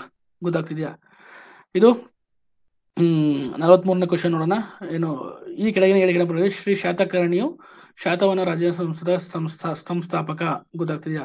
ಸಿಮುಖ ಪ್ರಾಕೃತದಲ್ಲಿ ಗತಸಪ್ತಶತಿ ಬರೆದಿದ್ದಾನೆ. ಈ ಮೇಲಿನ ಹೇಳಿಕೆಗಳು ಯಾವ್ದು ಸರಿಯಾಗಿದೆ? ಆನ್ಸರ್, ಕರೆಕ್ಟ್ ಆನ್ಸರ್ ಯಾವುದು? ಶಾತವನ ರಾಜ ಸಿಮುಖ, ಶ್ರೀ ಶಾತಕರ್ಣಿ ಅಲ್ಲ. ಹಾಗಾಗಿ ಮತ್ತೆ ಹಾಲ ಇದನ್ನ ಬರೆದಿರೋದು. ಸಿಮುಖ ಗತಸಪ್ತಿ ಬರೆದಿಲ್ಲ, ಹಾಲ ಬರೆದಿರೋದು. ಗೊತ್ತಾಗ್ತಿದೆಯಾ? ಹಾಗಾಗಿ ಸ್ಟೂಡೆಂಟ್ ಜೊತೆ ಡೌಟ್ ಸೆಷನ್ ಕ್ಲಾಸ್ ಮಾಡಿ ಸರ್, ಅಂಡ್ ಸ್ಟೂಡೆಂಟ್ಗೂ ಲೈವ್ ಅಟೆಂಡ್ ಆಗೋಕೆ ಅವಕಾಶ ಕೊಡಿ. ಮಾಡ್ಕೊಡೋಣ. ಈಗ ನಾನು ಮಾತಾಡ್ತಿರೋದು ಕೇಳಿಸ್ತಾ ಇದೀನಿ ನಿಮ್ಗೆ? ಅದನ್ನ ಆನ್ಸರ್ ಮಾಡಿ. 39 ಜನ ಇದ್ದೀರಾ. ನೋಡೋಣ ಸೀರಿಯಸ್ನೆಸ್. ಆಮೇಲೆ ನಿಮ್ ಡೌಟ್ ಸೆಷನ್ ಅದನ್ನ 50 ಕ್ವಶನ್ಸ್ ಕಂಪ್ಲೀಟ್ ಮಾಡೋಣ. ಆಮೇಲೆ ಬೇಕಾದ್ರೆ ನಿಮ್ದು ಡೌಟ್ಸ್ ನ ತಗೊಂತೀನಿ. ಗೊತ್ತಾಯ್ತಾ?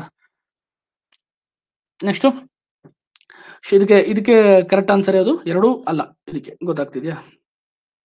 ನೆಕ್ಸ್ಟ್ ಏವೆಂದೂರಕ್ಕೆ ಸಂಬಂಧಿಸಿದ ಈ ಹೇಳಿಕೆಗಳನ್ನು ಪರೀಕ್ಷಿಸಿ. ವೈರಸ್. ಗೊತ್ತಾಯ್ತಾ? ಇದಕ್ಕೆ ಸರಿಯಾದ ಆನ್ಸರ್. ಇದು ಇನ್ಫ್ಲೂಯೆನ್ಸ್ ವೈರಸ್ ಇಂದ ಉಂಟಾಗುತ್ತದೆ. ಗೊತ್ತಾಯ್ತಾ? ವೈರಸ್ ಸಾಮಾನ್ಯವಾಗಿ ಪಕ್ಷಿಗಳು ಮತ್ತು ಪ್ರಾಣಿಗಳು ಹರಡುತ್ತದೆ. ಇದನ್ನು ಪಕ್ಷಿ ಜ್ವರ ಎಂದು ಕರೀತಾರೆ. ಪಕ್ಷಿಗಳು ಮತ್ತು ಅವುಗಳ ಮೊಟ್ಟೆಗಳಿಗೆ ಸೀಮಿತವಾಗಿದೆ. ಇದಕ್ಕೆ ಕರೆಕ್ಟ್ ಆನ್ಸರ್ ಯಾವುದು? ನಿಮ್ಗೆ 44ನೇ ಕ್ವಶನ್ಗೆ ನಿಮ್ಗೆ ಆನ್ಸರ್ ಕಮೆಂಟ್ ಮಾಡಿ, ಗೊತ್ತಾಗ್ತದೆ ನಿಮ್ಗೆ ಗೊತ್ತಿದ್ರೆ. ಗೊತ್ತಾಗ್ತಿದ್ಯಾ? ಇದು ಎರಡು ಸಹ ಕರೆಕ್ಟ್ ಆಗುತ್ತೆ. ಕೇವಲ 2 ಸ್ಟೇಟ್ಮೆಂಟ್ ಮಾತ್ರ ಕರೆಕ್ಟ್ ಇದೆ ಇದರಲ್ಲಿ. ಓಕೆನಾ? 44ನೇ ಆಯ್ತು. ನೆಕ್ಸ್ಟ್ 45. ಈ ಕೆಳಗಿನ ಯಾವುದನ್ನು ಹಸಿರು ಪಾಚಿ ಎಂದು ಕರೆಯಲಾಗುತ್ತದೆ? ಈ ಕೆಳಗಿನಲ್ಲಿ ಯಾವುದನ್ನು ಹಸಿರು ಪಾಚಿ ಎಂದು ಕರೆಯಲಾಗುತ್ತದೆ? ಗೊತ್ತಾಯ್ತಾ? ಗೊತ್ತಾಗ್ತಿದ್ಯಾ? ಈ ಇದನ್ನು ಕ್ಲೋರೋಫೈಸಿ ಅಂತ ಕರೀತಾರೆ. Is the right answer. B is the right answer. ಗೊತ್ತಾಗ್ತಿದ್ಯಾ? ಸೈನೋಬ್ಯಾಕ್ಟೀರಿಯಾ ಪಾಚಿ ಮತ್ತು ಸಸ್ಯಗಳ ಕ್ಲೋರೋಫಿಲ್ ಕಂಡುಬರುವ ಒಂದು ಹಸಿರು ವರ್ಣದ ದ್ರವ್ಯವಾಗಿದೆ. ಇದನ್ನು ಗ್ರೀಕ್ ಭಾಷೆಯಿಂದ ತೆಗೆದುಕೊಳ್ಳಲಾಗಿದೆ. ಇದನ್ನ ಕ್ಲೋರೋಫೈಸ್ ಅಥವಾ ಹಸಿರು ಪೈಲನ್ ಎಂದು ಸಹ ಕರೀತಾರೆ ಇದನ್ನ. ಗೊತ್ತಾಗ್ತಿದೆ. 46ನೇ ಕ್ವಶನ್. ಇತ್ತೀಚೆಗೆ ಯಾವ ರಾಜ್ಯದ ರೈಲನ್ನು ಸಂಪೂರ್ಣವಾಗಿ ವಿದ್ಯುತ್ಕರಿಸಲಾಗಿದೆ? ಇದು ಕರೆಂಟ್ ಅಫೇರ್ಸ್ ಇತ್ತು. ಛತ್ತೀಸ್ಗಢ 100% ಇದನ್ನ ಏನ್ ಮಾಡಿದ್ದಾರೆ? ಎಲೆಕ್ಟ್ರಿಫಿಕೇಶನ್ ಮಾಡಿದ್ದಾರೆ ಇದ್ರದ್ದು. ಗೊತ್ತಾಗ್ತಿದೆಯಾ? 100% ಎಲೆಕ್ಟ್ರಿಫಿಕೇಶನ್ ಮಾಡಿದ್ದಾರೆ ರೈಲುಗಳಲ್ಲಿ. ಇದನ್ನ ನರೇಂದ್ರ ಮೋದಿ ಅವರು ಇತ್ತೀಚೆಗೆ ಇದನ್ನ ಉದ್ಘಾಟನೆ ಮಾಡಿದ್ರು. ಅದಕ್ಕೋಸ್ಕರ ಇದು ಕರೆಂಟ್ ಅಫೇರ್ಸ್ ಅಲ್ಲಿ ಇತ್ತು. ಅದಕ್ಕೋಸ್ಕರ ಇದನ್ನ ಕೇಳಿದ್ದಾರೆ. Next question. ಡಿಜಿಟಲ್ ಟ್ರಾನ್ಸ್ಫಾರ್ಮೇಶನ್ ಪ್ರಶಸ್ತಿ 2020 ಯಾವ ಬ್ಯಾಂಕ್ ಪಡೆದುಕೊಂಡಿದೆ? ಗೊತ್ತಾಗ್ತಿದೆಯಾ? ಎಷ್ಟು ಡಿಜಿಟಲ್ ಟ್ರಾನ್ಸ್ಫಾರ್ಮೇಶನ್ ಪ್ರಶಸ್ತಿ 2025 ಇದನ್ನ RBI ಪಡೆದುಕೊಂಡಿದೆ. ಗೊತ್ತಾಯ್ತಾ? RBI 2025 ನ ಮಾರ್ಚ್ ಲಂಡನ್ ಅಲ್ಲಿ ಇದು ನೀಡಿದ ಒಂದು ಪ್ರಶಸ್ತಿ ನೀಡಿದೆ. RBI ಇದನ್ನ ಪಡೆದುಕೊಂಡಿದೆ. ನೆಕ್ಸ್ಟ್ 47ನೇ ಕ್ವಶನ್. ಕೇದಾರನಾಥ ರೋಪ್ ಯೋಜನೆ ಎಷ್ಟು ಉದ್ದ ಎಷ್ಟು ಹೊಂದಿದೆ? ತುಂಬಾ ಇಂಪಾರ್ಟೆಂಟ್ ಕರೆಂಟ್ ಅಫೇರ್. ಇತ್ತೀಚೆಗೆ ನರೇಂದ್ರ ಮೋದಿ ಅವರು ಇದನ್ನ ಉದ್ಘಾಟನೆ ಮಾಡಿದ್ರು. 12.9 ಕಿಲೋಮೀಟರ್ ಉದ್ದ. ಗೊತ್ತಾಯ್ತು? 12.9 ಕಿಲೋಮೀಟರ್ ಉದ್ದದ ಒಂದು ರೋಪ್ ವೇ ಆಗಿದೆ. ಇದು ಕೇದಾರನಾಥ್ ರೋಪ್ ವೇ ಅಂತ ಕರೀತಾರೆ. ಇದು ಉತ್ತರ ಕನ್ನಡದಲ್ಲಿ ಧಾರ್ಮಿಕ ಪ್ರವಾಸೋದ್ಯಮ ಹೆಚ್ಚುವ ಒಂದು ಗುರಿ ಹೊಂದಿದ್ದು ಮತ್ತೆ ಇತ್ತೀಚೆಗೆ ಅದನ್ನ ಓಪನ್ ಮಾಡಿದ್ರು. ಗೊತ್ತಾಯ್ತಾ? ನೆಕ್ಸ್ಟ್ 49ನೇ ಅಂಶ. ಮೊದಲ ಬಾರಿಗೆ ಸ್ಥಳೀಯವಾಗಿ ಪ್ರಮುಖ ವೈದ್ಯಕೀಯ ಸಾಧನವನ್ನು ಅಭಿವೃದ್ಧಿಪಡಿಸಿದೆ. ಮೊದಲ ಬಾರಿಗೆ ಸ್ಥಳೀಯವಾಗಿ ಇಂಡಿಜಿನಿಯಸ್ ಆಗಿ ಒಂದು ಸಾಧನವನ್ನು ವೈದ್ಯಕೀಯ ಸಾಧನ ಅದು MRI. ಗೊತ್ತಾಗ್ತಿದ್ಯಾ? ಎರಡನೇದು ಇದು ರೈಟ್ ಆನ್ಸರ್. MRI ಅಂದ್ರೆ ನೀವು ಏನು ಕಮೆಂಟ್ ಮಾಡಿ. MRI ಅಂದ್ರೆ ಏನು ಫುಲ್ ಫಾರ್ಮ್ ನ ಕಮೆಂಟ್ ಮಾಡಿ. ಗೊತ್ತಾಗ್ತಿದ್ಯಾ? ನೆಕ್ಸ್ಟ್ ನಮ್ಮ ಹುಡುಗರು ಆನ್ಸರ್ ಮಾಡ್ತಾರೆ ಚೆನ್ನಾಗಿ. MRI ನ ಫುಲ್ ಫಾರ್ಮ್ ಕಮೆಂಟ್ ಮಾಡಿ ನೋಡೋಣ. MRI. ನೆಕ್ಸ್ಟ್ ಇದು 50ನೇ ಕ್ವಶನ್. ಮುದುಮಲೈ ಮೆಗಾಲಿಥಿಕ್ ಮೇನ್ಗೆ ಶಿಲೆಗಳನ್ನು ವಿಶ್ವ ಪರಂಪರೆ ತಾಣಕ್ಕೆ ಭೇಟಿ ಸೇರಿಸಿ ಇದು ಯಾವ ರಾಜ್ಯಕ್ಕೆ ಸಂಬಂಧಪಟ್ಟಿದೆ? ಮುದುಗಲ್ ಮತ್ತು ಮೆಗಾಲಿಥಿಕ್ ಮೈನ್ವೇರ್ ಶಿಲೆಗಳನ್ನು ವಿಶ್ವ ಪಾರಂಪರಿಕ ತಾಣಕ್ಕೆ ಸೇರಿಸಲಾಗಿದೆ. ಇದು ತೆಲಂಗಾಣದಲ್ಲಿ ಕಂಡುಬರೋ ಒಂದು ಪ್ಲೇಸ್ ಆಗಿದೆ. ಇದು ನಾರಾಯಣಪೇಟೆ ಜಿಲ್ಲೆಯಲ್ಲಿ ಕಂಡುಬರುತ್ತೆ. ಮುದುಮಲ್ ಮೆಗಾಲಿಥಿಕ್ ಮೈನ್ಸ್ಗಳು ಸುಮಾರು 3500ರಿಂದ 4000 ವರ್ಷಗಳ ಒಂದು ಇತಿಹಾಸನ ಹೊಂದಿದೆ. ಗೊತ್ತಾಗ್ತಿದೆ. ಇವು ವಿಶ್ವ ಪರಂಪರೆಗಳ ಒಂದು ತಾತ್ಕಾಲಿಕ ಪಟ್ಟಿಗೆ ಇವು ಆಯ್ಕೆ ಆಗಿದೆ. ಗೊತ್ತಾಗ್ತಿದೆಯಾ? ನೆಕ್ಸ್ಟ್ ಪಿ ಶ್ಯಾಮ್ ನೀಲ್ ಇತ್ತೀಚೆಗೆ ಭಾರತದ 85ನೇ ಚೆಸ್ ಗ್ರ್ಯಾಂಡ್ ಮಾಸ್ಟರ್ ಆಗಿದ್ದು ಯಾವ ರಾಜ್ಯಕ್ಕೆ ಸೇರಿದವರು? ಗೊತ್ತಾಗ್ತಿದೆಯಾ? ಈ ಒಂದು ಅವರ ಹೆಸರು ಪಿ ಶ್ಯಾಮ್ ನಿಖಿಲ್ ಅವರು ಇತ್ತೀಚೆಗೆ ಒಂದು ಗ್ರ್ಯಾಂಡ್ ಚೆಸ್ 85ನೇ ಚೆಸ್ ಗ್ರ್ಯಾಂಡ್ ಪ್ರಶಸ್ತಿನ ಗೆದ್ದಿದ್ರು. ಈಗ ಎಲ್ಲರೂ ಏನ್ ಮಾಡ್ತಾರೆ, ಗುಕೇಶ್ ಅವ್ರ ಬಗ್ಗೆನೇ ಕಾನ್ಸಂಟ್ರೇಟ್ ಮಾಡ್ತಾರೆ. ಈ ತರ ಕ್ವಶನ್ಸ್ಗಳನ್ನ ಏನ್ ಮಾಡ್ಬಿಡ್ತಾರೆ, ಹಾಕ್ಬಿಡ್ತಾರೆ. ಇವರು ಸಹ ತಮಿಳುನಾಡು ರಾಜ್ಯಕ್ಕೆ ಸಂಬಂಧಪಟ್ಟಿದ ಒಬ್ಬ ವ್ಯಕ್ತಿಯಾಗಿದ್ದಾರೆ. ಚೆಸ್ ಅಲ್ಲಿ ಒಂದು 31ನೇ ವಯಸ್ಸಿನಲ್ಲಿ 85ನೇ ಚೆಸ್ ಗ್ರ್ಯಾಂಡ್ ಮಾಸ್ಟರ್ ಅವರು ಗೆದ್ದಿದ್ರು. ಗೊತ್ತಾಗ್ತಿದ್ಯಾ? ಹಂಗೆ ಅವರು ನಿಖಿಲ್ ಶ್ಯಾಮ್ ಇವರು 31ನೇ ವಯಸ್ಸಿನಲ್ಲಿ 85ನೇ ಗ್ರ್ಯಾಂಡ್ ಚೆಸ್ ನ ಗೆದ್ದಿದ್ದಾರೆ. 6 ವಯಸ್ಸಲ್ಲಿ 84ನೇ ಚೆಸ್ ಗ್ರ್ಯಾಂಡ್ ಮಾಸ್ಟರ್ ಆಗಿದ್ರು. ಗೊತ್ತಾಗ್ತಿದ್ಯಾ? ವೈಶಾಲಿ ಗೊತ್ತಲ್ಲ, ಗುಕೆ ಇವರು ಏನೋ ಒಬ್ಬ ಹುಡುಗ ಇದನ್ನಲ್ಲಪ್ಪ, ಪ್ರಜ್ಞಾನಂದ್ ಅವರ ಅಕ್ಕ. ಗೊತ್ತಾಗ್ತಿದ್ಯಾ? 52ನೇ ಕ್ವಶನ್.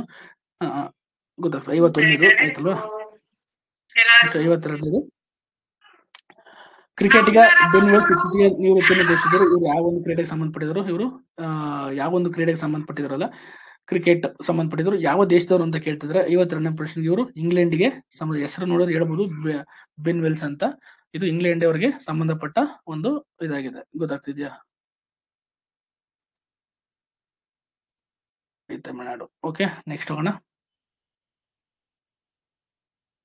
ನೆಕ್ಸ್ಟ್ ಪ್ರಸ್ತುತ ಕೇಂದ್ರ ರಕ್ಷಣಾ ಸಚಿವರು ಯಾರು? ಗೊತ್ತಿರಬೇಕು. ರಾಜನಾಥ್ ಸಿಂಗ್ ಅವರು ಕೇಂದ್ರ ರಕ್ಷಣಾ ಸಚಿವರಾಗಿದ್ದಾರೆ. ಗೃಹ ಸಚಿವರು ಅಮಿತ್ ಶಾ ಅವರು. ಗೊತ್ತಾಗ್ತಿದ್ಯಾ? ನರೇಂದ್ರ ಮೋದಿ ಅವರು PM. JP ನಡ್ಡಾ ಯಾವ ಒಂದು ಖಾತೆನ ಹೊಂದಿದ್ದಾರೆ ಹೇಳಿ ನೋಡೋಣ. JP ನಡ್ಡಾ ಅವರು. ನೆಕ್ಸ್ಟ್ ಪೆರೋಲ್ ಅಂದ್ರೆ ಇದು ರಿಪೀಟೆಡ್ ಕ್ವಶನ್. ಆಲ್ರೆಡಿ ತುಂಬಾ ಎಕ್ಸಾಮ್ಸ್ ಅಲ್ಲಿ ರಿಪೀಟ್ ಆಗಿದೆ ಕ್ವಶನ್ಸ್. ಪೆರೋಲ್ ಅಂದ್ರೆ ಜೈಲುಗಳು ನೀಡುವ ಷರತ್ತುಬದ್ಧ ಸ್ವಾತಂತ್ರ್ಯವಾಗಿದೆ. This is the right answer. ಗೊತ್ತಾಗ್ತಿದೆ. ಪೆರೋಲ್ ಬಗ್ಗೆ ಗೊತ್ತಿರಬೇಕು ನಿಮ್ಗೆ. ಗೊತ್ತಾಯ್ತಾ? FIR ಅಂದ್ರೆ ಗೊತ್ತಿದೆ ನಿಮ್ಗೆಲ್ಲ ಅನ್ಕೊಂತೀನಿ. ನೆಕ್ಸ್ಟ್ ಹಣಕಾಸು ನೀತಿ MCC. ಗೊತ್ತಾಗ್ತದೆ. ಯಾರನ್ನು ನಿರ್ವಹಿಸುತ್ತಾರೆ? 55ಕ್ಕೆ ರಿಸರ್ವ್ ಬ್ಯಾಂಕ್ ಆಫ್ ಇಂಡಿಯಾ 1934 ಕಾಯ್ದೆ ತಿದ್ದುಪಡಿ ಮೂಲಕ 2000ರಲ್ಲಿ ಇದನ್ನ ಸ್ಥಾಪಿಸಲಾಯಿತು. MCC. ಗೊತ್ತಾಗ್ತದೆ.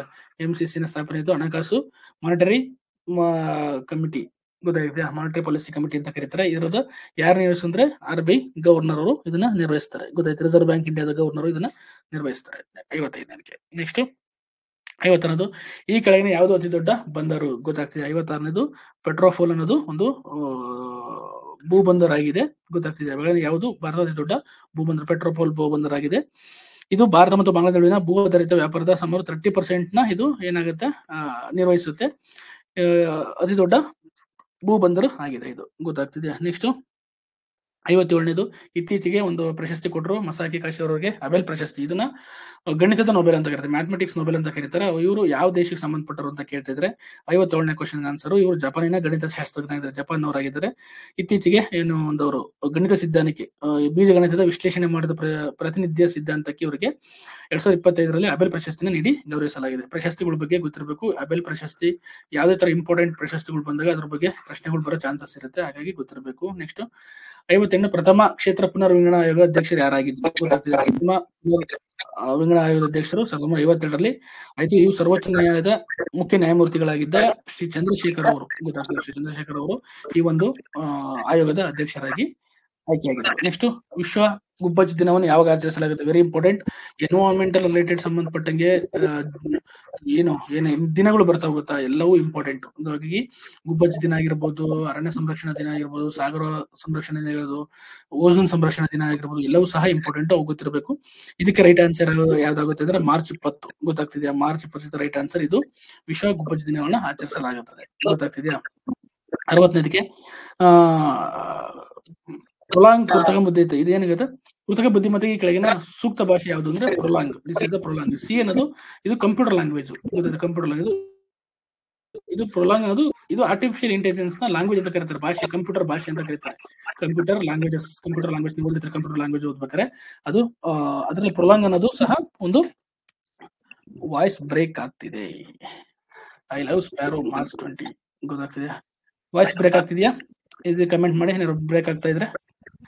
ನೆಕ್ಸ್ಟ್ ವಿಶ್ವ ಕಂಪ್ಯೂಟರ್ ಸಾಕ್ಷರತಾ ದಿನಾಚರಣೆ ಯಾವತ್ತ ಆಚರಣೆ ಆಗುತ್ತೆ? 61 ವಿಶ್ವ ಕಂಪ್ಯೂಟರ್ ಸಾಕ್ಷರತಾ ದಿನಾಚರಣೆ ಡಿಸೆಂಬರ್ 2ನೇ ತಾರೀಕು ಏನಾಗುತ್ತೆ ಆಚರಣೆ ಮಾಡಲಾಗುತ್ತೆ. ಇದು ರೈಟ್ ಆನ್ಸರ್ 4 ಆಗುತ್ತೆ. ಡಿಸೆಂಬರ್ ಏನಾಗುತ್ತೆ 2. ವಿಶ್ವದಲ್ಲಿ ಹೆಚ್ಚಿನ ಕಂಪ್ಯೂಟರ್ ಬಳಕೆದಾರರು ಜಾಸ್ತಿ ಯೂಸ್ ಮಾಡೋದು ಪುರುಷರಾಗಿದ್ದಾರಂತೆ. ಓಕೆನಾ? ವಾಯ್ಸ್ ಬ್ರೇಕ್ ಆಗ್ತಿದೆ ಗೈಸ್ ಏನಾದ್ರು?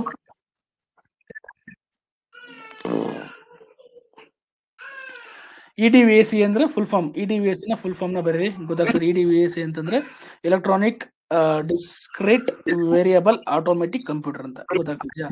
ಗೊತ್ತಾಗ್ತಿದ್ದು EDVAC ಅಂದ್ರೆ ಎಲೆಕ್ಟ್ರಾನಿಕ್ ಡಿಸ್ಕ್ರೀಟ್ ವೇರಿಯಬಲ್, ಗೊತ್ತಾಗ್ತಿದೆ? ಆಟೋಮೆಟಿಕ್ ಕಂಪ್ಯೂಟರ್ ಅಂತ. ಇದು ತುಂಬಾ ಇಂಪಾರ್ಟೆಂಟ್, ಗೊತ್ತಾಗ್ತಿದ್ಯಾ?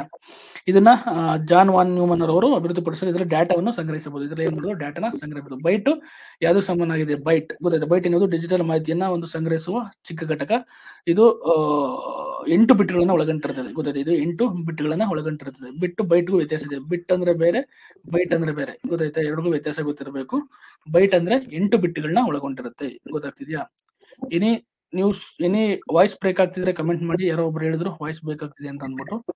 ತುಂಬಾ ಜನ 30 ಜನ ನೋಡಿ, ಫಸ್ಟ್ ಸ್ಟಾರ್ಟಿಂಗ್ 58 ಜನ ಇದ್ರು, ಈಗ 38 ಜನಕ್ಕೆ ಬಂದಿದ್ದಾರೆ. ಅಂದ್ರೆ ನೋಡಿ ಪೇಷನ್ಸ್ ಹೆಂಗ್ ಕಳ್ಕೊಂತೀರಾ ಸ್ಟೂಡೆಂಟ್ಸ್ ಅಂತ ಅನ್ನೋದಕ್ಕೆ ಇದು. ಅದಕ್ಕೆ ಜಾಸ್ತಿ ಹೊತ್ತು ಕ್ಲಾಸ್ ಮಾಡಿದ್ರೆ ಪೇಷನ್ಸ್ ಕಳ್ಕೊಂಡ್ಬಿಡ್ತೀರಾ, ಗೊತ್ತಾಗ್ತಿದೆ? ಯಾಕೆಂತಂದ್ರೆ ಹುಡುಗರಿಗೆ ಪೇಷನ್ಸ್ ಇಲ್ಲ. ಇತ್ತೀಚಿನ ದಿನಗಳಲ್ಲಿ ಸೋಷಿಯಲ್ ಮೀಡಿಯಾ ಅಡಿಕ್ಟ್ ಆಗ್ಬಿಟ್ಟು ರೀಲ್ಸ್ ನೋಡಿ ನೋಡಿ ನೋಡಿ ಯಾರಿಗೂ ಪೇಷನ್ಸ್ ಇಲ್ಲ, ಪೇಷನ್ಸ್ ಕಳ್ಕೊಂಡು. ನಾನು ನೋಡಿ 1.5 ಗಂಟೆ ಕುತ್ಕೊಂಡು ಪಾಠ ಮಾಡ್ತಾ ಇದ್ದೀನಿ, ಆದ್ರೆ ಹುಡುಗರಿಗೆ ಕೇಳೋ ಪೇಷನ್ಸ್ ಇರಲ್ಲ. ಯಾಕೆಂತಂದ್ರೆ ಪೇಷನ್ಸ್ ಹೊರಟೋಗ್ಬಿಟ್ಟಿದೆ, ಅದರಿಂದ ಸಕ್ಸಸ್ ಆಗ್ತಾ ಇಲ್ಲ.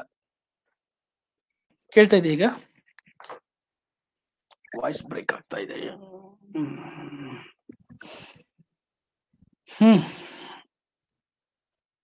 ಓಕೆ, ಈಗ ನಾವು 70 ಕ್ವಶನ್ಸ್ ಮುಗಿಸಿ ಆಮೇಲೆ ಒಂದು ಡೌಟ್ ಸೆಷನ್ ಕ್ಲಿಯರ್ ಮಾಡ್ಕೊಂಡು, ನಿಮ್ಗೆ ಡೌಟ್ಸ್ ಇದ್ರೆ ನಾನು ಆನ್ಸರ್ ಮಾಡ್ತಾ ಹೋಗ್ತೀನಿ. 7 ಕ್ವಶನ್ಸ್ ಮುಗಿಸ್ಬಿಡೋಣ, ಓಕೆನಾ? ನೆಕ್ಸ್ಟ್ ಇದರಲ್ಲಿ 63ನೇ ಕ್ವಶನ್ ಆಯ್ತು. 64ನೇ ಚಂದ್ರನ ಕುರಿತು ಅಧ್ಯಯನ ಮಾಡೋಣ ಏನಂತ ಕರೀತಾರೆ? Very important. ಯಾಕಂದ್ರೆ ಈಗ ಚಂದ್ರಯಾನ ಮಾಡ್ತಾ ಇದ್ದಾರೆ, ಅದಕ್ಕೆ ಸೆಲೆನೋಗ್ರಫಿ ಅಂತ ಕರೀತಾರೆ. ಸೆಲೆನೋಗ್ರಫಿ ಅಂತ ಕರೀತಾರೆ ಚಂದ್ರನ ಅಧ್ಯಯನ ಮಾಡೋಕೆ ಸೆಲೆನೋಗ್ರಫಿ ಅಂತ ಕರೀತಾರೆ. ಅಲ್ಲಿನ ಭೌತಿಕ ಮತ್ತು, ಗೊತ್ತಾಗ್ತಿದ್ಯಾ, ಮೇಲ್ಮೈ ಲಕ್ಷಣಗಳನ್ನ ಅಧ್ಯಯನ ಮಾಡುತ್ತೆ. ಇದು ಏನು ಗೊತ್ತಾಗ್ತಿದೆ? ಅದಕ್ಕೋಸ್ಕರ ಚಂದ್ರ ಒಂದು ಭೂಮಿ ಉಪಗ್ರಹ ಆಗಿರೋದ್ರಿಂದ ಅದ್ರ ಮೇಲೆ ರಿಸರ್ಚ್ಗಳು ನಡೀತಾ ಇದೆ. 2020 65ನೇ ಕ್ವಶನ್ ಬಂತು. 2024 ಭಾರತ ರತ್ನ ಪ್ರಶಸ್ತಿ ಪಡೆದವರು ಯಾರು? ಗೊತ್ತಾಗ್ತಿದ್ಯಾ? ಇದರಲ್ಲಿ ಕರ್ಪೂರಿ ಠಾಕೂರ್, ಲಾಲ್ ಕೃಷ್ಣ ಅಡ್ವಾಣಿ, PV ನರಸಿಂಹರಾವ್, ಚೌಧರಿ ಚರಣ್ ಸಿಂಗ್ ಅವರು ಬರ್ಕೊಂಡ್ರೆ. ಚೌಧರಿ ಚರಣ್ ಸಿಂಗ್ ಅವರಿಗೆ ಬಂದಿದೆ. ಇವರೆಲ್ಲರಿಗೂ ಭಾರತ ರತ್ನ ಕೊಟ್ಟಿದ್ದಾರೆ, ಬಟ್ ಈ ವರ್ಷ 2024 ಕೊಟ್ಟಿರೋದು ಚರಣ್ ಸಿಂಗ್ ಅವರಿಗೆ ಕೊಟ್ಟಿದ್ದಾರೆ. ನೆಕ್ಸ್ಟ್ 66ನೇ ಸಾಹಿತ್ಯದ ನೊಬೆಲ್ ಪ್ರಶಸ್ತಿಯನ್ನು ಪಡೆದ ಮೊದಲ ಯುರೋಪಿಯನ್ ವ್ಯಕ್ತಿ ಯಾರು? 66ನೇ ಕ್ವಶನ್. 1913ರಲ್ಲಿ, ಗೊತ್ತಾಗ್ತಿದೆ? 1913ರಲ್ಲಿ ಈ ಪ್ರಶಸ್ತಿನ ಪಡ್ಕೊಂಡ್ರು ಯಾರು? ನಮ್ಮ ರವೀಂದ್ರನಾಥ ಟ್ಯಾಗೋರ್ ಅವರು, ಗೊತ್ತಾಗ್ತಿದ್ಯಾ? ಯಾವ ಆಟಗಾರರಿಗೆ ಗೋಲ್ಡನ್ ಬಾಲ್ ಪ್ರಶಸ್ತಿ ನೀಡಲಾಗುತ್ತೆ? ವೆರಿ ಇಂಪಾರ್ಟೆಂಟ್ ಇದು. ಗೋಲ್ಡನ್ ಬಾಲ್ ಪ್ರಶಸ್ತಿನ ಇತ್ತೀಚೆಗೆ ಪಡ್ಕೊಂಡ್ರು. ಇದು ಏನು ಫಿಫಾ ವಿಶ್ವಕಪ್ ಪಂದ್ಯದಲ್ಲಿ ಅತ್ಯುತ್ತಮ ಆಟಗಾರನಿಗೆ ಈ ಪ್ರಶಸ್ತಿನ ಕೊಡೋದು. 1982ರಲ್ಲಿ ಇದನ್ನ ಫಿಫಾ ಪರಿಚಯಿಸಿತು. ಇದನ್ನ ಫುಟ್ಬಾಲ್ಗೆ ಕೊಡ್ತಾರೆ. ಈ ವರ್ಷ ಗೋಲ್ಡನ್ ಬಾಲ್ ಪ್ರಶಸ್ತಿ ಯಾರಿಗೆ ಸಿಕ್ತು ಕಮೆಂಟ್ ಮಾಡಿ. ಗೋಲ್ಡನ್ ಬಾಲ್ ಪ್ರಶಸ್ತಿ ಯಾರಿಗೆ ಬಂತು ಕಮೆಂಟ್ ಮಾಡಿ ನೋಡೋಣ. ಗೋಲ್ಡನ್ ಬಾಲ್ ಪ್ರಶಸ್ತಿ ಗೈಸ್.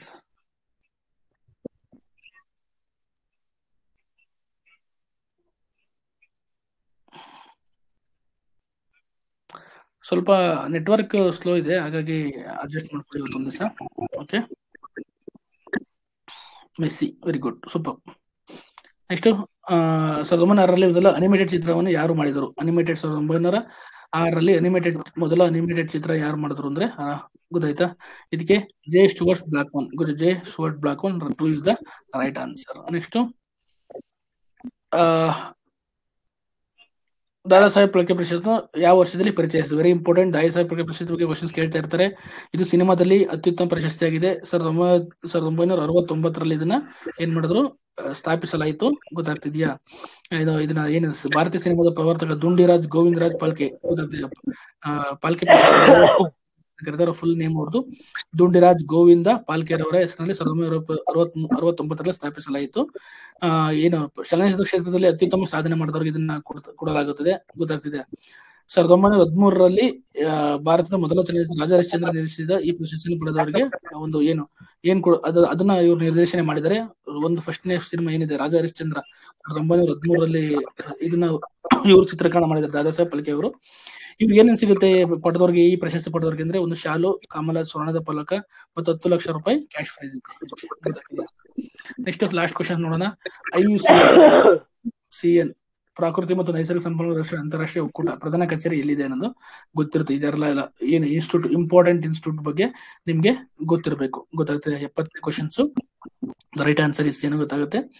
ಇದು ಒಂದು ಸರ್ಕಾರ ಮತ್ತು ನಾಗರಿಕ ಸಮಾಜ ಸಂಸ್ಥೆಗಳಿಂದ ಕೂಡಿದ ಸದಸ್ಯ ಒಕ್ಕೂಟವಾಗಿದೆ. 1948 ಇದನ್ನು ರಚನೆಯಾಯಿತು. ಸ್ವಿಟ್ಜರ್ಲೆಂಡ್ ನ ಗ್ಲಾಡ್ ನಲ್ಲಿ ಇದೆ. ಇದು ಇಸ್ ದ ರೈಟ್ ಆನ್ಸರ್. ಗೊತ್ತಾಗ್ತಿದೆ? ಇಷ್ಟು ಇವತ್ತಿನ ಒಂದು ಸೆಷನ್ ಆಗಿತ್ತು. ನಿಮ್ಗೆ ಏನಾದ್ರು ಕಮೆಂಟ್ಸ್ ಇದ್ರೆ ನನಗೆ ನನಗೆ ಏನಾದ್ರು ಡೌಟ್ಸ್ ಇದ್ರೆ ಮಾಡಿ. ಈ ಸೆಷನ್ ಏನ್ ಮಾಡೋಣ, ಇನ್ನು 3 ಕ್ವಶನ್ಸ್ ನೀವು ಮುಂದೆ ಡಿಸ್ಕಸ್ ಮಾಡೋಣ. ಗೊತ್ತಾಯ್ತು? ನೆಕ್ಸ್ಟ್ ಕ್ಲಾಸಲ್ಲಿ ಅವರು ಡಿಸ್ಕಸ್ ಮಾಡೋಣ. ಏನಾದ್ರು ಡೌಟ್ಸ್ ಇದ್ರೆ ಕೇಳಿ. ಈ question paper with explanation PDF available ಸಿಗುತ್ತೆ ಸರ್. ಆಯ್ತು, ಆಗ್ತಾನೆ. ಎಕ್ಸ್ಪ್ಲನೇಷನ್ ವಿತ್ ಎಕ್ಸ್ಪ್ಲನೇಷನ್ ನಿಮ್ಗೆ ಹಾಕ್ತೀನಿ ನಾನು. ಈ ಕ್ವಶನ್ಸ್ ಗ್ರೂಪ್ ಅಲ್ಲಿ ಶೇರ್ ಮಾಡ್ತೀವಿ. ನೆಕ್ಸ್ಟ್ ಕ್ಲಾಸ್ ಚೆನ್ನಾಗಿತ್ತು. Thank you so much. ಇದು ಫೀಡ್ಬ್ಯಾಕ್ ಇದ್ರೆ ಕೊಡಿ. ಫೀಡ್ಬ್ಯಾಕ್ ಕೊಟ್ರೆ ನಾನು ಇಂಪ್ರೂವ್ಮೆಂಟ್ ಮಾಡ್ಕೊಳಕ್ಕೆ ಸುಲಭ ಆಗುತ್ತೆ. ಯಾಕಂದ್ರೆ ನಾನು ಕಲಿತಾ ಇದ್ದೀನಿ. ಗೊತ್ತಾಗ್ತಿದ್ಯಾ? ಇದು ಫೀಡ್ಬ್ಯಾಕ್ ಇದೆ, ಚೆನ್ನಾಗಿತ್ತು, ಚೆನ್ನಾಗಿಲ್ಲ ಅಂದ್ರೆ ಡೈರೆಕ್ಟ್ ಆಗಿರುತ್ತೆ. ಎಕ್ಸಾಮ್ ಆಗುತ್ತೆ ಇನ್ನು ಎಷ್ಟು ಮಂತ್ ಸಿಗುತ್ತೆ? ನಿಮ್ಗೆ 3 to 4 ಮಂತ್ ಸಿಗುತ್ತೆ. ಆನಂದ್, ವಾಯ್ಸ್ ಕ್ಲಿಯರ್ ಇಲ್ಲ ಸರ್. ಏನಾಗಿದೆ ವಾಯ್ಸ್ಗೆ ಇವತ್ತು? Thank you class, super. Thank you Devamma. Mallikarjun Patil, voice clear ಇಲ್ಲ. ಈಗ ವಾಯ್ಸ್ ಕ್ಲಿಯರ್ ಇದೆಯಾ?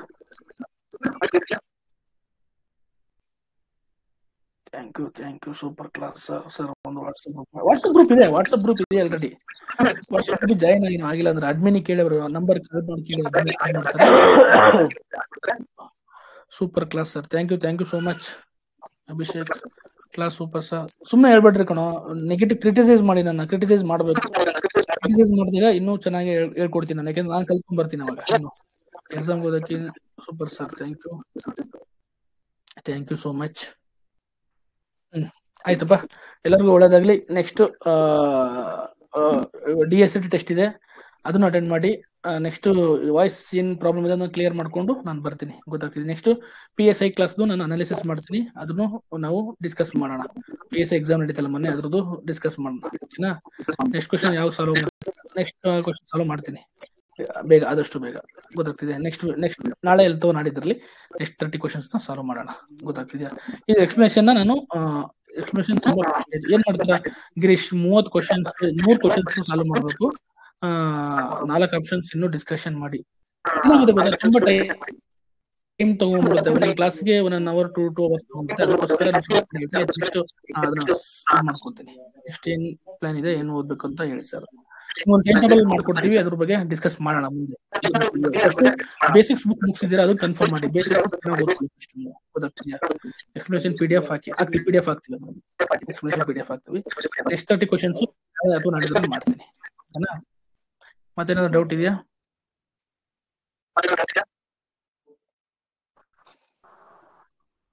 PDF ನ ನಾನು ಗ್ರೂಪಲ್ಲಿ ಹಾಕ್ತೀನಿ ಬಿಡಿ, ನೀವು ತಗೊಳ್ಳಿ, ಇದನ್ನ ತಗೊಂಡು ಓದ್ಕೊಳ್ಳಿ ಬೇಕಾದ್ರೆ. ಓಕೆನಾ? Okay, thank you so much. ತುಂಬಾ ಜನ ಭಾಗವಹಿಸಿದ್ರಿ. ಬರೀ 34 ಜನ ಇದ್ರಿ, ಆದ್ರೆ ಎಷ್ಟು ಜನ ತಗೊಂಡಿದ್ರೆ ಗೊತ್ತಿಲ್ಲ, ಇದನ್ನ ಎಷ್ಟು ಮಾಡ್ಕೊಂಡ್ರೆ ಗೊತ್ತಿಲ್ಲ. ನೀವು ಎಷ್ಟು ಈಗ ನೀವು ಎಷ್ಟು ಪಾರ್ಟಿಸಿಪೇಷನ್ ಮಾಡಿದ್ರೆ ಅಷ್ಟು ನಾವು ಕೊಡ್ತೀವಿ. ಸಬ್ಜೆಕ್ಟ್ ವೈಸ್ ಎಷ್ಟು ಕ್ವಶನ್ ಅಂತ ಆಪ್ ಅಲ್ಲಿ ಆನ್ಲೈನ್ ಟೆಸ್ಟ್ ಓಕೆ ಮಾಡ್ತೀವಿ. ಸಬ್ಜೆಕ್ಟ್ ವೈಸ್ ಕ್ಲಾಸಸ್ ಸ್ಟಾರ್ಟ್ ಯಾವಾಗ? ಸಬ್ಜೆಕ್ಟ್ ವೈಸ್ ಕ್ಲಾಸ್ ಮಾಡಲ್ಲಪ್ಪ, ನಾವಿಲ್ಲಿ ಟೆಸ್ಟ್ ಸೀರೀಸ್ ಅಂಡ್ ಅನಾಲಿಸಿಸ್ ಅಷ್ಟೇ. ಟೆಸ್ಟ್ ಸೀರೀಸ್ ಮತ್ತೆ ಮೆಂಟರ್ಶಿಪ್ ಇಲ್ಲಿ ಕ್ಲಾಸಸ್ ಮಾಡಲ್ಲ. ಕಿರಣ್ ಓನ್ಲಿ ನಾವು ಬೇಸಿಕ್ಸ್ ಗೊತ್ತಾಯ್ತಾ? ಇಲ್ಲಿ ಕ್ಲಾಸಸ್ ಯಾರು ಮಾಡಲ್ಲ, ನಿಮ್ಗೆ ಮೆಂಟರ್ಶಿಪ್ ಮಾತ್ರ ಕೊಡ್ತೀವಿ. ಯಾವ ರೀತಿ ಓದ್ಬೇಕು, ಟೈಮ್ ಟೇಬಲ್ ಪ್ಲಾನಿಂಗ್ ಹೆಂಗ್ ಮಾಡ್ಕೋಬೇಕು, ಮತ್ತೆ ಕ್ವಶನ್ ಪೇಪರ್ ಯಾವ ರೀತಿ ಸಾಲ್ವ್ ಮಾಡಬೇಕು ಅನ್ನೋದ್ರ ಬಗ್ಗೆ ಹೋಗ್ತೀವಿ. ಗೊತ್ತಾಗ್ತಿದೆಯಾ? ಇಲ್ಲಿ 4 ಆಪ್ಷನ್ ನೀವು ಡಿಸ್ಕಸ್ ಮಾಡ್ತಾ ಹೋಯ್ತು ಅಂತಂದ್ರೆ ಟೈಮ್ ಕನ್ಸುತ್ತೆ. ನೀವು ಮಾಡಿ, ನಾನು ಇದು ಕ್ವಶನ್ ನಿಮ್ದು ಇದನ್ನ ಹಾಕ್ತೀನಿ ನಿಮ್ಗೆ ಗ್ರೂಪ್ ಅಲ್ಲಿ, ಅದನ್ನ ತಗೊಂಡು ನೀವು 4 ಆಪ್ಷನ್ ನೀವು ವೆರಿಫೈ ಮಾಡಿ. ಗೊತ್ತಾಗ್ತಿದ್ಯಾ? ಅವಾಗ ನಿಮ್ಗೆ ಏನಾಗುತ್ತೆ, ಇನ್ನೂ ಇಂಪ್ರೂವ್ಮೆಂಟ್ ಆಗುತ್ತೆ. ಅದೇ ಮಾಡೋದು ತಪ್ಪು. ನಮ್ಮಿಂದ ನೀವು ಇವರೇ ಮಾಡಬೇಕು ಅಂತ ಎಕ್ಸ್ಪೆಕ್ಟ್ ಮಾಡಬೇಡಿ. ಯಾಕೆ ಅಂತಂದ್ರೆ ನೀವು ಎಷ್ಟು ಇನ್ವಾಲ್ವ್ಮೆಂಟ್ ಆಗ್ತೀರಾ ಕ್ವಶನ್ ಪೇಪರ್ ತಗೊಂಡು ನೋಡೋ ಬರ್ದಿಟ್ಕೊಳ್ರೋ. ಈ ಕ್ವಶನ್ ಪೇಪರ್ ಅಲ್ಲಿ ಖಂಡಿತ ಒಂದಷ್ಟು ಕ್ವಶನ್ಸ್ ರಿಪೀಟ್ ಆಗೇ ಆಗ್ತವೆ. ಗೊತ್ತಾಗ್ತಿದ್ಯಾ? ಅದಕ್ಕೋಸ್ಕರ ನೀಟಾಗಿ ಓದ್ಕೊಳ್ಳಿ. ಈ ಕ್ವಶನ್ಸ್ ಯಾವುದೇ ನೆಗ್ಲೆಕ್ಟ್ ಮಾಡಬೇಡಿ. ಈಗ ಎಲ್ಲರೂ ಎಂಜಾಯ್ ಮಾಡೋ ಟೈಮಲ್ಲಿ ನೀವು ಕಷ್ಟಪಟ್ರೆ ನೀವು ಸಕ್ಸಸ್ ಆಗ್ತೀರಾ. ಈ ಟೈಮು ತುಂಬಾ ತುಂಬಾ ಇಂಪಾರ್ಟೆಂಟ್. ಗೊತ್ತಾಗ್ತಿದ್ಯಾ? ಚೆನ್ನಾಗಿ ಓದ್ಕೊಳ್ಳಿ. ಏನೇ ಡೌಟ್ಸ್ ನನಗೆ ಕೇಳಿ. ಗೊತ್ತಾಗ್ತಿದೆ? ಈಗ ಬೇಸಿಕ್ಸ್ ಬುಕ್ ನ ಫಸ್ಟ್ ಮುಗಿಸ್ಕೊಳ್ಳಿ. 1 or 2 months ಅಲ್ಲಿ ಬೇಸಿಕ್ಸ್ ಬುಕ್ ನ ಮುಗಿಸ್ಕೊಳ್ಳಿ. ಅದಾದ್ಮೇಲೆ ನೀವು ಏನ್ ಮಾಡಿ, ರೆಫರೆನ್ಸ್ ಬುಕ್ ಹೋಗಿ. ಆ ಬೇಸಿಕ್ಸ್ ಮುಗಿಸಿಲ್ಲ ಅಂದ್ರೆ ತುಂಬಾ ಕಷ್ಟ ಆಗುತ್ತೆ. ಯಾಕೆ ತುಂಬಾ ಕ್ವಶನ್ಸ್ ಬೇಸಿಕ್ಸ್ ಬುಕ್ ಇಂದಲೇ ಬರುತ್ತೆ. ಹಾಗಾಗಿ ನೆಕ್ಸ್ಟ್ ಕ್ಲಾಸ್ ಅಲ್ಲಿ ನಾನು ಬೇಕಾದ್ರೆ ನಿಮ್ಗೆ ಒಂದು ಕ್ಲಾಸ್ ಮಾಡ್ಕೊಡ್ತೀನಿ. ಬೇಸಿಕ್ಸ್ ಬುಕ್ ಹೆಂಗ್ ಓದೋದು ಅನ್ನೋದ್ರ ಬಗ್ಗೆ ನಾನು ಹೇಳ್ಕೊಡ್ತೀನಿ. ಇದು ತುಂಬಾ ಕ್ರೂಷಿಯಲ್ ಟೈಮು. ಆ ಕ್ರೂಷಿಯಲ್ ಟೈಮ್ ನ ಯುಟಿಲೈಸ್ ಮಾಡ್ಕೊಳ್ಳಿ. ಗೊತ್ತೈತೆ? ವಾಟ್ಸ್ಆಪ್ ಗ್ರೂಪ್ ಅಲ್ಲಿ PDF ಹಾಕ್ತೀರಿ ಸರ್? ಹಾಕ್ತೀನಿ, ಖಂಡಿತ ಹಾಕ್ತೀನಿ. ವಿನಾಶ್ ಅವರ ತಲೆ ಕೆಡಿಸ್ಕೋಬೇಡಿ. ಇದನ್ನ 4 ಎಕ್ಸ್ಪ್ಲನೇಷನ್ ನೀವು ಮಾಡ್ಕೊಳ್ಳಿ. ಇಲ್ಲಿ ಈಗ ನೋಡಿ, ನಾನು ಎಕ್ಸಾಂಪಲ್ ನಿಮ್ಗೆ ಹೇಳ್ತಾ ಇದ್ದೆ. ಗೊತ್ತಾಗ್ತಿದೆ? ಈಗ ಒಂದು ಎಕ್ಸಾಂಪಲ್ ಇದೆ ತಗೊಳ್ಳಿ. ಭಾರತೀಯ ಕೆಳಗಿನ ಉಳಿದ ಬೂರ್ ಭಾರತ್ ಸಿಂಗ್ ಅನ್ನೋದು ಮಸ್ಕಟ್ ಆಗಿ ಒಂದೇನಂತ ಕೇಳಿದಾಗ ಈ 4 ರಕ್ಷಣಾ ಪ್ರದೇಶಗಳ ಬಗ್ಗೆ ತಿಳ್ಕೊಬೇಕು.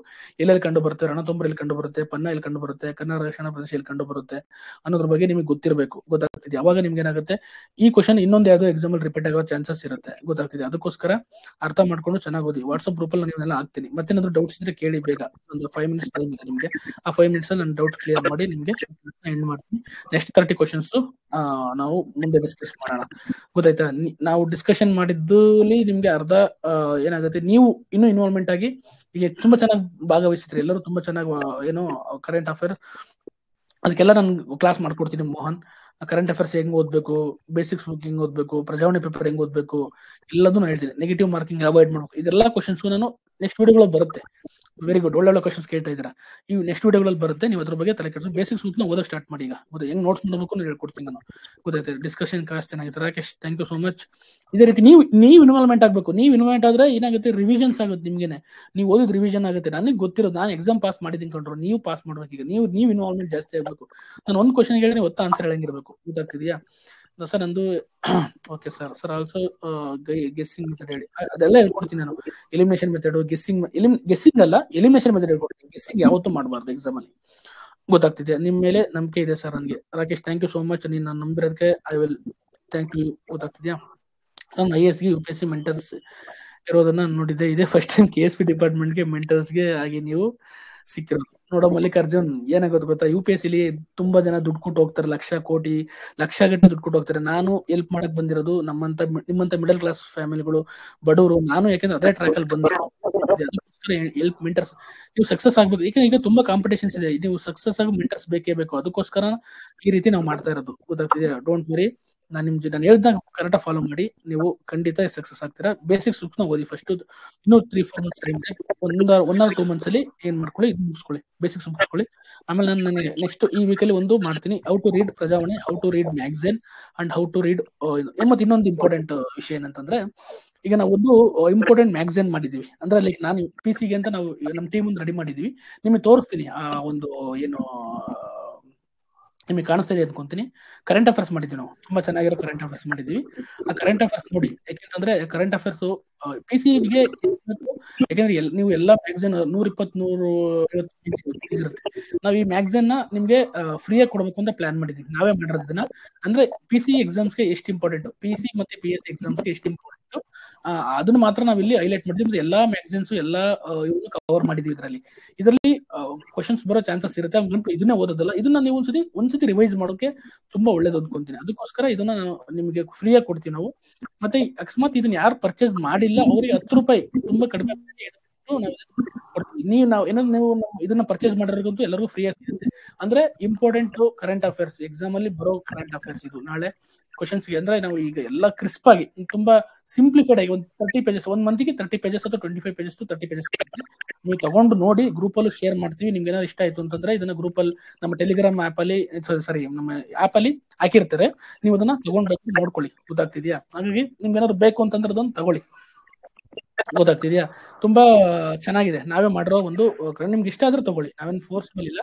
ಯಾಕಂದ್ರೆ ಇಂಪಾರ್ಟೆಂಟ್ ಕರ್ನಾಟಕದ ರಿಲೇಟೆಡ್ ಕರೆಂಟ್ ಅಫೇರ್ಸ್ ಯಾವ್ದಿದೆ ಅಂದ್ರೆ ಇತ್ತೀಚೆಗೆ ನಾನು ಹೇಳಿದ್ನಲ್ಲ ನೋಡಿ, ಈಗ ಸುದ್ದಿಲಿರೋ ತಂತ್ರಾಂಶಗಳ ಬಗ್ಗೆ ಎಲ್ಲಾನು ಸಹ ನಾವಿಲ್ಲಿ ನಿಮ್ಗೆ ಮಾಡ್ಕೊಟ್ಟಿದೀವಿ. ನೀವು ಇದನ್ನ ಯುಟಿಲೈಸ್ ಮಾಡ್ಕೊಳ್ಳಿ, ಗೊತ್ತಾಗ್ತಿದ್ಯಾ? ನಿಮ್ಗೆ ತೋರಿಸ್ತಾ ಇದನ್ನ ಈ ಮ್ಯಾಗಝಿನ್ ನಮ್ಮ ಆಪ್ ಅಲ್ಲಿ ನಿಮ್ಗೆ ಅವೈಲೇಬಿಲಿಟಿ ಇದೆ. ನಿಮ್ಗೆ ಏನ್ ಬೇಕಾದ್ರೆ ಕರೆಂಟ್ ಅಫೇರ್ಸ್, ಯಾರೋ ಒಬ್ರು ಕರೆಂಟ್ ಅಫೇರ್ಸ್ ಬಗ್ಗೆ ಕೇಳಿದ್ರಲ್ಲ, ಅದಕ್ಕೆ ಹೇಳ್ತೀನಿ. ಕರೆಂಟ್ ಅಫೇರ್ಸ್ ನೀವು ಓದೋದು ಹೇಳ್ಕೊಡ್ತೀನಿ. ಅದಲ್ಲದೆ ಇದು ತುಂಬಾ ಇಂಪಾರ್ಟೆಂಟ್, ಕ್ರಿಸ್ಪ್ ಆಗಿ ಒಂದ್ಸತಿ ರಿವಿಷನ್ ಮಾಡ್ಕೊಳ್ಳೋಸ್ಕರ ಇದನ್ನ ನಿಮ್ಗೆ ಕೊಟ್ಟಿದೀವಿ. ಇದನ್ನ ಬೇಕಾದ್ರೆ ನೀವು ಯೂಸ್ ಮಾಡ್ಕೊಳ್ಳಿ. ಇದನ್ನ ಗೊತ್ತಾಗ್ತಿದೆ. ಇಂಪಾರ್ಟೆಂಟ್ ಟಾಪಿಕ್ಸ್ ಇಲ್ಲೇ ನಾವು ಕೊಡ್ತಾ ಹೋಗ್ತೀವಿ, ಸಬ್ಜೆಕ್ಟ್ ವೈಸ್ ಹೇಳ್ತೀವಿ. ನೀವು ಯಾವ್ದಕ್ಕೂ ತಲೆ ಕೆಡಿಸ್ಕೊಬಿಟ್ಟು ನಾವು ಹೇಳಿದ್ನ ಫಾಲೋ ಮಾಡಿ ಸಾಕು, ಗೊತ್ತೈತೆ? ಹಾಗಾಗಿ ಎಲ್ಲರಿಗೂ ತುಂಬಾ ಥ್ಯಾಂಕ್ ಯು. ಹೀಗೆ ಡೈಲಿ ಇನ್ವಾಲ್ವ್ಮೆಂಟ್ ಆಗಿ ಕ್ಲಾಸಸ್ ಮಾಡಿದಾಗ, ಇನ್ವಾಲ್ವ್ಮೆಂಟ್ ಆದಾಗ ನಿಮ್ಗೆ ಏನಾಗುತ್ತೆ, ರಿವಿಷನ್ಸ್ ಗಳಾಗುತ್ತೆ, ಗೊತ್ತಾಗ್ತಿದ್ಯಾ? ರಿವಿಷನ್ಸ್ ಆಗಿ ನಿಮ್ಗೆ ಇದಾಗುತ್ತೆ. ಇದು ನಿಮ್ಗೆ ಫ್ರೀ ಆಗಿ ಸಿಗುತ್ತೆ. ನಿಮ್ಮ ಹತ್ರ ಫ್ರೀ ಆಗಿ ಕೊಡ್ತಾ ಇದೀವಿ. ಯಾರು ನಮ್ಮ ಆಪ್ ಪರ್ಚೇಸ್ ಮಾಡಿ, ನೀವು ಕೋರ್ಸ್ ಪರ್ಚೇಸ್ ಮಾಡಿದ್ರಲ್ಲ ಅವ್ರಿಗೆಲ್ಲ ಫ್ರೀ ಆಗಿ ಕೊಡ್ತೀವಿ. ಯಾರು ಪರ್ಚೇಸ್ ಮಾಡಿಲ್ಲ ಅವರಿಗೆ ಇದನ್ನ 10 ರುಪೀಸ್, ತುಂಬಾ ಕಡಿಮೆ. ಈಗ ಮ್ಯಾಗಝಿನ್ ತಗೊಂಡ್ರೆ ನೀವು 80 ರೂಪಾಯಿ 90 ರೂಪಾಯಿ, ಇದು 10 ರುಪೀಸ್ ಮ್ಯಾಗಝಿನ್ ಪರ್ ಮಂತ್ ಇರುತ್ತೆ. ಪರ್ ಮಂತ್ ನೀವೇನಾದ್ರು ತಗೊಂಡ್ರೆ 10 ರೂಪಾಯಿ ಅಷ್ಟೇ ಪೇ ಮಾಡ್ಬೇಕಾಗುತ್ತೆ. ಯಾರು ಆಪ್ ತಗೊಂಡಿಲ್ಲ, ಅದ್ ನೀವೇನಾದ್ರು ಪರ್ಚೇಸ್ ಮಾಡಿದ್ರೆ, ಯಾವ್ದಾದ್ರು ಕೋರ್ಸ್ ಪರ್ಚೇಸ್ ಮಾಡಿದ್ರೆ ನಿಮ್ಗೆ ಫ್ರೀ ಆಗಿ ಸಿಗುತ್ತೆ.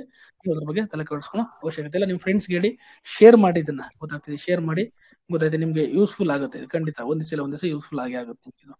ಯಾಕಂದ್ರೆ ನಾವು ಬರೀ PC ಮತ್ತೆ PSI ನ ಕಾನ್ಸಂಟ್ರೇಟ್ ಮಾಡಿ ಇದನ್ನ ಮಾಡಿರೋದು, ಇದನ್ನ, ಗೊತ್ತಾಗ್ತಿದ್ಯಾ? ಹಾಗಾಗಿ ನಿಮ್ಮ ನೆಕ್ಸ್ಟ್ NCERT ಬುಕ್ಸ್ ಕನ್ನಡದಲ್ಲಿ ಅವೈಲೇಬಲ್ ಇದೆ ಅಂತ ಹೇಳಿದ್ರಲ್ಲ, ಅಪ್ಲೋಡ್ ಮಾಡ್ತೀರಾ ಸರ್? NCERT DSERT ಎರಡು ಸೇಮ್ ಹಾಕೊಂಡ್ರು, ಸೈನ್ಸ್ ಎರಡು ಸೇಮ್ ಇದೆ, ಅವನ್ನೇ ಓದ್ರಿ, ಗೊತ್ತಾಗ್ತಿದ್ಯಾ? ತಲೆ ಕೆಡ್ಸ್ಕೋಬೇಡಿ, ಆಯ್ತು? ಇವತ್ತಿಗೆ ಇಷ್ಟ ಸಾಕು, ಜಾಸ್ತಿ ಟೈಮ್ ಆಯ್ತು.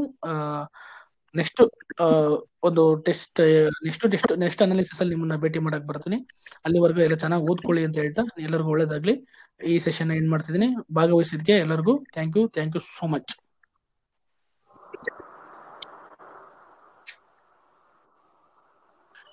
ಬಸವರಾಜ್ ಏನ್ ಹೇಳಿ?